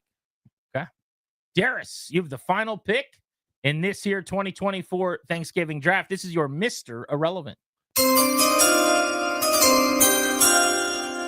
With the final pick to round out the Thanksgiving draft here on the Grant and Danny Show, we will take the last carbohydrate remaining that isn't separated in a different category. That'll be cornbread. Cornbread will be joining Team Darius. Ooh, That's look at outstanding you. value there. So, Darius, you just kind of drafted foods that are tasty. I don't know how much of a meal we're working with here. Don't we all like taste? Cornbread, pumpkin pie, deviled eggs, mac and So cheese. your Devies are the protein, basically. That's what it's got to be. Well, here's the problem. Yeah. I was the first overall pick. I had no choice but to take mac and cheese. True. And then I didn't have a pick until 8 picks later. And all the meats You went. could have traded mac and cheese for a bunch of picks. I could have. But then you don't have mac and cheese. But I wouldn't have had mac and cheese, and that still wouldn't have gotten me either turkey or ham, or in this case, ducking. I guess. Yeah, you could have made up I a could meal. have just made up a. I mean, a anyone protein. can just make So something the up. turducken anytime they is want. served, and I just don't get the turkey part because it's not on my No, plate. I'm not we're- allowed. We're aware of how It's it pretty would work. simple. So Pretty easy. simple. Food that's never existed. A ducking.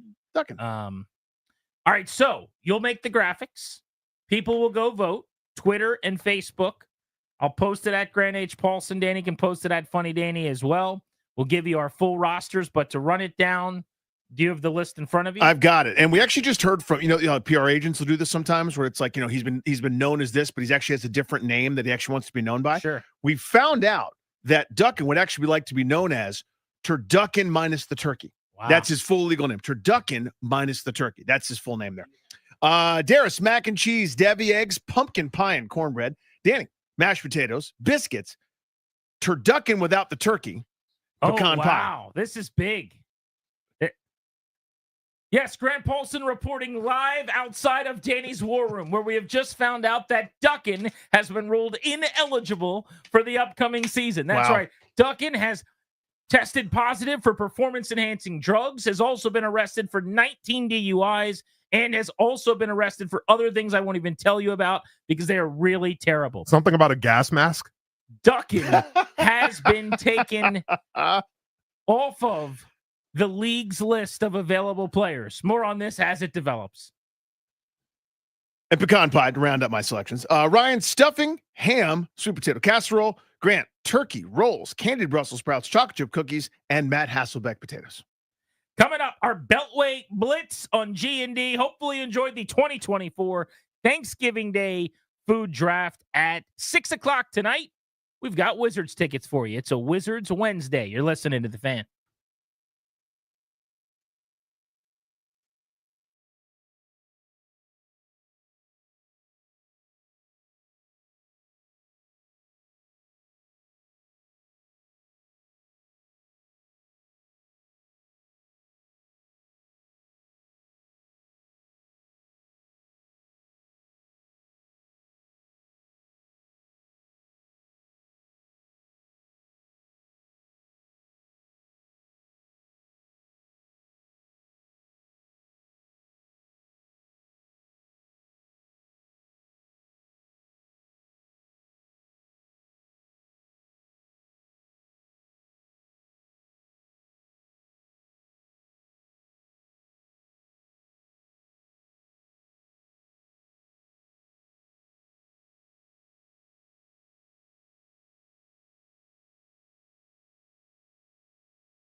taking you up to 6:30 on this Wizards Wednesday, which means we've got Wizards tickets to give away. We'll give those out at 6.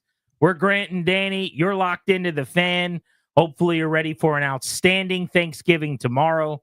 We just did our annual draft. We are back to sports activities the rest of the way here, including a discussion on the Tennessee Titans matchup that looms on Sunday and our level of confidence coming up this hour. The show's brought to you by the law firm Kondori and Murad. They'll help you update your last will and testament or set up a revocable trust for you and your family. Please schedule a consultation with their estate planning attorneys today, kmlawyers.com. Tell them that me or Danny sent you, and they will give you a discount. kmlawyers.com. It is time for our Beltway Blitz. We're covering the Caps, the Wiz, the Commanders. Let's do it. And we start with our guy, John Walton, who's on the call for Capitals hockey again tonight. The dad's trip continues in Florida. The good guys got a win against the Panthers in a hard-fought game. I thought, John, closer than the 4-1 score with the 2 empty netters, but they really needed it. And now they can try to get to 500 without OV. 7:30 puck drop in Tampa tonight.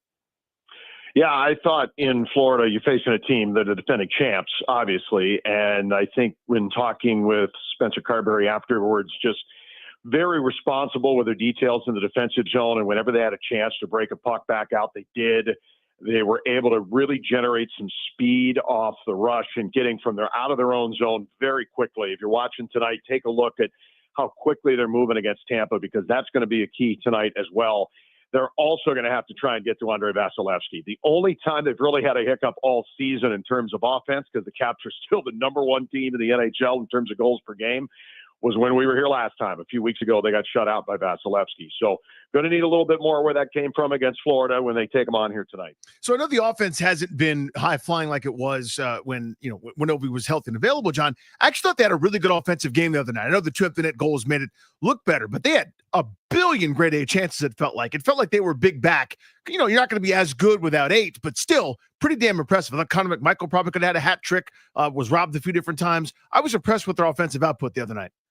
Yeah, you should be on a coaching staff, Dan. That was pretty much word for word what Spencer said to me when he talked after the game. In terms of number of chances, thought they had somewhere in the vicinity of 20. Florida were only about 12, so they held them down in their zone, but they were able to get some pretty good looks. And in doing so, I mean, those are the kinds of things that when they play the Lightning tonight, if you're getting just perimeter shots from the outside, look, you can get 40 shots on goal, but if you're not getting those grade A between the dots, get down and dirty chances. And the one thing that Vasilevsky does really well is to be able to see around traffic to be able to make that save. So if you're not getting those first grade A chances, the second chances are even better. Get him moving a little bit, because he is one of the best. I mean, he's the fastest in NHL history to 300 wins. He's done that since we were here last. So to be able to get to him, it's got to be a superior effort. It's nice to have the dads along for that, because you want to be able to have the kind of fun that you had the other night after beating Florida. Hopefully they can do that against him and the Lightning tonight too. John, what do you make of the defensive end of the ice? So much focus on how much they score, no OV, how they're going to get goals. I mean, they've now got their defensive pairs settled in because guys have come back from injury and played together enough. What are you seeing on that end of the ice? I think you're taking away a lot of time and space. Against Florida the other night, I mean, they're trying to make a play along the board, and there's always somebody there in red to take it away. And I think the assignments and the routes that they're running to get to the boards, to be able to hem them in, they can't get a puck behind the net. They cut it off, and then they move it very quickly. I think speed, when you're watching, especially down low, they're going to take out the player first, and then they've got the puck, the quick pass behind the net, the quick pass out, and they're gone. And that's working as a 5-man unit to be able to get that puck quickly out the center. I thought they did it brilliantly the other night. They really have for the most part this year. Against a team like Tampa Bay, they are susceptible defensively. The one good thing about tonight is that the 6 in front of Vasilevsky, they can be beat. I mean, there's not this terrific vaunted defensive unit. They're all right, but they're not, you can get your chances is what I'm saying. So you got to be able to do that first. And if you're doing that because you're doing it well, getting out of your zone, that's kind of the key tonight. They did it well against Florida. They'll have to do it tonight too. John, give me a state of the union on special teams. power play has been good, and that's been a change because it wasn't good. Very good at getting the pucks out and getting it into the zone quickly. Zone entries were a real problem on the power play, and the penalty kill under Scotty Allen is just superb. I mean, they're number one in the NHL right now as they get ready. Number one on the road, that is number 3 overall, and they're just not giving anybody any time and space at all. I mean, it's just been a terrific effort by all involved on the PK. Special teams are good. You're going to win a lot of hockey games. That's why the Caps do. John, favorite Thanksgiving food? I'm a big out of the can cranberry guy. Wow. I love it. You know, the gelatinous mess that comes out of the can. That's Thanksgiving to me. Everything else is good, but that's the part I go to the most. We just had a 16-pick Thanksgiving draft here on Grant and Danny. They were left on the board. Nobody took them. It makes me an oddball, I think. I love that moment of reveal, John, when the can is lifted I love and the you ones leave that it are and shaped like a can. It's the best. That's great. Yeah, it's that little suction sound. It comes out, that little pop, and it plops out of the plate. That's the stuff right there. That's what you need tomorrow. Love it. Thanks, buddy, and Underrated. have a wonderful holiday. All right. Thanks, guys. You too. You got it. That's our guy, John Walton. Let's talk hoops. Busy night in DC sports. The Wiz are in action. They are hosting the Clippers. 2-14 Wizards with a 12-game losing streak now. That would be crazy. They had a 12-game winning streak. Our buddy Chase Hughes joins us on Grant and Danny. So, Chase, let's just start with kind of painting with a broad brush on this losing streak. What have you noticed, and what do they got to clean up? Yeah, someday we'll be talking about a 12-game winning streak, but right now it is a losing streak, and I think defense is the biggest reason why. You know, the Wizards added a lot of defensive pieces this offseason, and that included Alex Sarr, the 2nd overall pick, who's been one of the better shot blockers in the league, but it just hasn't come together. They're still 30th in defense. They have to get better in a lot of different areas. I think defensive rebounding, even though they're marginally better than they were last year, I think Jonas Valanciunas deserves a lot of credit for that, but he only plays like 20 minutes a night. That would be a good area to start, but their defense has just not been consistently good enough to keep them in games. And it was a real problem about a week ago, and Brian Keefe had some pretty strong comments about it in a post-game press conference, and they responded against the Boston Celtics, the defending champs, in their first game after that. But they got to find a way to do it more consistently. Chase, 2 things. One, a quick little congratulations. Our guy Chase is doing in-game on the radio party, doing some like sideline report, commentary, analysis, stuff like that. Really, really cool. Way to go. Yeah, 100% in favor of that. Second question.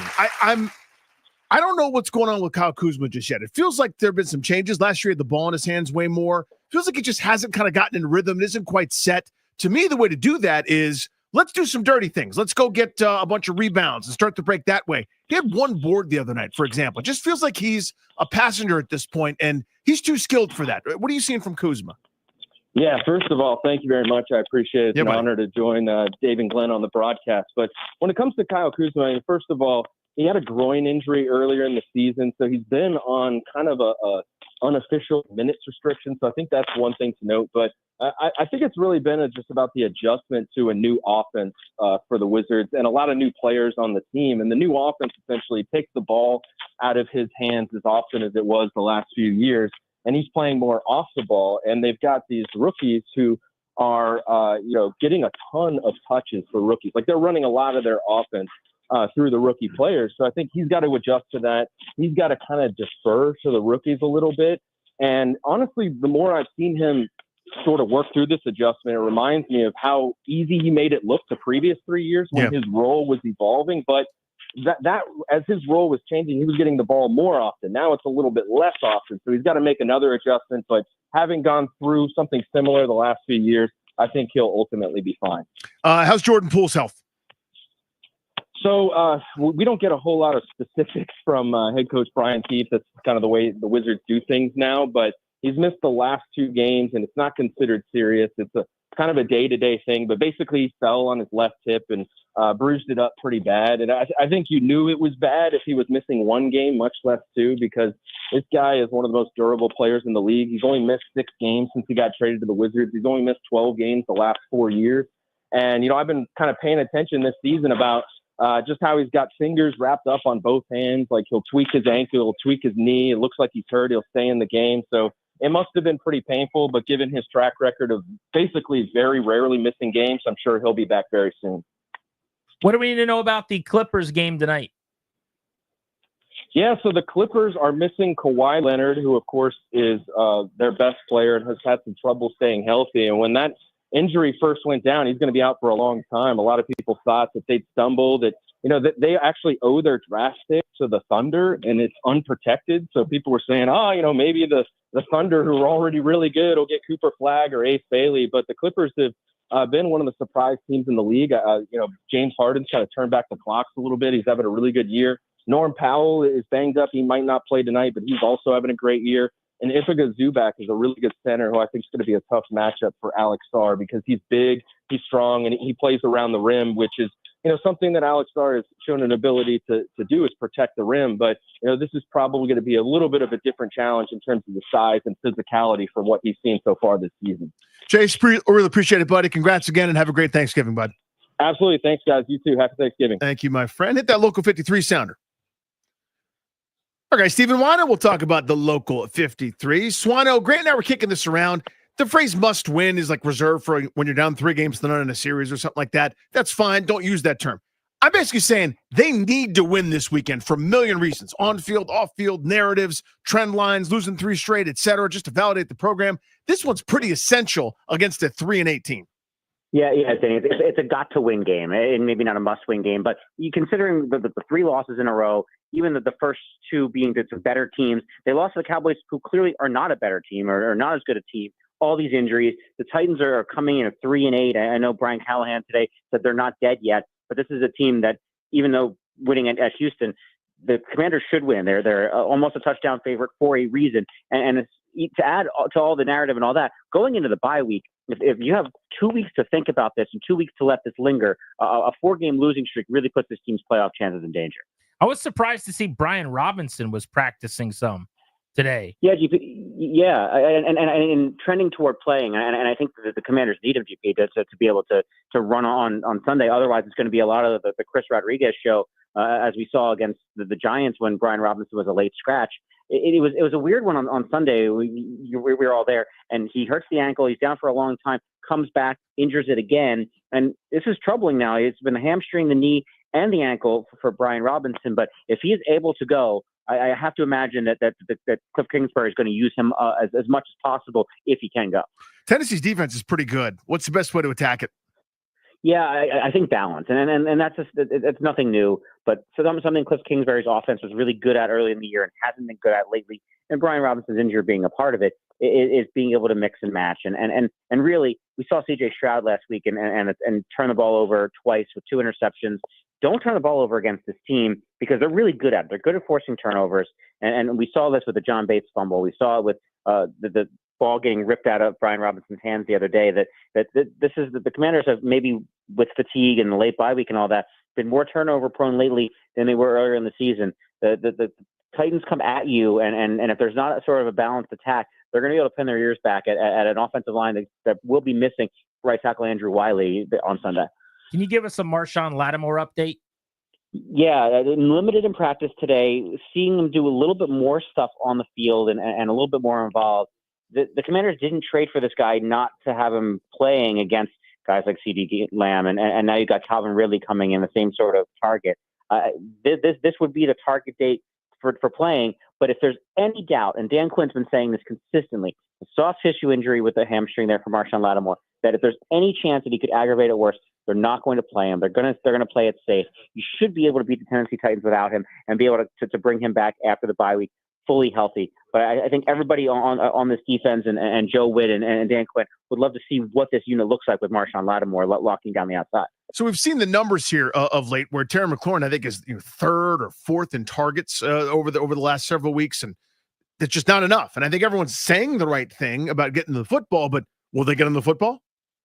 The problem is, and Jaden Daniels has said this, I asked him about this a few weeks ago, is when it's available, when Terry McLaurin's open, he gets on the ball. The real key is going to be trying to make sure defenses stay honest with Noah Brown, Luke McCaffrey, De'Ami Brown, even Zach Ertz, to be able to open things up, because when you have one number one receiver and a bunch of number three, number four receivers, it's very easy for a defense to key in on, let's double Terry McLaurin. Let's make sure you take him away from Jaden Daniels and make other receivers beat you, until the Commanders show that they can spread, that Jaden Daniels in that offense can spread the ball around to receivers other than Terry McLaurin. And now without Austin Eckler as a pass catching option out of the backfield, that's a significant challenge.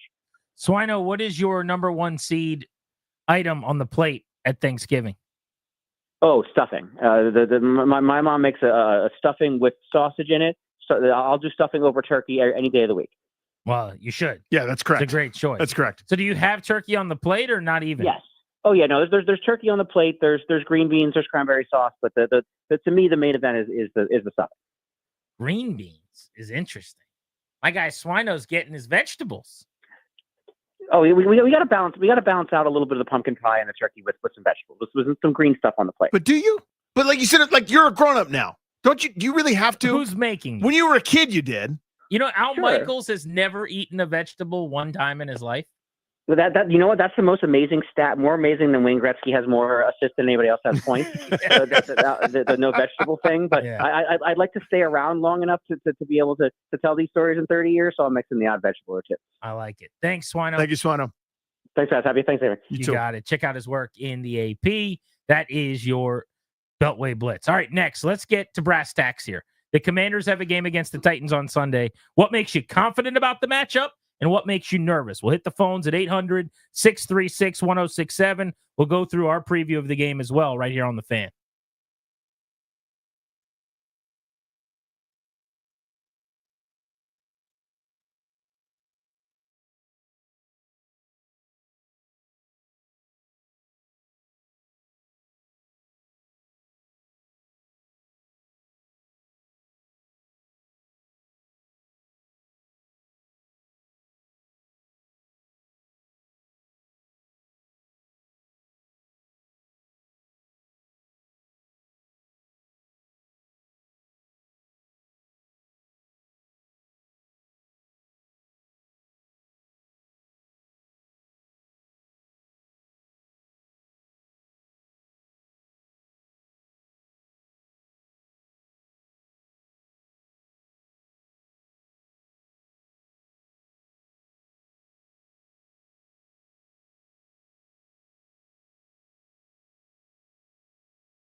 Welcome back, Grant and Danny on the Fan. We're taking you up to 6:30. It's a Wizards Wednesday. We're giving away tickets to see the Wiz over at Capital One Arena right at 6. That's when Ben Standig's going to join us with the latest from out in Ashburn. Sounds like Brian Robinson might actually be able to go on Sunday, which would be a big deal. News is not as good on Austin Eckler and Andrew Wiley, both in the concussion protocol, and very much up in the air, the status now of Marshawn Lattimore, who was limited today. I watched video of him running around. I don't know how much I should speculate, but to me, he looked like he was moving gingerly still.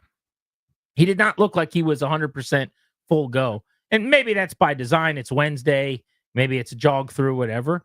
But it was not twitchy and explosive, and I'm going to go sprint. I mean, he looked like a guy who's coming back from a hamstring injury. Yeah. Who's still a little leery of his hamstring. So I just kind of glanced at it quickly, just the small amount of video that we saw, and that's what it looked like to me too. Now, I don't know if it was a, hey, go hard, and he couldn't, or if it's, hey, take it easy. As you said, it's Wednesday. We're working our way back.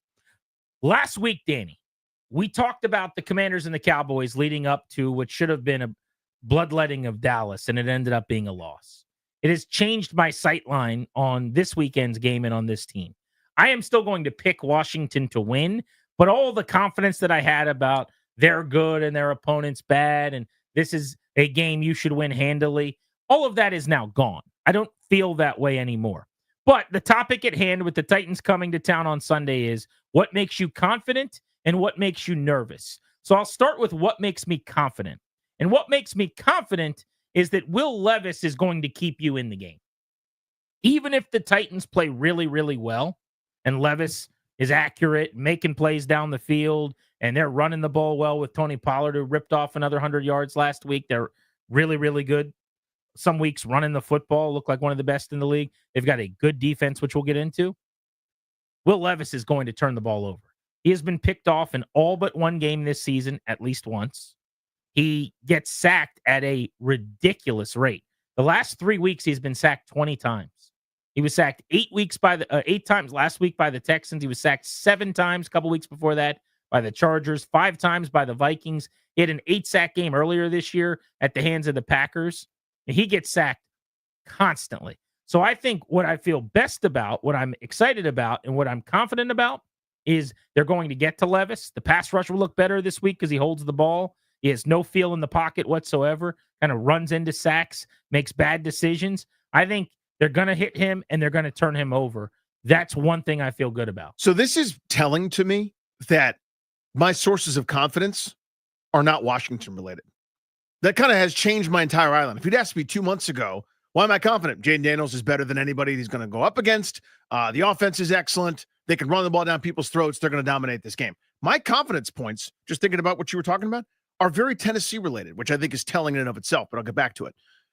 Tennessee's offense has only scored more than 20 points twice this year in 11 games.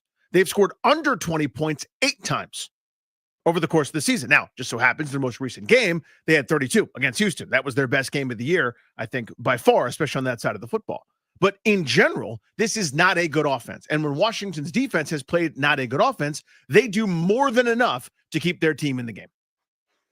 What makes you nervous about this game? 800-636-1067. What gives you confidence about playing the Titans?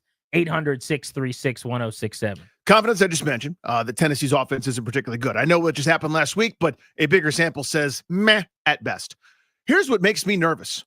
Washington's offense, the Rubik's Cube has been solved. The puzzle has been solved. Every answer is available. They're making the rounds. Everyone's got like the fraternity brother got like a cheat sheet, and he's Xeroxing it for everybody to go into the final and ace it. And Tennessee's got a good defense and can take advantage of it. I think there's no mystery right now with Washington's offense, and Tennessee can wreak havoc. What I would be nervous about is, I guess, same side of the ball, frankly, but they are good defensively. Not for a bad team, not for a 3-win team. Flat out, full stop, they're a really good defensive club. This is a playoff caliber team. Sometimes I view NFL clubs like by position group or whatever. You could go side of the ball and you could say, well, that's a 6-win offense. That's a 2-win special teams if they're really bad. This is probably an 11 or a 12-win defense, in my opinion. Like, they're that good. If you look at yards per play as the metric, Tennessee defensively this year has ranked in the top 5 pretty much circuit to circuit. And right now, this moment, they are number 3 in the NFL in defense. They're number 6 against the run, and they're number 3 against the pass. This is not going to be an easy game for Cliff Kingsbury to get the passing game going because getting receivers open has been difficult. They don't generate a ton of pressures. They're 19th in sacks per pass attempt, but they normally do a really good job on the back end, mixing things up. They don't pick a lot of passes off. They're 22nd there. About 1.5% of passes get picked off against this defense, but they break plays up. They don't give up big plays. That's the big thing, by the way. They're going to play 2 safeties high normally. They're going to take away the big play, and it's a lot of underneath and intermediate stuff that you're going to have to hit. But they don't allow sustained drive. They're awesome on first down. They get you in 3rd and long. They're number 2 in the NFL in third down defense, 31% convert. They are number 2 in the NFL in how many first downs they give up per game. They just do a lot of things at an elite level. So what am I worried about? Well, I would say it's probably the interior of their defensive line against a banged-up interior of Washington's offensive line. Because the Cowboys, undermanned, undersized, with some injuries, I thought found a way to win the line of scrimmage pretty decidedly. And this Titans team with Jeffrey Simmons, the first-round pick back in 2019, who's become a superstar, and Tavondre Sweat, who's a massive guy, plays nose, was a second-round pick this past year. Big boy. Weighs about 370 pounds. You'll notice him. Wears number 93. But just look for the smart car in a uniform. Yeah, the biggest person there. Yeah. That dude, I just think that the pocket pushing he'll be able to do, him and Simmons winning, that's what's giving Daniel some fits, is those guys that come right at him, right? And I could see that happening in this game. I certainly could. And, Harold Landry's been a really good player at times over the course of his career as a pass rusher. This is just a well-coached, solid defense. So some of their numbers jump out at you in a bad way, but there's context there. So in terms of points allowed, you already mentioned yards per play, which is the correct metric, and you saw the rankings in run and pass. In terms of points allowed, they've given up way more than you'd think for somebody whose defense is ranked as high as theirs is. That's basically short fields, turnovers, bad offensive moments, Will Levis going, what are you doing? Ridiculousness that's led to some of those point totals. Plus, they played Detroit when they were at their most buzzsaw-ish, and Detroit rang the bell for 52 points. They have a couple weird skewed games that change everything else. Down in, down out. There are not many better defenses than this one in the NFL.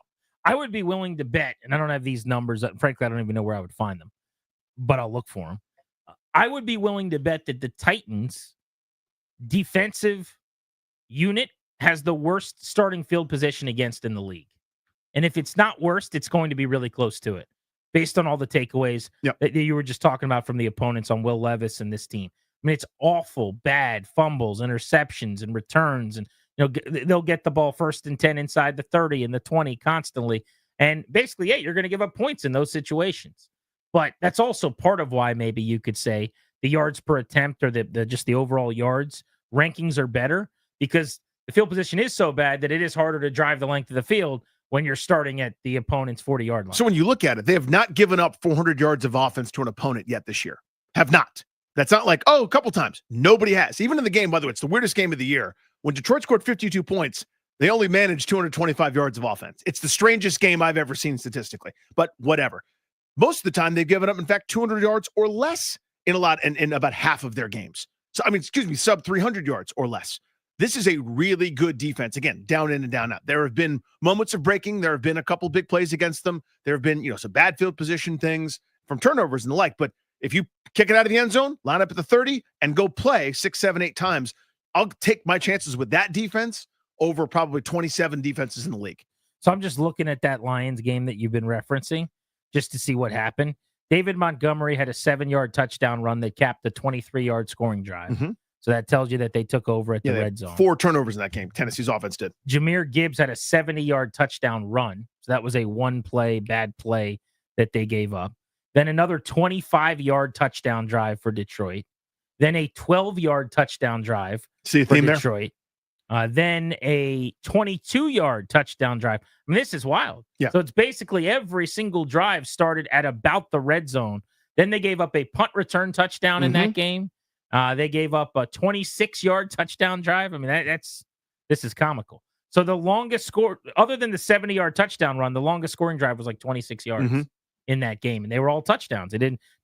That is a problem for the defense, though, that they didn't force any field goals. So that is on the defense in that game to an extent, as they fell to 1-6. But they've been playing better. They have a first-year head coach. Levis is actually showing some signs of life, too. Like, I went through all of the terrible parts of Will Levis, and they're bountiful. They're going to be in the quarterback market, I would imagine.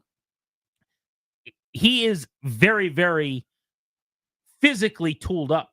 I mean, he is a guy that has a huge arm. Yeah, he's all shirt off team. Like, he's ripped. Is a Greek god. Yeah, that guy likes to quite literally put mayonnaise in his coffee, eat banana with the peel on it, and lift weights. Those are like his favorite hobbies. But he's not impressive, I don't think, overall as a prospect.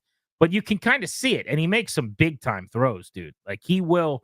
If somebody's open deep, he's going to shred you. He's going to hit them, and he did last week. So they got to be careful there. Let's go to Joe, who's out in L.A. on Grant and Danny. What gives you pause about this game? What are you nervous about, and what are you confident about? Hey, guys, I think confidence-wise, I like the way Jaden Daniels was using his legs in the Cowboys game for the first time in like a month. So that gives me a little bit of confidence about maybe the offense getting some mojo back. Nervous, I'm going to say it's the offensive line, because I was looking at the tape from the game, and people talk a lot about the play calling or not targeting Terry and different things, the running game, but the execution on the offensive line, I don't know if it's communication between the offensive linemen or from the center or the coaching. They're a little bit banged up, so a little bit of it's physical. But that play has really fallen off, at least from the tape I watched in the Cowboys game. And I think that was probably true for the last few games as well. So that's what makes me nervous. So when we can, I always like to try to quantify opinions, whether we have them or callers have them, with numbers, and that's one that we actually can. If you look at the performance as a pass blocking unit against Dallas, Brandon Coleman graded out beautifully. He was outstanding. In fact, pass blocking win rate, I believe he was #1 in the league this past week, the rookie left tackle out of Texas Christian. But not as favorable. Nick Allegretti had a really, really tough PFF day. Gave up a sack, a hit, 2 hurries, and 4 pressures, according to PFF. Sam Cosmi struggled in the game against Dallas. You'll notice again the interior. 2 quarterback hits, a hurry, 3 pressures total. Andrew Wiley only played 22 snaps before he got hurt, but he had given up 2 hurries, 2 pressures in those 22 snaps. Trent Scott actually came in and, according to them, played well. He had 21 passing dropbacks and didn't give up any pressures. But overall, collectively as a team, 10 pressures, 4 from Allegretti, 3 from Cosmi, 2 from Wiley, 1 from Biotish, according to PFF. So a couple different, outlets, depends on who you like, whether it's Pro Football Focus or, Open Source Football or Football Outsiders, whatever. The pass blocking grades for Washington, remember, early on in the season, they were among the best in the NFL. They're not bad now as you rank them now through 12 weeks, but they've fallen precipitously in the rankings. They were a top 5 or 6 group. Again, depends on the outlet of in terms of win rate and things like that. They're now down in the 60s, tied around 13th, 14th, 15th. So that's not terrible. And they're probably overall still over the year outperforming expectations, but the trend isn't going in the right direction. It's not as if they were 20th and moved up. They were, say, 6th, 7th, 8th, somewhere in there, and they're now kind of sliding down.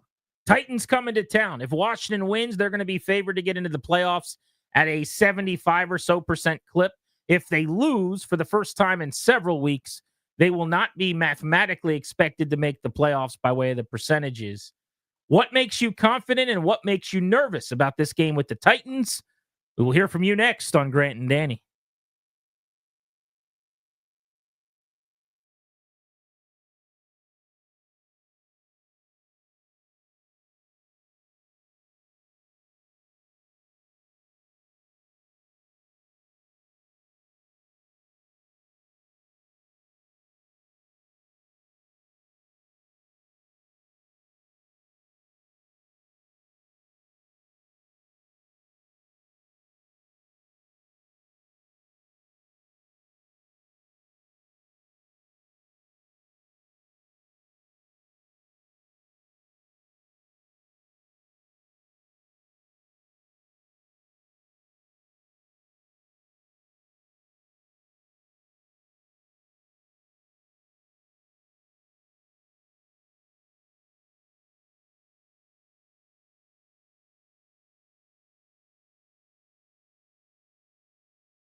We'll take you up to 6:30 on the Fan. Grant and Danny with you. Ben Standig right at 6 in an hour and 15 minutes. That's when we're giving away Wizards tickets. It is the Wednesday before Thanksgiving. Thank you very much for making this show part of your day. Titans Commanders Sunday. I think if Washington would have beaten Dallas handily, the feel going into this game would be different. 100%. They'd be not only sitting at 8-4 right now, but we would feel like there is no precedent for them playing and letting down and losing to a bad team. So obviously they're going to win. The line, by the way, 5.5 points would be 8.5 or something like that. But because they looked so bad for 3.5 quarters against Dallas and ended up losing to an awful Cowboys team with a backup quarterback at the controls that played poorly, now you go, yeah, Tennessee's live in this game. They could absolutely beat Washington. Yeah, and they just handled Houston. That's a good point. Mm-hmm. That's another reason for the line changing this week. It wasn't just Washington. It was that the Titans probably played their best game of the season as well against the Texans team that's better than the Commanders, you would think. So, yeah, I think that's an outlier for Tennessee, to be honest with you. Again, it's a divisional game. I almost feel better that they played that way because you go, they're going to do that twice in a row? Because that's not who they are. If they were, they'd be better than 3-8. If the worst hitter on a team, Danny, it was 3 for 3 with 2 home runs the night before, I kind of know tonight he's not doing that again. You would think, right? Or the next time you play him a month later. But yeah, I think that's their best game of the year. That's their high watermark. That's their win of the year. That's how the best they played all year. Houston kind of struggling, reeling a little bit, but they're in a similar boat to Washington, honestly, where some success, everybody's kind of waiting for that next step, and it doesn't happen, and now they drop a game that they shouldn't, quite frankly. And so here comes Tennessee off that win. Let's go to the phones, 800-636-1067. What are you nervous about? What are you confident about as far as this Titans game goes? Let's go to Chris in Hyattsville. What's up, Chris? What's up, gentlemen? First of all, I want to congratulate Danny on having the best draft class in this year's Thanksgiving draft. Thank you, Chris. And you're okay with ineligible players being used? Well, I think, listen, Danny, he may have found a loophole, but, you guys have got to identify qualified foods, if you will, before the draft, if you're going to call them out. Danny better hope that the Fairfax County superintendent is investigating his roster. Yeah, he better hope that that your old colleague isn't investigating him or whatever. Right. This is okay. So what gives me confidence? One, Will Levis is Will Levis, and their offense is not very good. By most statistical categories, they're in the bottom, 5 teams in the NFL in points and yardage. What gives me pause, though, is their defense, I think, is underrated. And they're going to give, we've seen this offense and Jaden struggle recently in recent weeks. So I am a little bit concerned about that, but I have to believe this last week was the wake-up call for all wake-up calls. If they can't get right against Tennessee, then, I don't know if they deserve to be a playoff team. Well, that's kind of where we started the show, by the way. I mean, Danny, he agrees with us, but I came right out and said it. If they lose to the Titans, I won't expect them to make the playoffs, but I'm not really going to be sweating it. I'll be back to full on, well, it's been a nice first year. And if something changes again, then that's fine. But you can't lose to Dallas and Tennessee in consecutive weeks at home and have lost 4 straight games, spiraling out of control, and have me press that you're not a playoff team. Because at some point, you just kind of throw your hands up and go, nothing about this team feels like a playoff team right now. They'll be 3-5 in 8 games after this week if they don't beat the Titans with back-to-back terrible losses. Yeah, during super important time, end of November, end of December, holidays. That's kind of it goes from it's early to now, okay, it's winning time. You can't beat 2 teams that are going to pick in the top 10. There's no point in any other discussion other than that. Right? Like, we're not going, well, then maybe, and we'll do it. I mean, if this permutation happens, they're still alive here. As long as Tampa Bay ties Atlanta in a game, whatever. I mean, the point is, you can't beat 2 bad teams at home after, a bunch of advantages come your way. Then what are we even really talking about? How much Will Levis have you watched this season? I mean, I'm not studying Tennessee tape, but yeah, I've seen him plenty on Red Zone. I mean, there's the oh my God throw, and then there's the oh my God, what are you doing throw. So if the extent of your watching him is Red Zone, then you've seen the really good and the really bad. Yeah, I've seen the experience, the roller coaster. That's kind of what I'm talking about. I mean, the way he played against the Chicago Bears and against the Miami Dolphins this year was that guy cannot be on a field bad. There's also been some pretty good. I thought against Houston, he was very solid. He had a pick 6. It's funny that in your good game, you throw a pick six. Right? Yeah, he did have that. But the best he's looked to me was the Vikings the week before this past. I've gone through and I've watched a bunch of Titans the last few nights. Will Levis against Minnesota was actually very solid.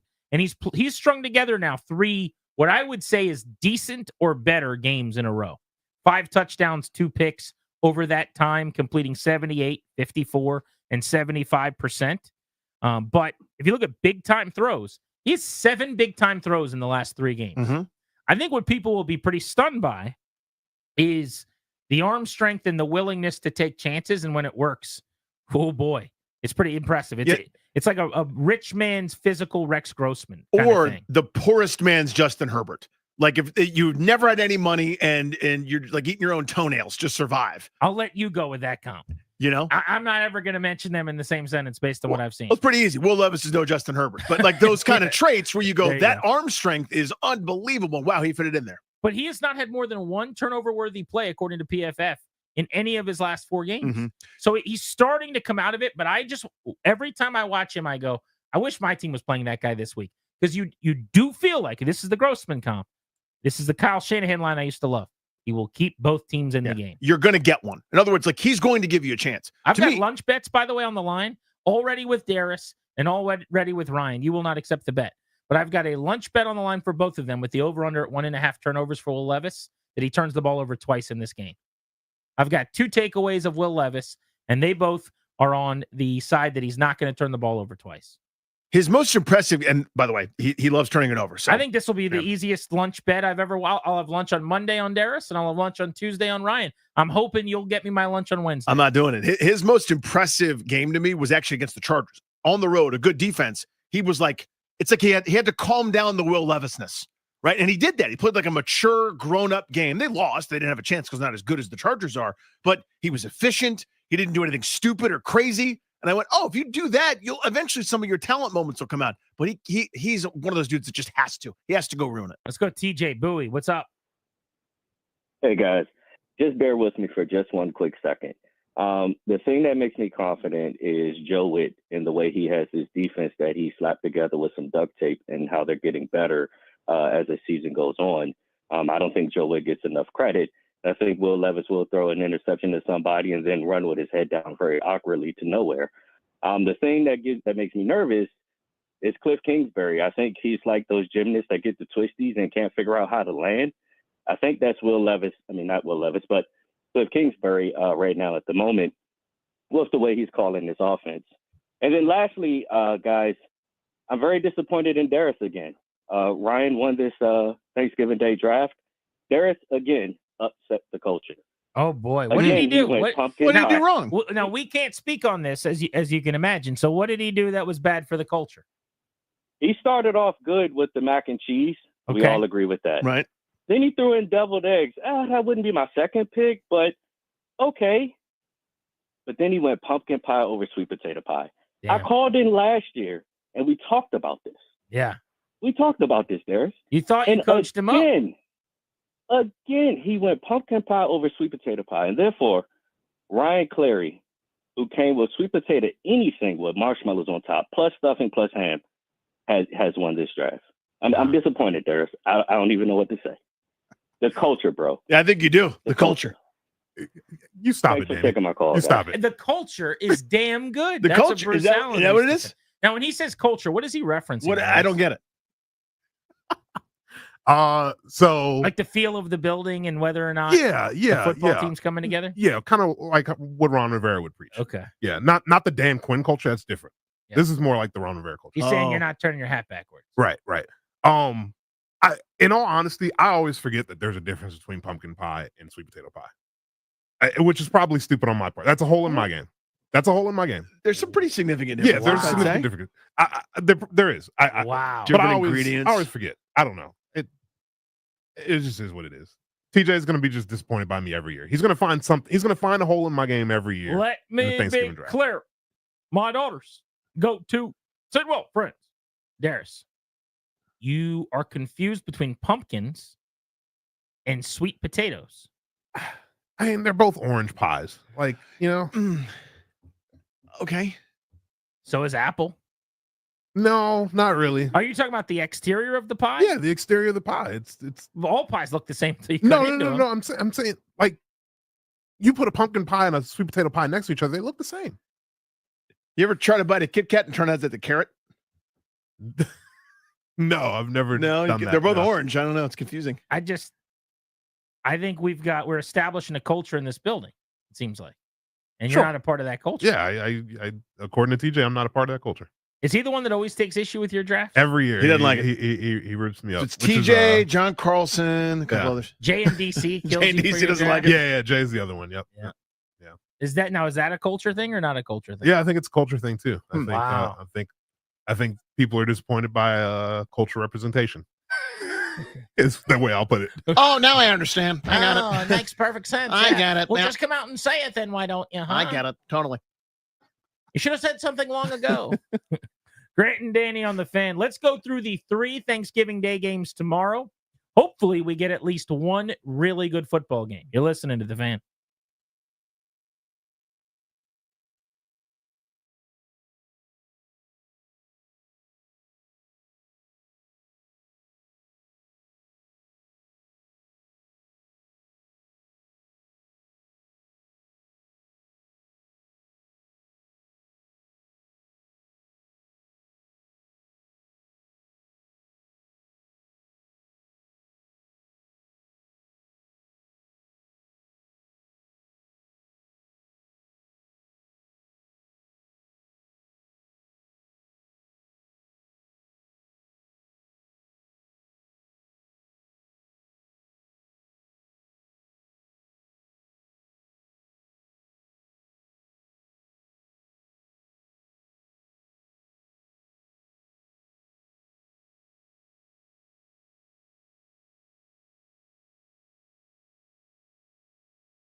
G&D taking you up to 6:30. Ben Standig joins us in 1 hour right here on The Fan. It's a Wizards Wednesday. We'll give away Wizards tickets coming up at 6.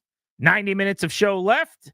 If you are traveling around the area, getting to your Thanksgiving destination, or perhaps going shopping, doing some final things, make sure you take us with you on the Odyssey app when you're running to the stores tonight. Pause and rewind the show. If you're at home, you can watch us on the 106.7 The Fan YouTube page. We're joined in studio right now by our pal Chris Russell. Here we are, Danny, on a holiday weekend, essentially a long weekend. Yeah. Russell's been off air for an hour, and he's still here. I said, what are you doing here, big guy? What's going on here? And I invited him into the studio. Yeah. I'm an idiot, first off. Let's start with that. I should have been long on the way home by now, but I was just doing some research, got a big show to prepare for on Friday morning, guys. Tell Danny about this. What are you doing Friday morning? So I had a 4-day weekend, which was really a 3-day weekend because we've got to be at Northwest Stadium all day on Sunday to watch the Commanders get their asses kicked by Jeffrey Simmons and Harold Landry. Titans defensive line. They're not getting beat by the Titans. Okay. You think they are? I picked against them, yeah. You think the Titans beat them? Yeah. I mean, unless Will Levis throws up all over himself, which is entirely possible, but they're going to get their ass kicked along the trenches. I think that they're going to have problems with Simmons and with Sweat in that defensive front. Yeah, Devondre Sweat and Harold Landry and all those guys. I just think that the Titans are going to turn the ball over. Well, and you by the very way, well they're 3-8. It's not like that defensive line's been a big problem for everybody. I mean, it's been much more of a problem than the record would indicate. It's they're good. They're top 3 defensively in a lot of categories. Yeah, but a lot of people are sleeping on that because Levis and who was the backup quarterback once they traded Malik Willis when Levis went injured? That played earlier this year? Yeah. Who am I? Mason Rudolph? Yeah, because I said Rudolph weird, by the way. Yeah, Mason Rudolph? I was trying to get it out quickly. Because they both suck. That's why they're 3-8, not because of their defense. Well, right, and they haven't even had L'Jarius Sneed for like the good news 7 is weeks. They still aren't good, and they're going to be playing in Landover, Maryland. Fair. Yeah. Neither are the Cowboys. We'll come back to the Commanders and the Titans. Mm-hmm. So he's got a 4-day weekend, Danny. Yeah. This is the most slashy thing that's ever slashed. You don't know what he signed up to do. So our network, Infinity Sports Radio, called me yesterday and asked me if I would be willing to do the 6 a.m. to 10 a.m. shift on Friday morning, the morning after Thanksgiving. And I thought about saying no. And you know how I operate. I'm a little sick in the brain. I was like, well, I haven't done a talk show in 10 or 11 months on a national level. I'm like, let me just keep my name alive. What's the big deal? I could do it from home. I'll just drink a lot of coffee and I'll take a nap afterwards. No big deal, right? And then what did I do? As soon as you said yes. What did I There's do? no way they pay well, right? I mean, it's not exactly what making me company rich. Is it? It's our company. No, that's the joke. That's the bet. Yeah. Thank you for you walked into saying it. Yeah. the quiet part out loud. It's our company. Oh, it is. So you didn't do it for money. Well, Grant is so oblivious to things that are normal for everyone else. I didn't know if he understood that Infinity Sports Radio was the network that our company owned. I'm on Infinity Sports. I have a show on it every weekend. Saturday. Oh, I didn't know that. Countdown 2. Oh, I thought that was BetQL. Oh, wait. That's our company too. Guy. So anyway, I do so this, ones of dollars will change hands. Right, 6 to 10 a.m. noon shift that I do. But he's waking up at probably, when's your alarm going to be set? 4:45. Yeah, something like 4:45, the day after Thanksgiving on Friday, which affects your whole Thanksgiving night. It does, yeah. The whole holiday. Yeah. So that you could do a 4-hour show. Yeah. And then I'm gonna go to Command Land and go to practice because it's the only chance I get to go to practice. You have to learn how to say no. I know. So on this one, I actually get his perspective where it's here on this one. If you say no, then they go to the next guy, and then you're just off the list. Like I've done gigs before. Yeah. I've done things before where you're like, they'll just never ask again. So I'm also trying to save the world from Linnell Willingham. That is what people think, and that is the fear, right? That's not really how it works. Generally speaking, here's what's happening. Whoever called you is probably like, oh, I got to get someone. And he looks at a list of people, and you're on that list, and he calls you, and you say no, and he goes to the next person. Mm-hmm. The next time he has something, he's going to look at the same list. It's not like he takes a Sharpie through Chris Russell's name because he can't work the morning after Thanksgiving. That's not what's some happening. people do, but not You're probably right. Not if you're good at it. Not if you go on and you crush it. Not if when you've done it before. But they haven't asked for like 10 months because they know I don't really want to do it. I mean, they know this. CK must have told them he doesn't really want to do it. He must have said something to them. You don't want to do it? I mean, do I want to get up at 4:45 in the morning on Friday? No. I mean, so were you doing the Friday 6 a.m. show in the past? No. That's what I'm saying. So what shifts did you not want to do in the past? Well, I just didn't want to do any of them. I mean, like Saturday noon to 5. How can we ruin your day anymore? Let's talk for 5 hours on national radio about stupid college basketball and act like we care about Iowa versus Nebraska. So tune in to Slash. Yeah, that's a great promo for it. Yeah. I mean, at least we have something to care about. The 3 Thanksgiving Day games that you guys were going to discuss that I'm stomping all over. Yeah, so why don't we get to that? Let's do that. Let's there break are it down. 3 games that Russell's going to be breaking down in great detail come Friday. Must listen stuff over on the Infinity Sports Network. Just when everyone's waking up. At 5:59 a.m. on Black Friday, running out to Walmart. Exactly. All the soccer Buy. Moms that are going to be like pushing each other for like to save $20. Doorbusters and Chris Russell. Exactly. How much Black Friday shtick are you going to be doing on that show? No.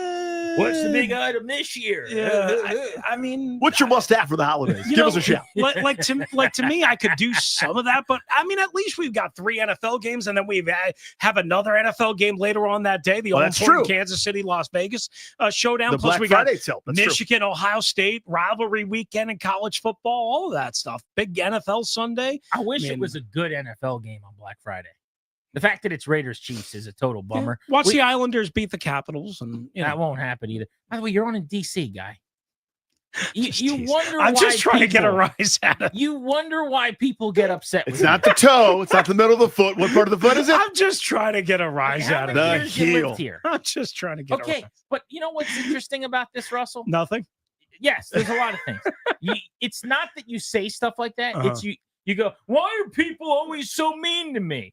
As you wear a Team Canada jacket around after they eliminate Team USA. I mean, in fairness, that was 13 years ago. I was a little dumber you know what then. you did after that?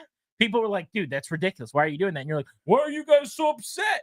You can't shoot people and then be upset that they're upset. That's fair. Swim in the ocean covered with fish guts. Wonder why you get bit. I've grown up a lot since then. You know, I've become a lot more aware of, how not to purposely piss off people. And occasionally I still make a bad joke, but, You're not a troll at all. No, not at all. Not at all. Just see his social media. Oh, wait, you blocked me, so you can't see No, it. you're not No, blocked. he's unblocked. You're unblocked. Oh, okay. You're unblocked. He's muted. I'm muted. He's not blocked. I'm muted. See, he this was is blocked forever. Then I unmuted him. This is how Grant doesn't see all of my brilliant points and how wonderfully smart I am because he thinks I'm annoying or it makes his timeline messy or sloppy or something like that. Tag me in here. So 2 things happen. Yeah. Number 1, he argues with people constantly, and I'm tagged on it.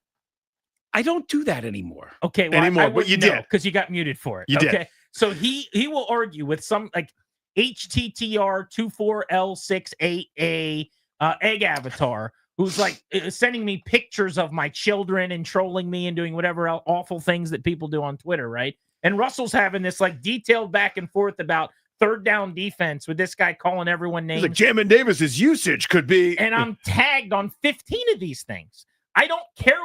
Here's how I treat Twitter. If you're a nice, reasonable person, I interact with you occasionally. I can't even look at my ats that much anymore because people are so mean and awful. So for the most part, I wait till I get a personal affront or something terrible said, and I mute that person. I don't really block them. The reason Russell's muted, actually, now he was unmuted. I had him muted for months because he just I kept seeing all this crap, right? Because it is a lot.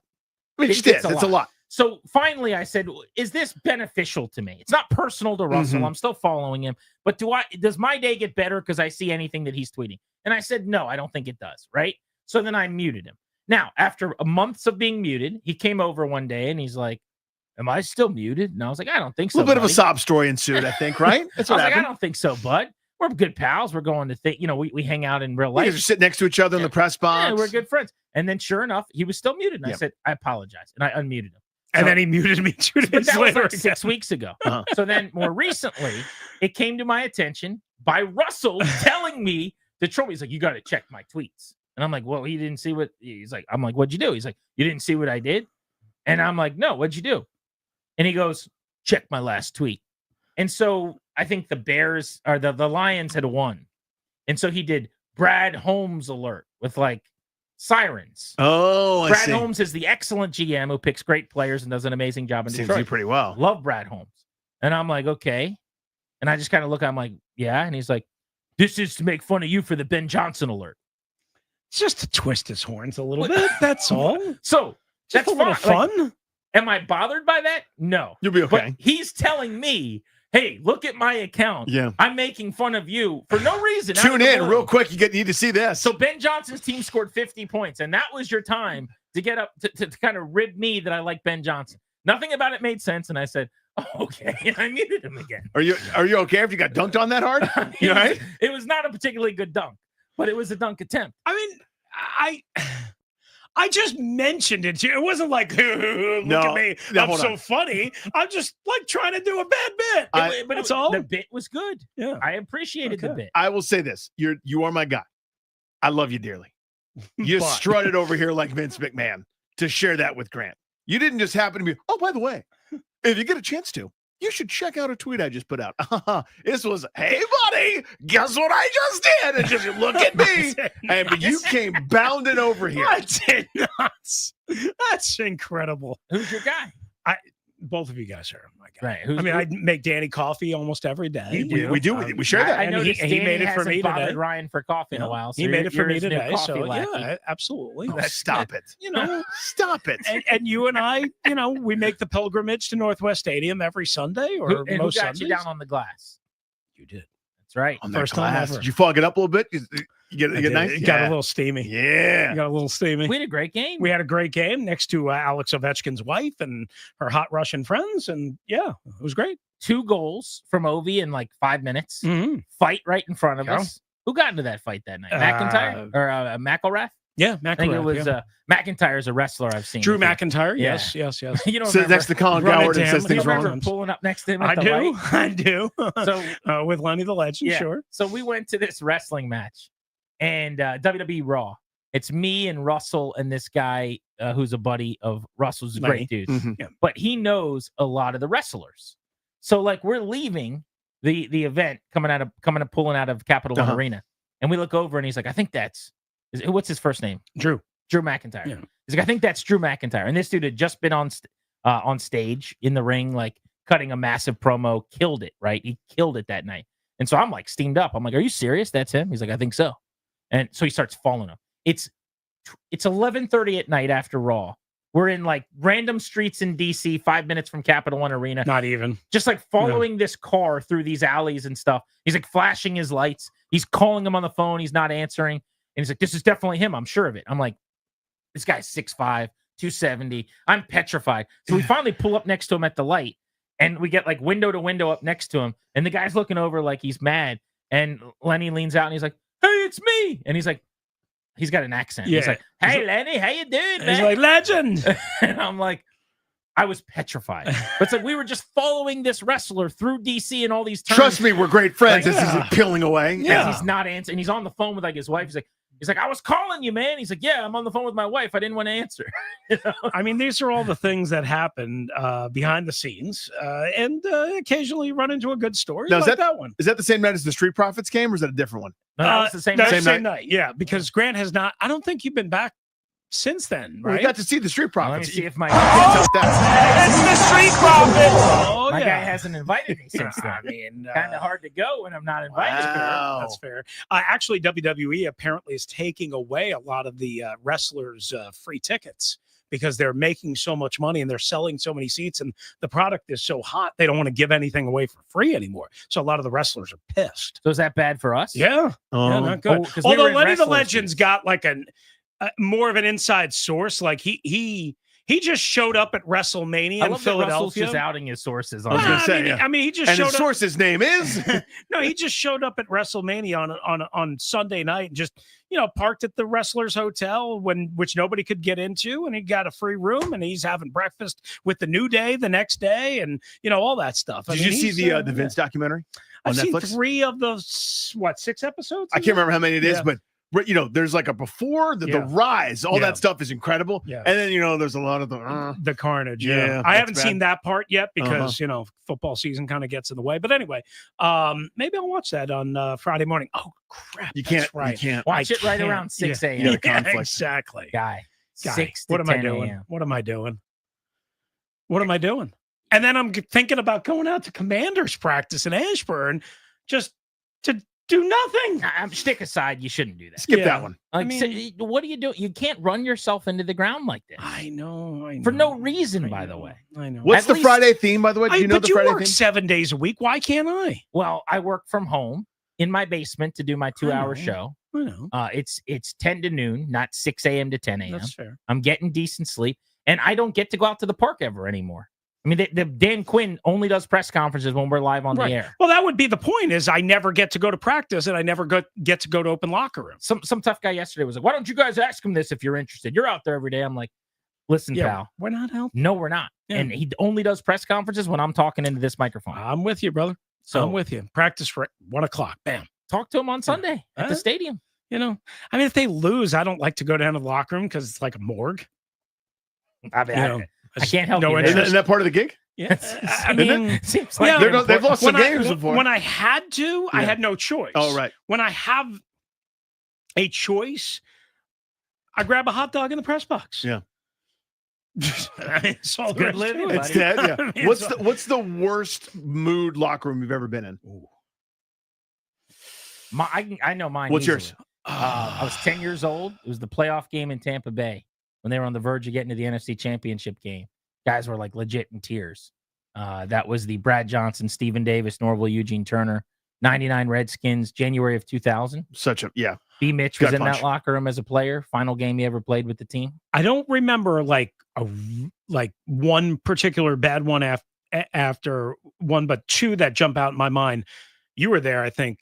This was your last year on the beat. 2013, week 7, Thursday night game at the old Hubert H. Humphrey Metrodome. Mm-hmm. Oh, yeah. On a short week, bad loss. They blew Thursday a big night lead. Game? Yeah, Shanahan's final year, Thursday night game, bad locker room situation. Everybody was fighting with each other. Me and Mitch Tischler were pushing each other and getting into it outside the locker room. And the players were miserable. The other one, there was another short week. I think it was Green Bay, week 2, 2014, I want to say, or maybe it was that same year after they Robert all in for, I guess it was 2013, Robert all in for week 1. They got blasted on Monday Night Football. Short week at Green Bay. It was like snowing in mid-September in Green Bay that morning, and they got their asses beat like 48-21, and it was just misery. Misery. Because it was the realization that Oh, yeah. the carpet ride's It's over. broken. It was just misery. I haven't been anywhere near as many locker rooms as you guys, but nothing to me will top 2012 Nationals. After the Daniel Descalso, Pete Cosma situation. Oh, yeah. Everyone was in there with all the plastic wrap. Yeah. Up on the lockers. Right. Yeah. And nobody knew what they're all looking around like Vincent Vega and Pulp Fiction. Like, what do I do? Finally, guys are just sort of tearing it down themselves. And it was a funeral in there. Yeah. Several pitches to end that game with 2 strikes and 2 outs. Yeah. Not good. Couldn't finish it. Not good. All right. Happy Thanksgiving, boys. Good anyway, enjoy breakdown your of the Friday. Thanksgiving Day games. Thanks. You guys want to join me? We got to the bottom of it. Yeah, give me a ring. Don't start without me. I'll be right there. I'll come on. 5:58? If you want to talk, You want to start the show? yeah, you want to. I'll got you at 8:40. You want to preview your Saturday morning soiree? Would love that. All right, let's do it. I tell you what, I'll 10:15. I'll jump on. Okay. Thanks, Danny. Appreciate you. Next, let's actually get into the 3 Thanksgiving Day games. Could be ugly early. Couple of games, like if there's 3 kids, might be the kid that got kicked out of school, and then the kid that got in trouble for shoplifting. And we're hoping that 3rd kid graduates and does some good things. Maybe he goes off to college on the back end. That Dolphins-Packers game, but we will get you the details on all 3 next on the Fan.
We are ready for Thanksgiving football. Tomorrow, 3 games going to be played. I'm going to get the FanDuel app out. I'm going to sit on the couch, going to put my feet up. I will eat, hang out with some family, and watch Pigskin. Danny, it's the best day of the year, buddy. My feet is up. That's the plan. The trifecta. Let's go through them. We start with the Bears and the Lions, 12:30 kickoff. I like that this is in the noon hour. We're not waiting until 1 o'clock. Mm-hmm. I would even prefer a noon kick straight up, right at noon, but I will accept 12:30. Lions 10-1 should very easily get to 11-1 in this game. But the Bears are friskier because the last 2 weeks, since they moved on from Shane Waldron, they gave Thomas Brown their play calling duties. McVay, disciple from LA, was in Carolina last year with Frank Reich, got fired and blown out when they blew that staff up.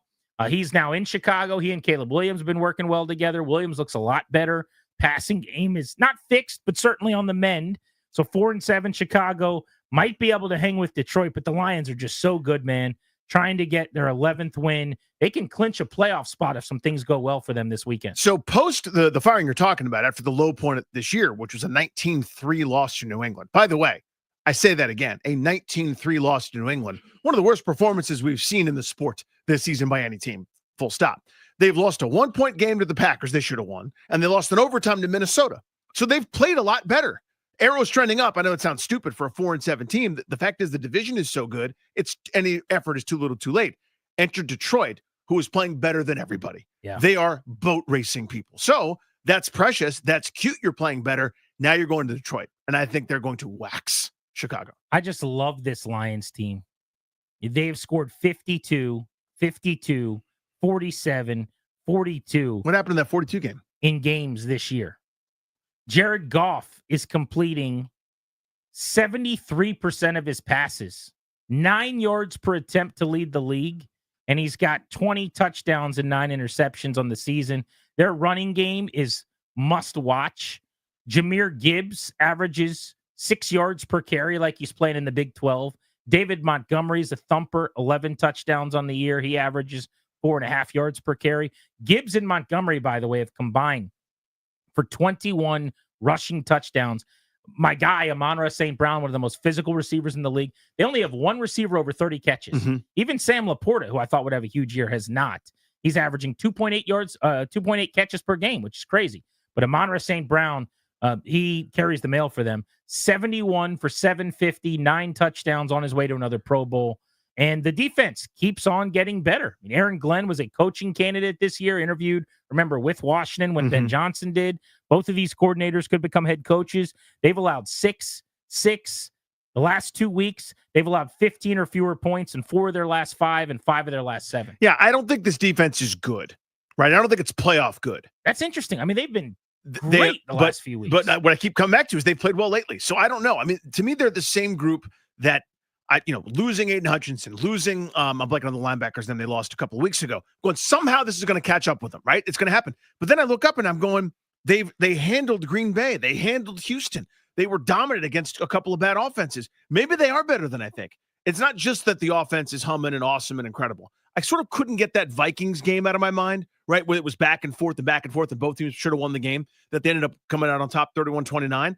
I might need to update my file that this defense is actually playoff good enough. Yeah, that was a month. 6 weeks ago. It's a while ago, yeah. Giants, Cowboys.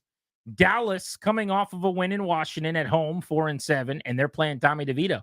Don't look now, but the Cowboys might get a chance to win 2 in a row. I should point out that DeVito's listed questionable. He's got a forearm injury, so Drew Lock got some first-team reps to the last couple days in practice just as a precaution. I don't know if it matters really who the quarterback is for the Giants. You saw what happened to them this past week.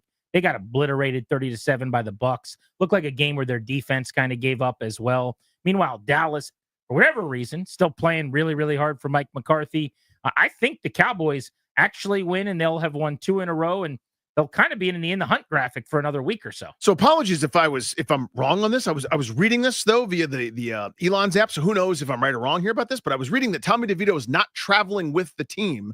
He's still going and he's still questionable, but he's traveling separate. Everything's bizarre. Like maybe he had to have one extra doctor's appointment or something was going on with his forearm. Again, I remember reading that. I'm trying to find it just now while you were talking. So unconfirmed. So if I'm wrong. Giants listed quarterback Tommy DeVito questionable to play against the Cowboys. Looks like Doubtful might be more fitting.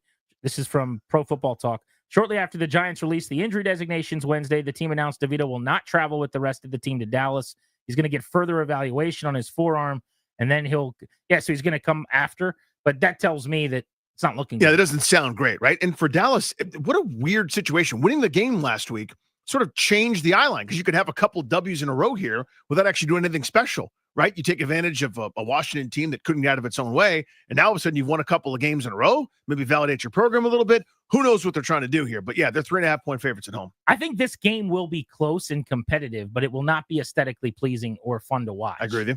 The first game is not going to be particularly competitive, but you'll see cool things. I think Caleb Williams will make some big plays, and the offense of the Lions will be clinical as always.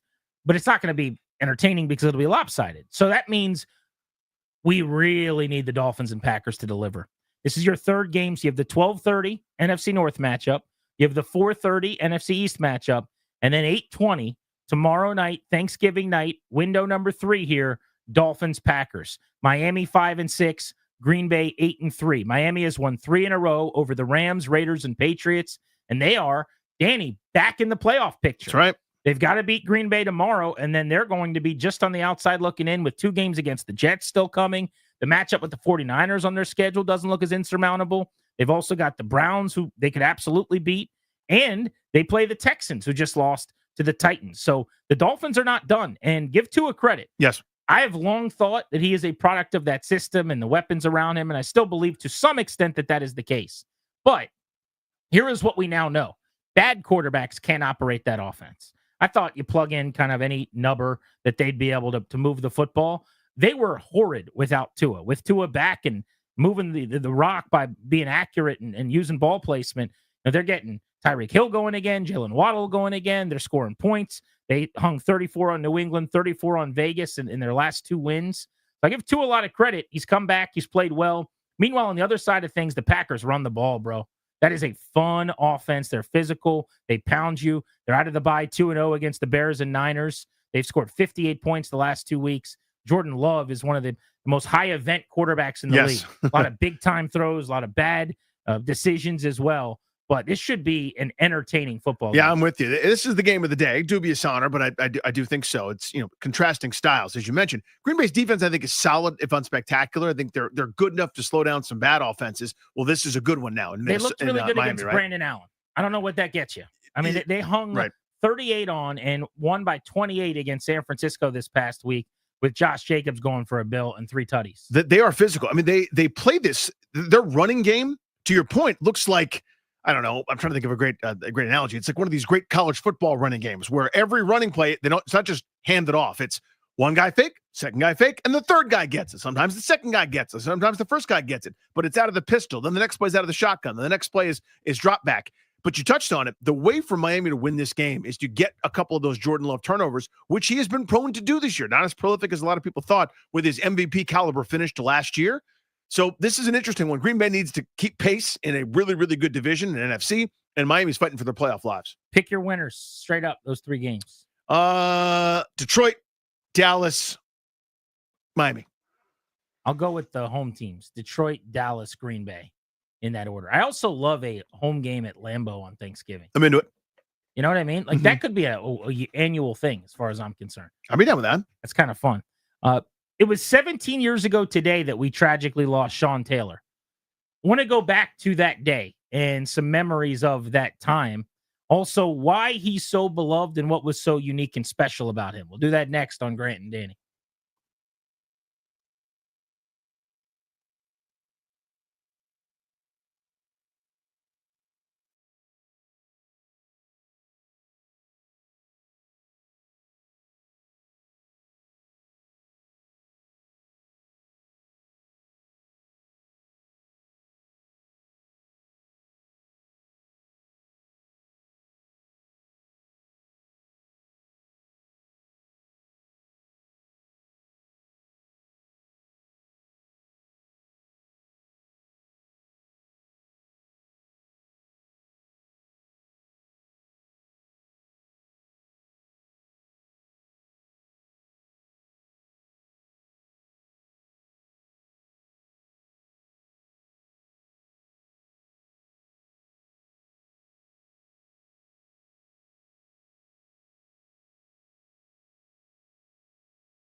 Fan. It's a Wizards Wednesday. We're going to give away Wizards tickets coming up at the top of the hour.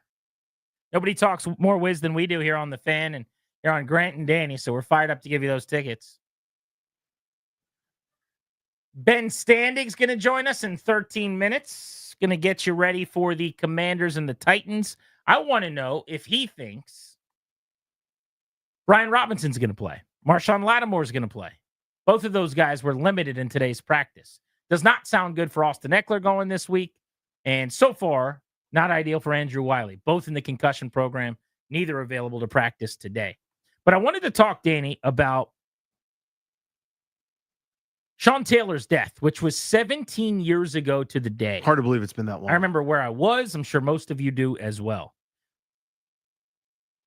At that time, what do you remember about tracking the news and waiting? Because if you remember, he got tragically shot in his home, trying to defend himself, and home invasion took place, and bad people were in his home, and he got shot. It was supposed to have not killed him. It was a shot to the leg and ended up hitting an artery.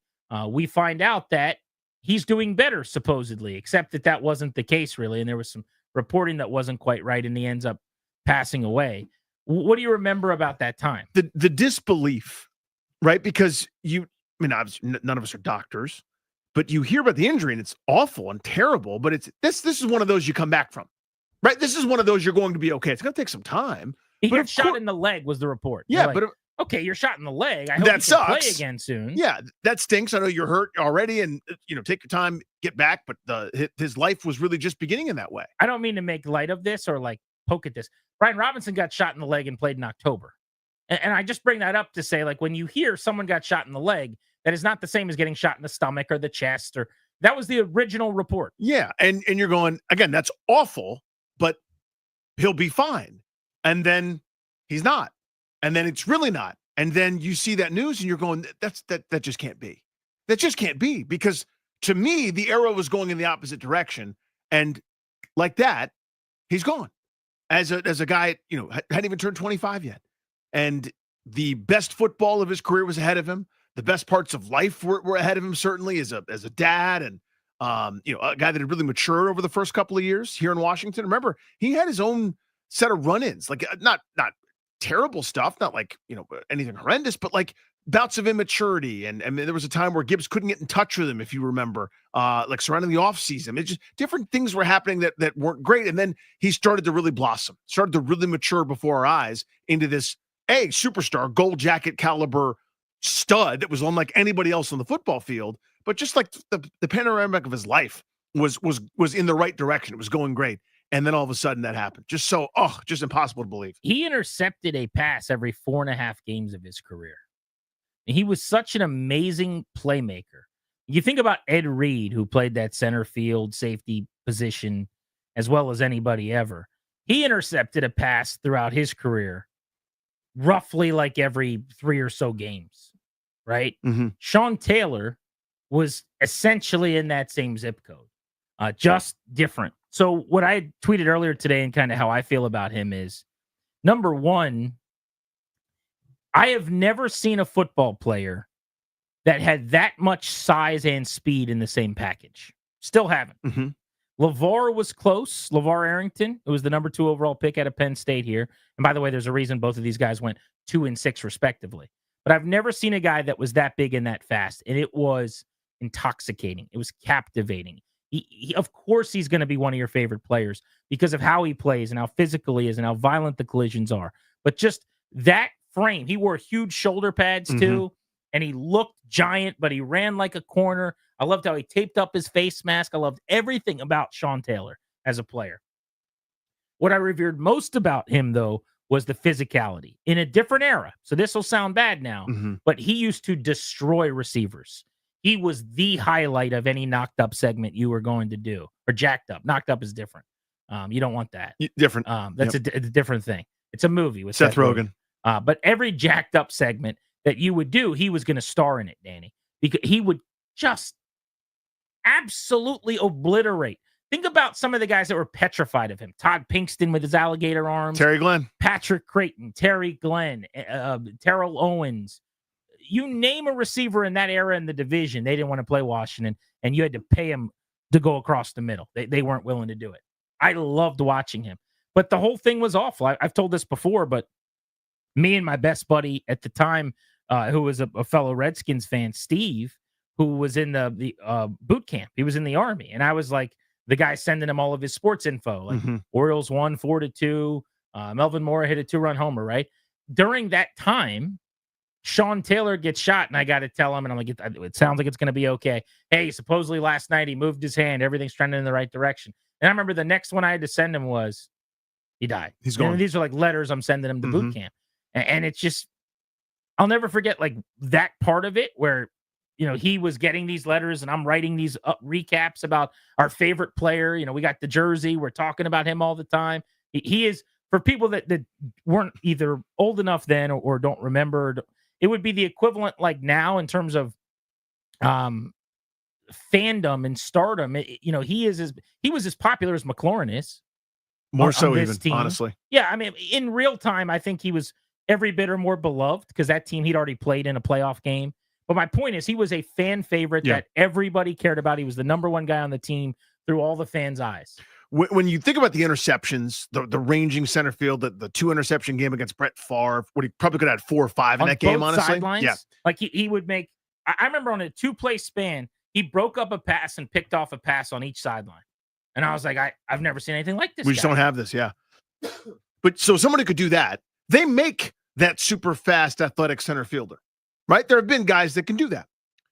Then you think of, you mentioned Patrick Creighton, destroying that dude on that 4th down in the Monday Night Miracle. The best. Priest Holmes in the hole, getting picked up and thrown down and the ball flying, squirting free. Just the combination. You can find someone that can do one of those things. You could find a hard-hitting linebacker. You could probably find a hard-hitting safety. You can't find both in the same person. They just don't make that. They don't make someone, to your point. And he didn't have that super quick stride like that like the coyote from Looney Tunes. He didn't have that kind of stride. He had that long gait just chewing up ground that he got to full speed quicker than you'd think for someone again of that size. It looked like a linebacker was just wandering around back there. He was so incredibly talented. And that year was the year he finally put everything together. Because there were moments that people, I think, correctly and fairly remember of maybe some over-aggressiveness or some up and down inconsistency. The highlights were always there. The highlight reel spoke for itself. You can go to any YouTube page or any historical footage and find some of the most incredible plays you're ever going to see at all the levels he played at. But there were moments where he bit on that double move or was out of position trying to make that huge play. He's a young player. Of course. That last year, that was the year where you're going, he has arrived and he is now the perfect defensive football player. Well, they had not had a player before him that was an annual All-Pro in years and years. Mm-hmm. And they haven't had one since still. And he would have been that guy who every year would have been probably, barring an injury or something, like in the conversation for first-team All-Pro. The only other guy in the vicinity is Trent Williams, who never even got All-Pro while he was here, but has subsequently become that guy in San Francisco. But 17 years ago, man, I was 19 years old. How old were you 17 years ago? 28. That's basically half of my life ago. And that's hard to fathom, too.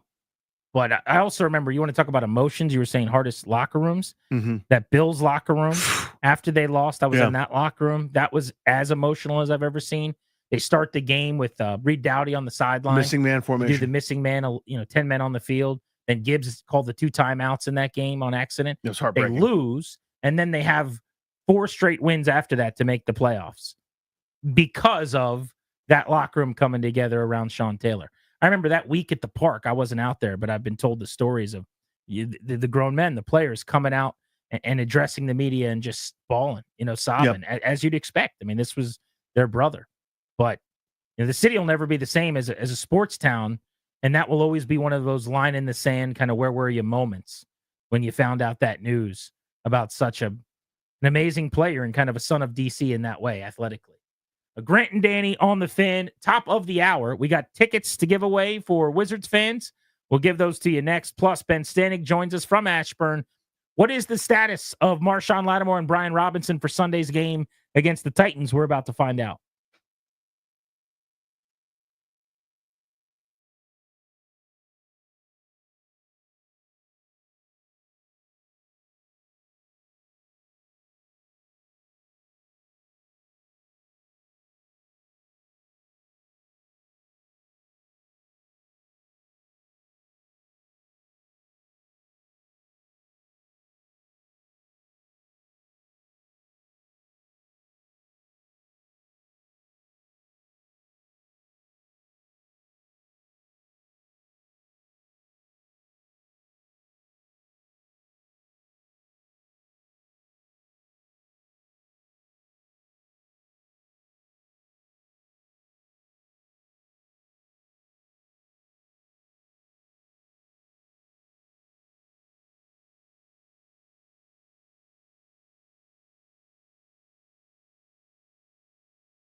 As Washington builds a foundation for success on and off the field, it's time for you to plan for your future as well.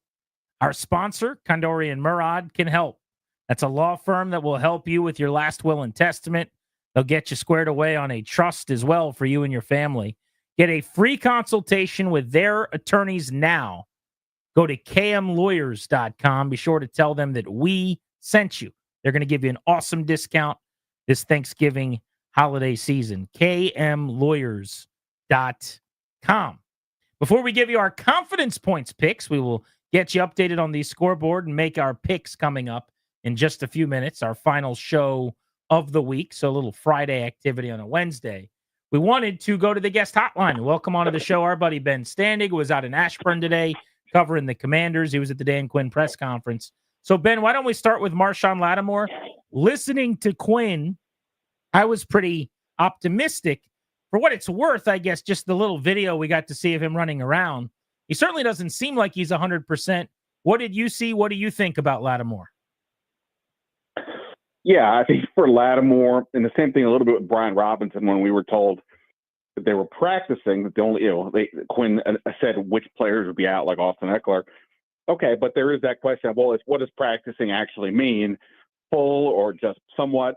And based on the limited designation, that only means they did some things. I think, case of Robinson, I assume it's a pretty good sign. He said as much, but for Lattimore, it's hard to know. He hasn't done anything in 4 weeks, give or take. Since the trade, he was out for the trade with the Saints. So it's positive that he's on the field, but if he's not a full participant by tomorrow, boy, I don't know, right? I mean, to not have done anything, and it's a new team, you haven't been around them, and knowing that the bye week is after this, I'm a little more uncertain than when he first said he'll be practicing today. So we'll have to see. But if he's not practicing his full by tomorrow, I definitely question he's going to play on Sunday. Is any of this surprising?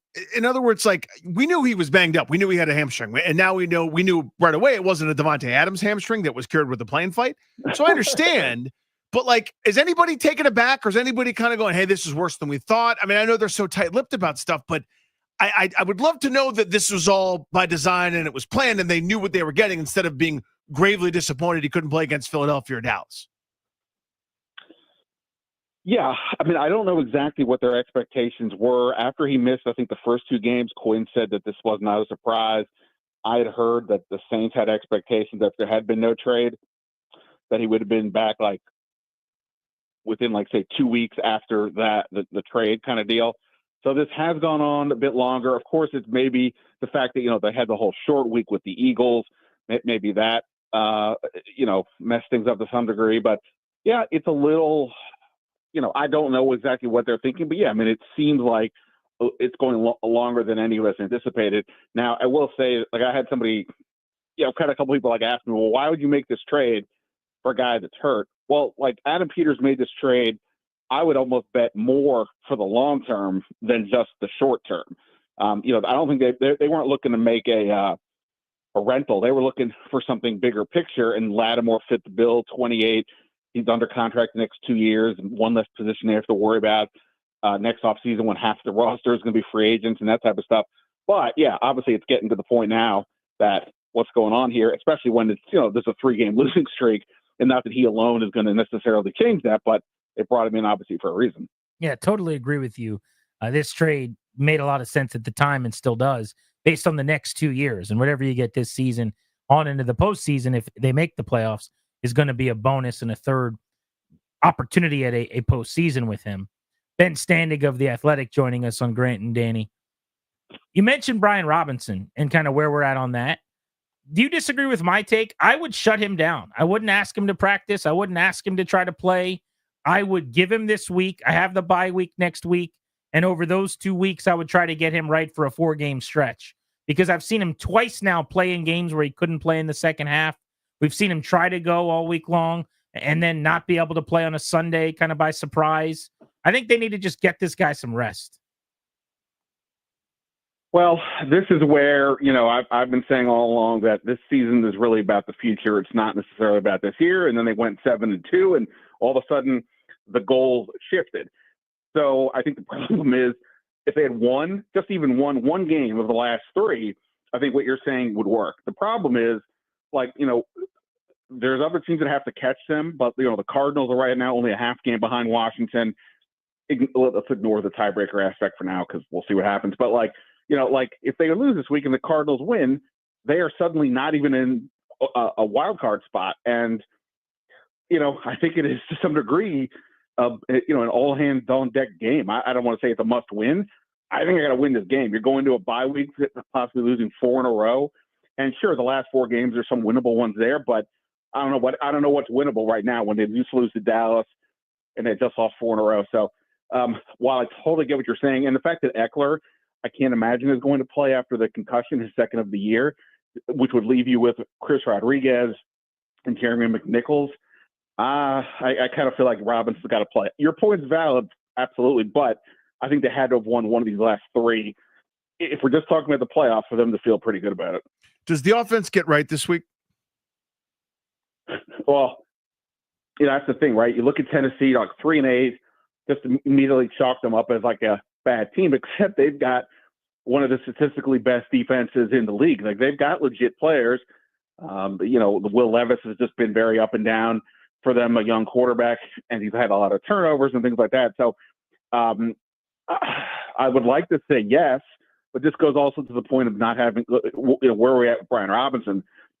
For all the talk we've had the last few weeks about Jaden Daniels, has he been hurt? Has he not been hurt? I really kind of think the X factor is when Brian Robinson's out, they completely are much more one-dimensional because they don't really have a real running game when he's not in there. Art Eckler can do some things, but he's you more is less with Eckler, I think, in terms of touches and snaps. They certainly do too, because even when Robinson's out, they don't treat him like he's a bell cow.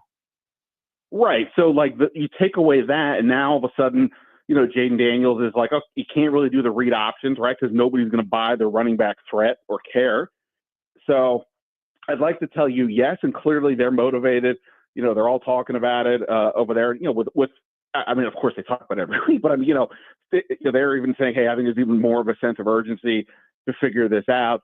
And I'm not one of those people who's harping on this notion of Kingsbury's offense is regressing. I think there's, you got to look at the whole context. But this is a tough defense that they're facing, and if they don't have all their horses, again, they probably won't with Eckler at least, but that's a lesser issue. If they don't have Robinson, or we'll see what's going on with Andrew Wiley, because if it's not Andrew Wiley, then what?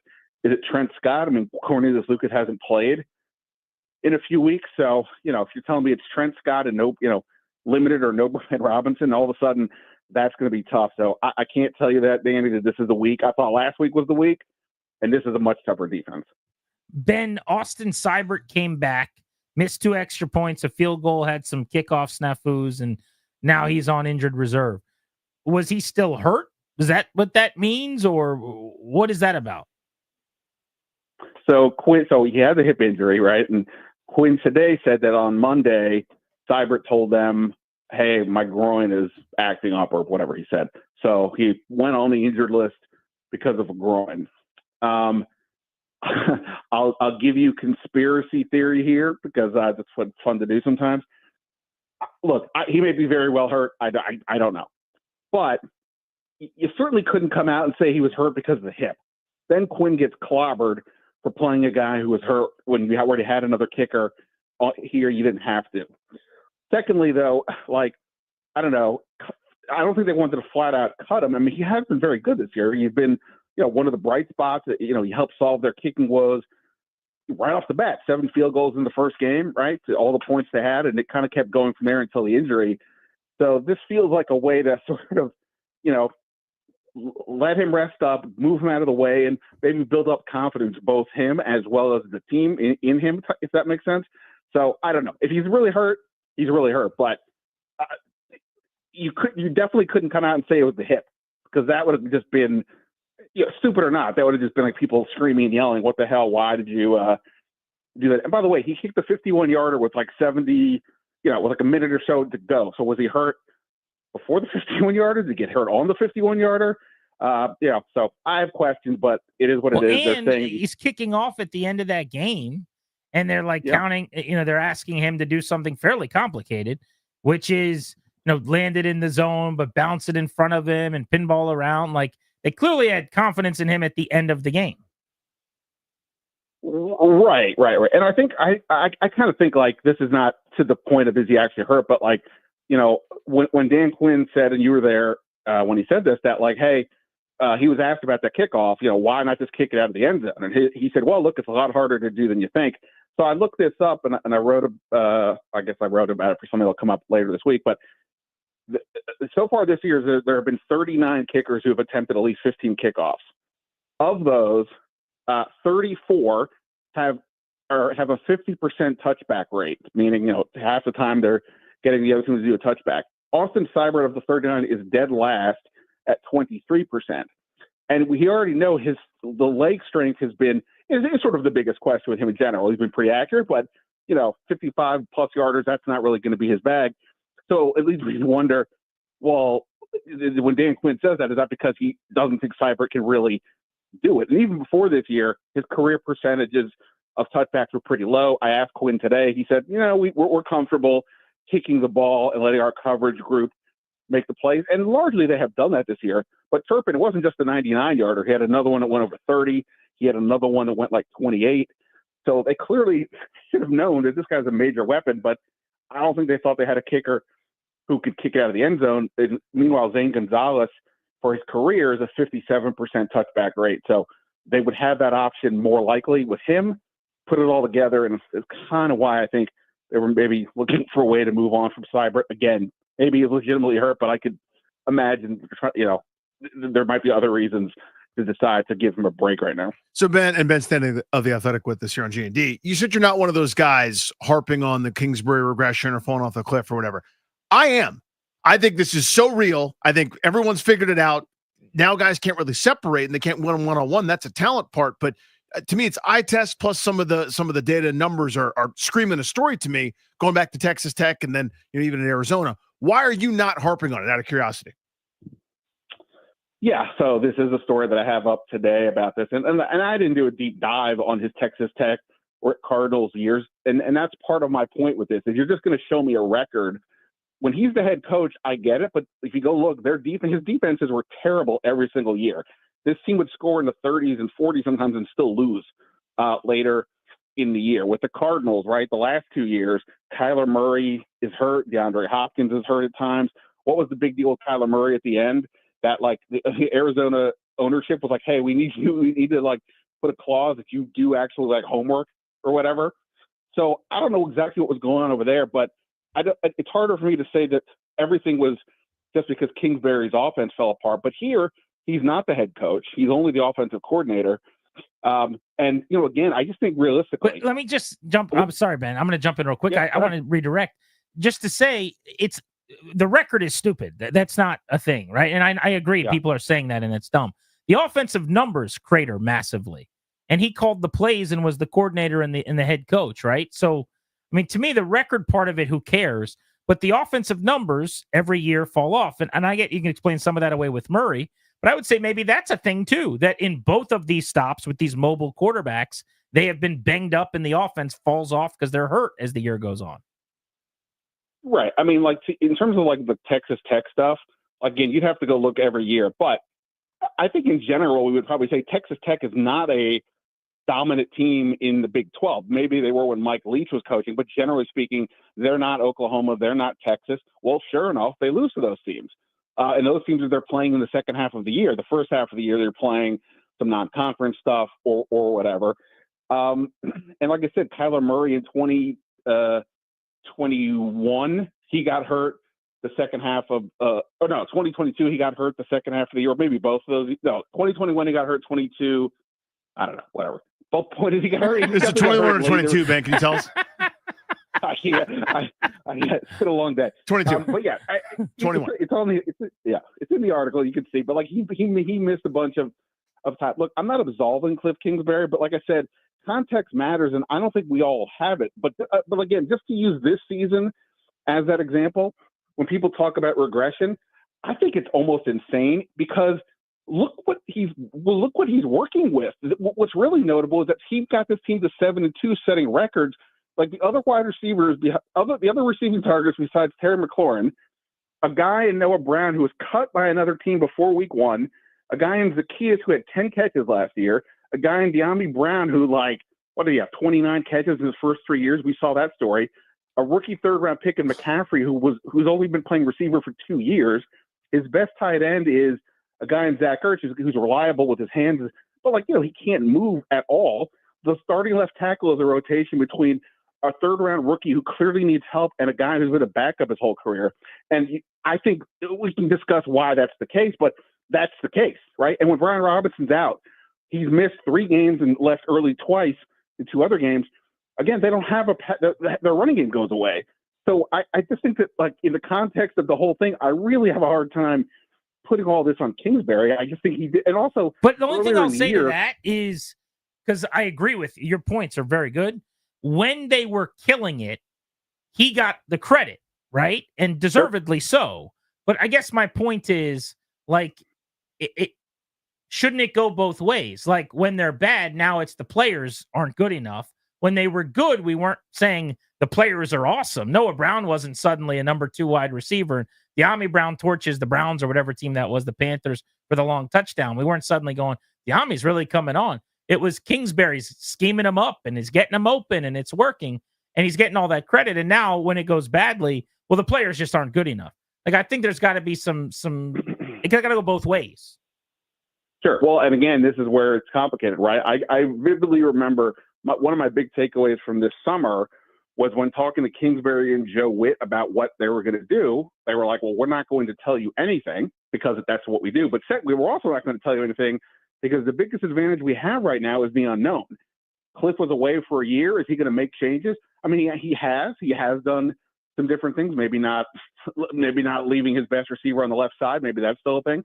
But he has made changes based on the personnel and what was there, et cetera. So they did have the element of the unknown. I think, to me, that combined with, look, even if half the roster was new, we all know there was a breath of fresh air out there because of this is the first year where the ownership change really mattered. That Dan Quinn got all these guys to buy in, and I think there was an extra level of energy and camaraderie, but that only takes you so far. At some point, the talent is going to win out, and it's going that way now. Like I said, I'm not going to say that Kingsbury, whatever you have, your job is to win, right? So that's not happening at the moment for whatever the reason. So sure, of course, they all should be getting dinged for that, but it's just like I just have a hard time saying that just simply based on what I'm hearing about this year, with nobody acknowledging that they don't have a very good roster. It's a great point. Not saying you guys, but just in general. It's a great point. Then maybe that's happening every year, like with his rent. So that's the thing that gets tricky. But look, last week was an abomination, right? And we can be honest, like they I don't know how they lost that game. I mean, especially with Dallas trying to give it away and the offense could only score 3 points. It is what it is. But when you take Brian Robinson off the field, suddenly they have no running game. And I think a lot of, I think circumstances are there more than people think. But at the same time, when you look at the data, it is a trend, and you're like, okay, what is going on here? Ben, great as always, buddy. Have a happy Thanksgiving, pal. Thank you. Always appreciate it, guys. See ya. Love it. Ben Standig, awesome job on the show. Read The Athletic. That is where he plies his trade. We're Grant and Danny here on The Fan. All right, we're not going to have time to go through all 5 rounds, but I think we should go through our 5-point plays, maybe our 4-point plays here, and then we'll direct people to our Facebook page, facebook.com/Grant and Danny, for our full list of picks, because it's been several weeks because of our live shows out and about that we've been doing the confidence points picks. So let's get everybody up to speed right now with our G&D confidence points picks.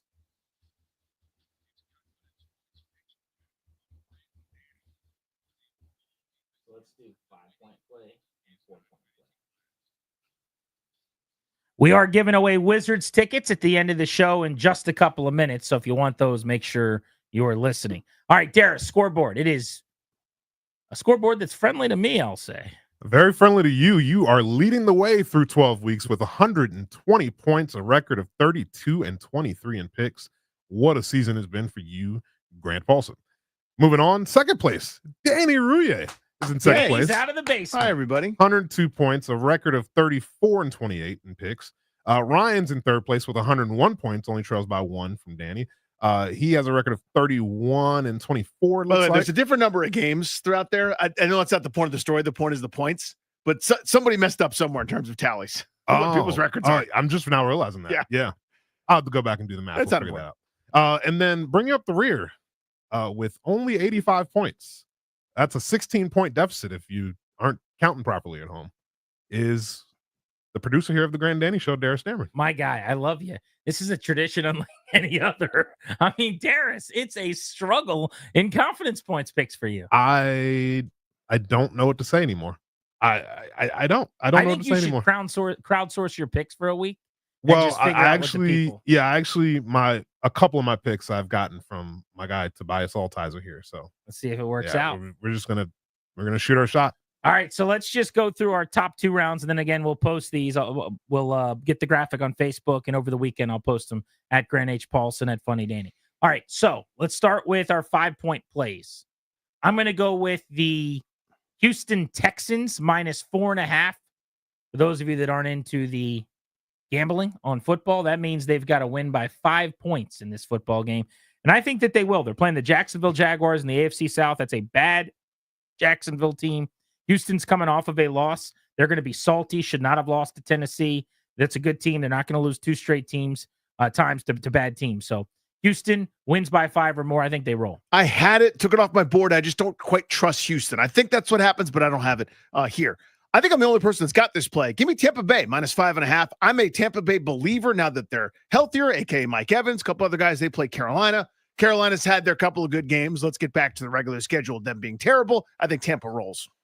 I'm going my 5-point play. I have the Packers -3.5. They have the Dolphins coming into town in a short week. The Dolphins do not play well in cold weather. I'm going to take a gamble here and say it's going to be cold up north in Green Bay. So have you seen the weather? It's supposed to be 84 degrees. I'm sure. I'm so sure. I'm so sure. Can't pull one over the weather guy. Yes, weather guy. Packers -3.5 going against the Dolphins. All right, this is courtesy of my guy Tobias Altizer, who just walked into the studio here. We're shooting from deep. Las Vegas, I got them covering this 12.5 on Black Friday against the Chiefs. The Chiefs don't put teams away. The Chiefs let teams hang around, and they played the Raiders early this year, and it was only a 7-point game. Mm-hmm. I have why not? I'm shooting my shot. 5 points. Las Vegas covering 12.5.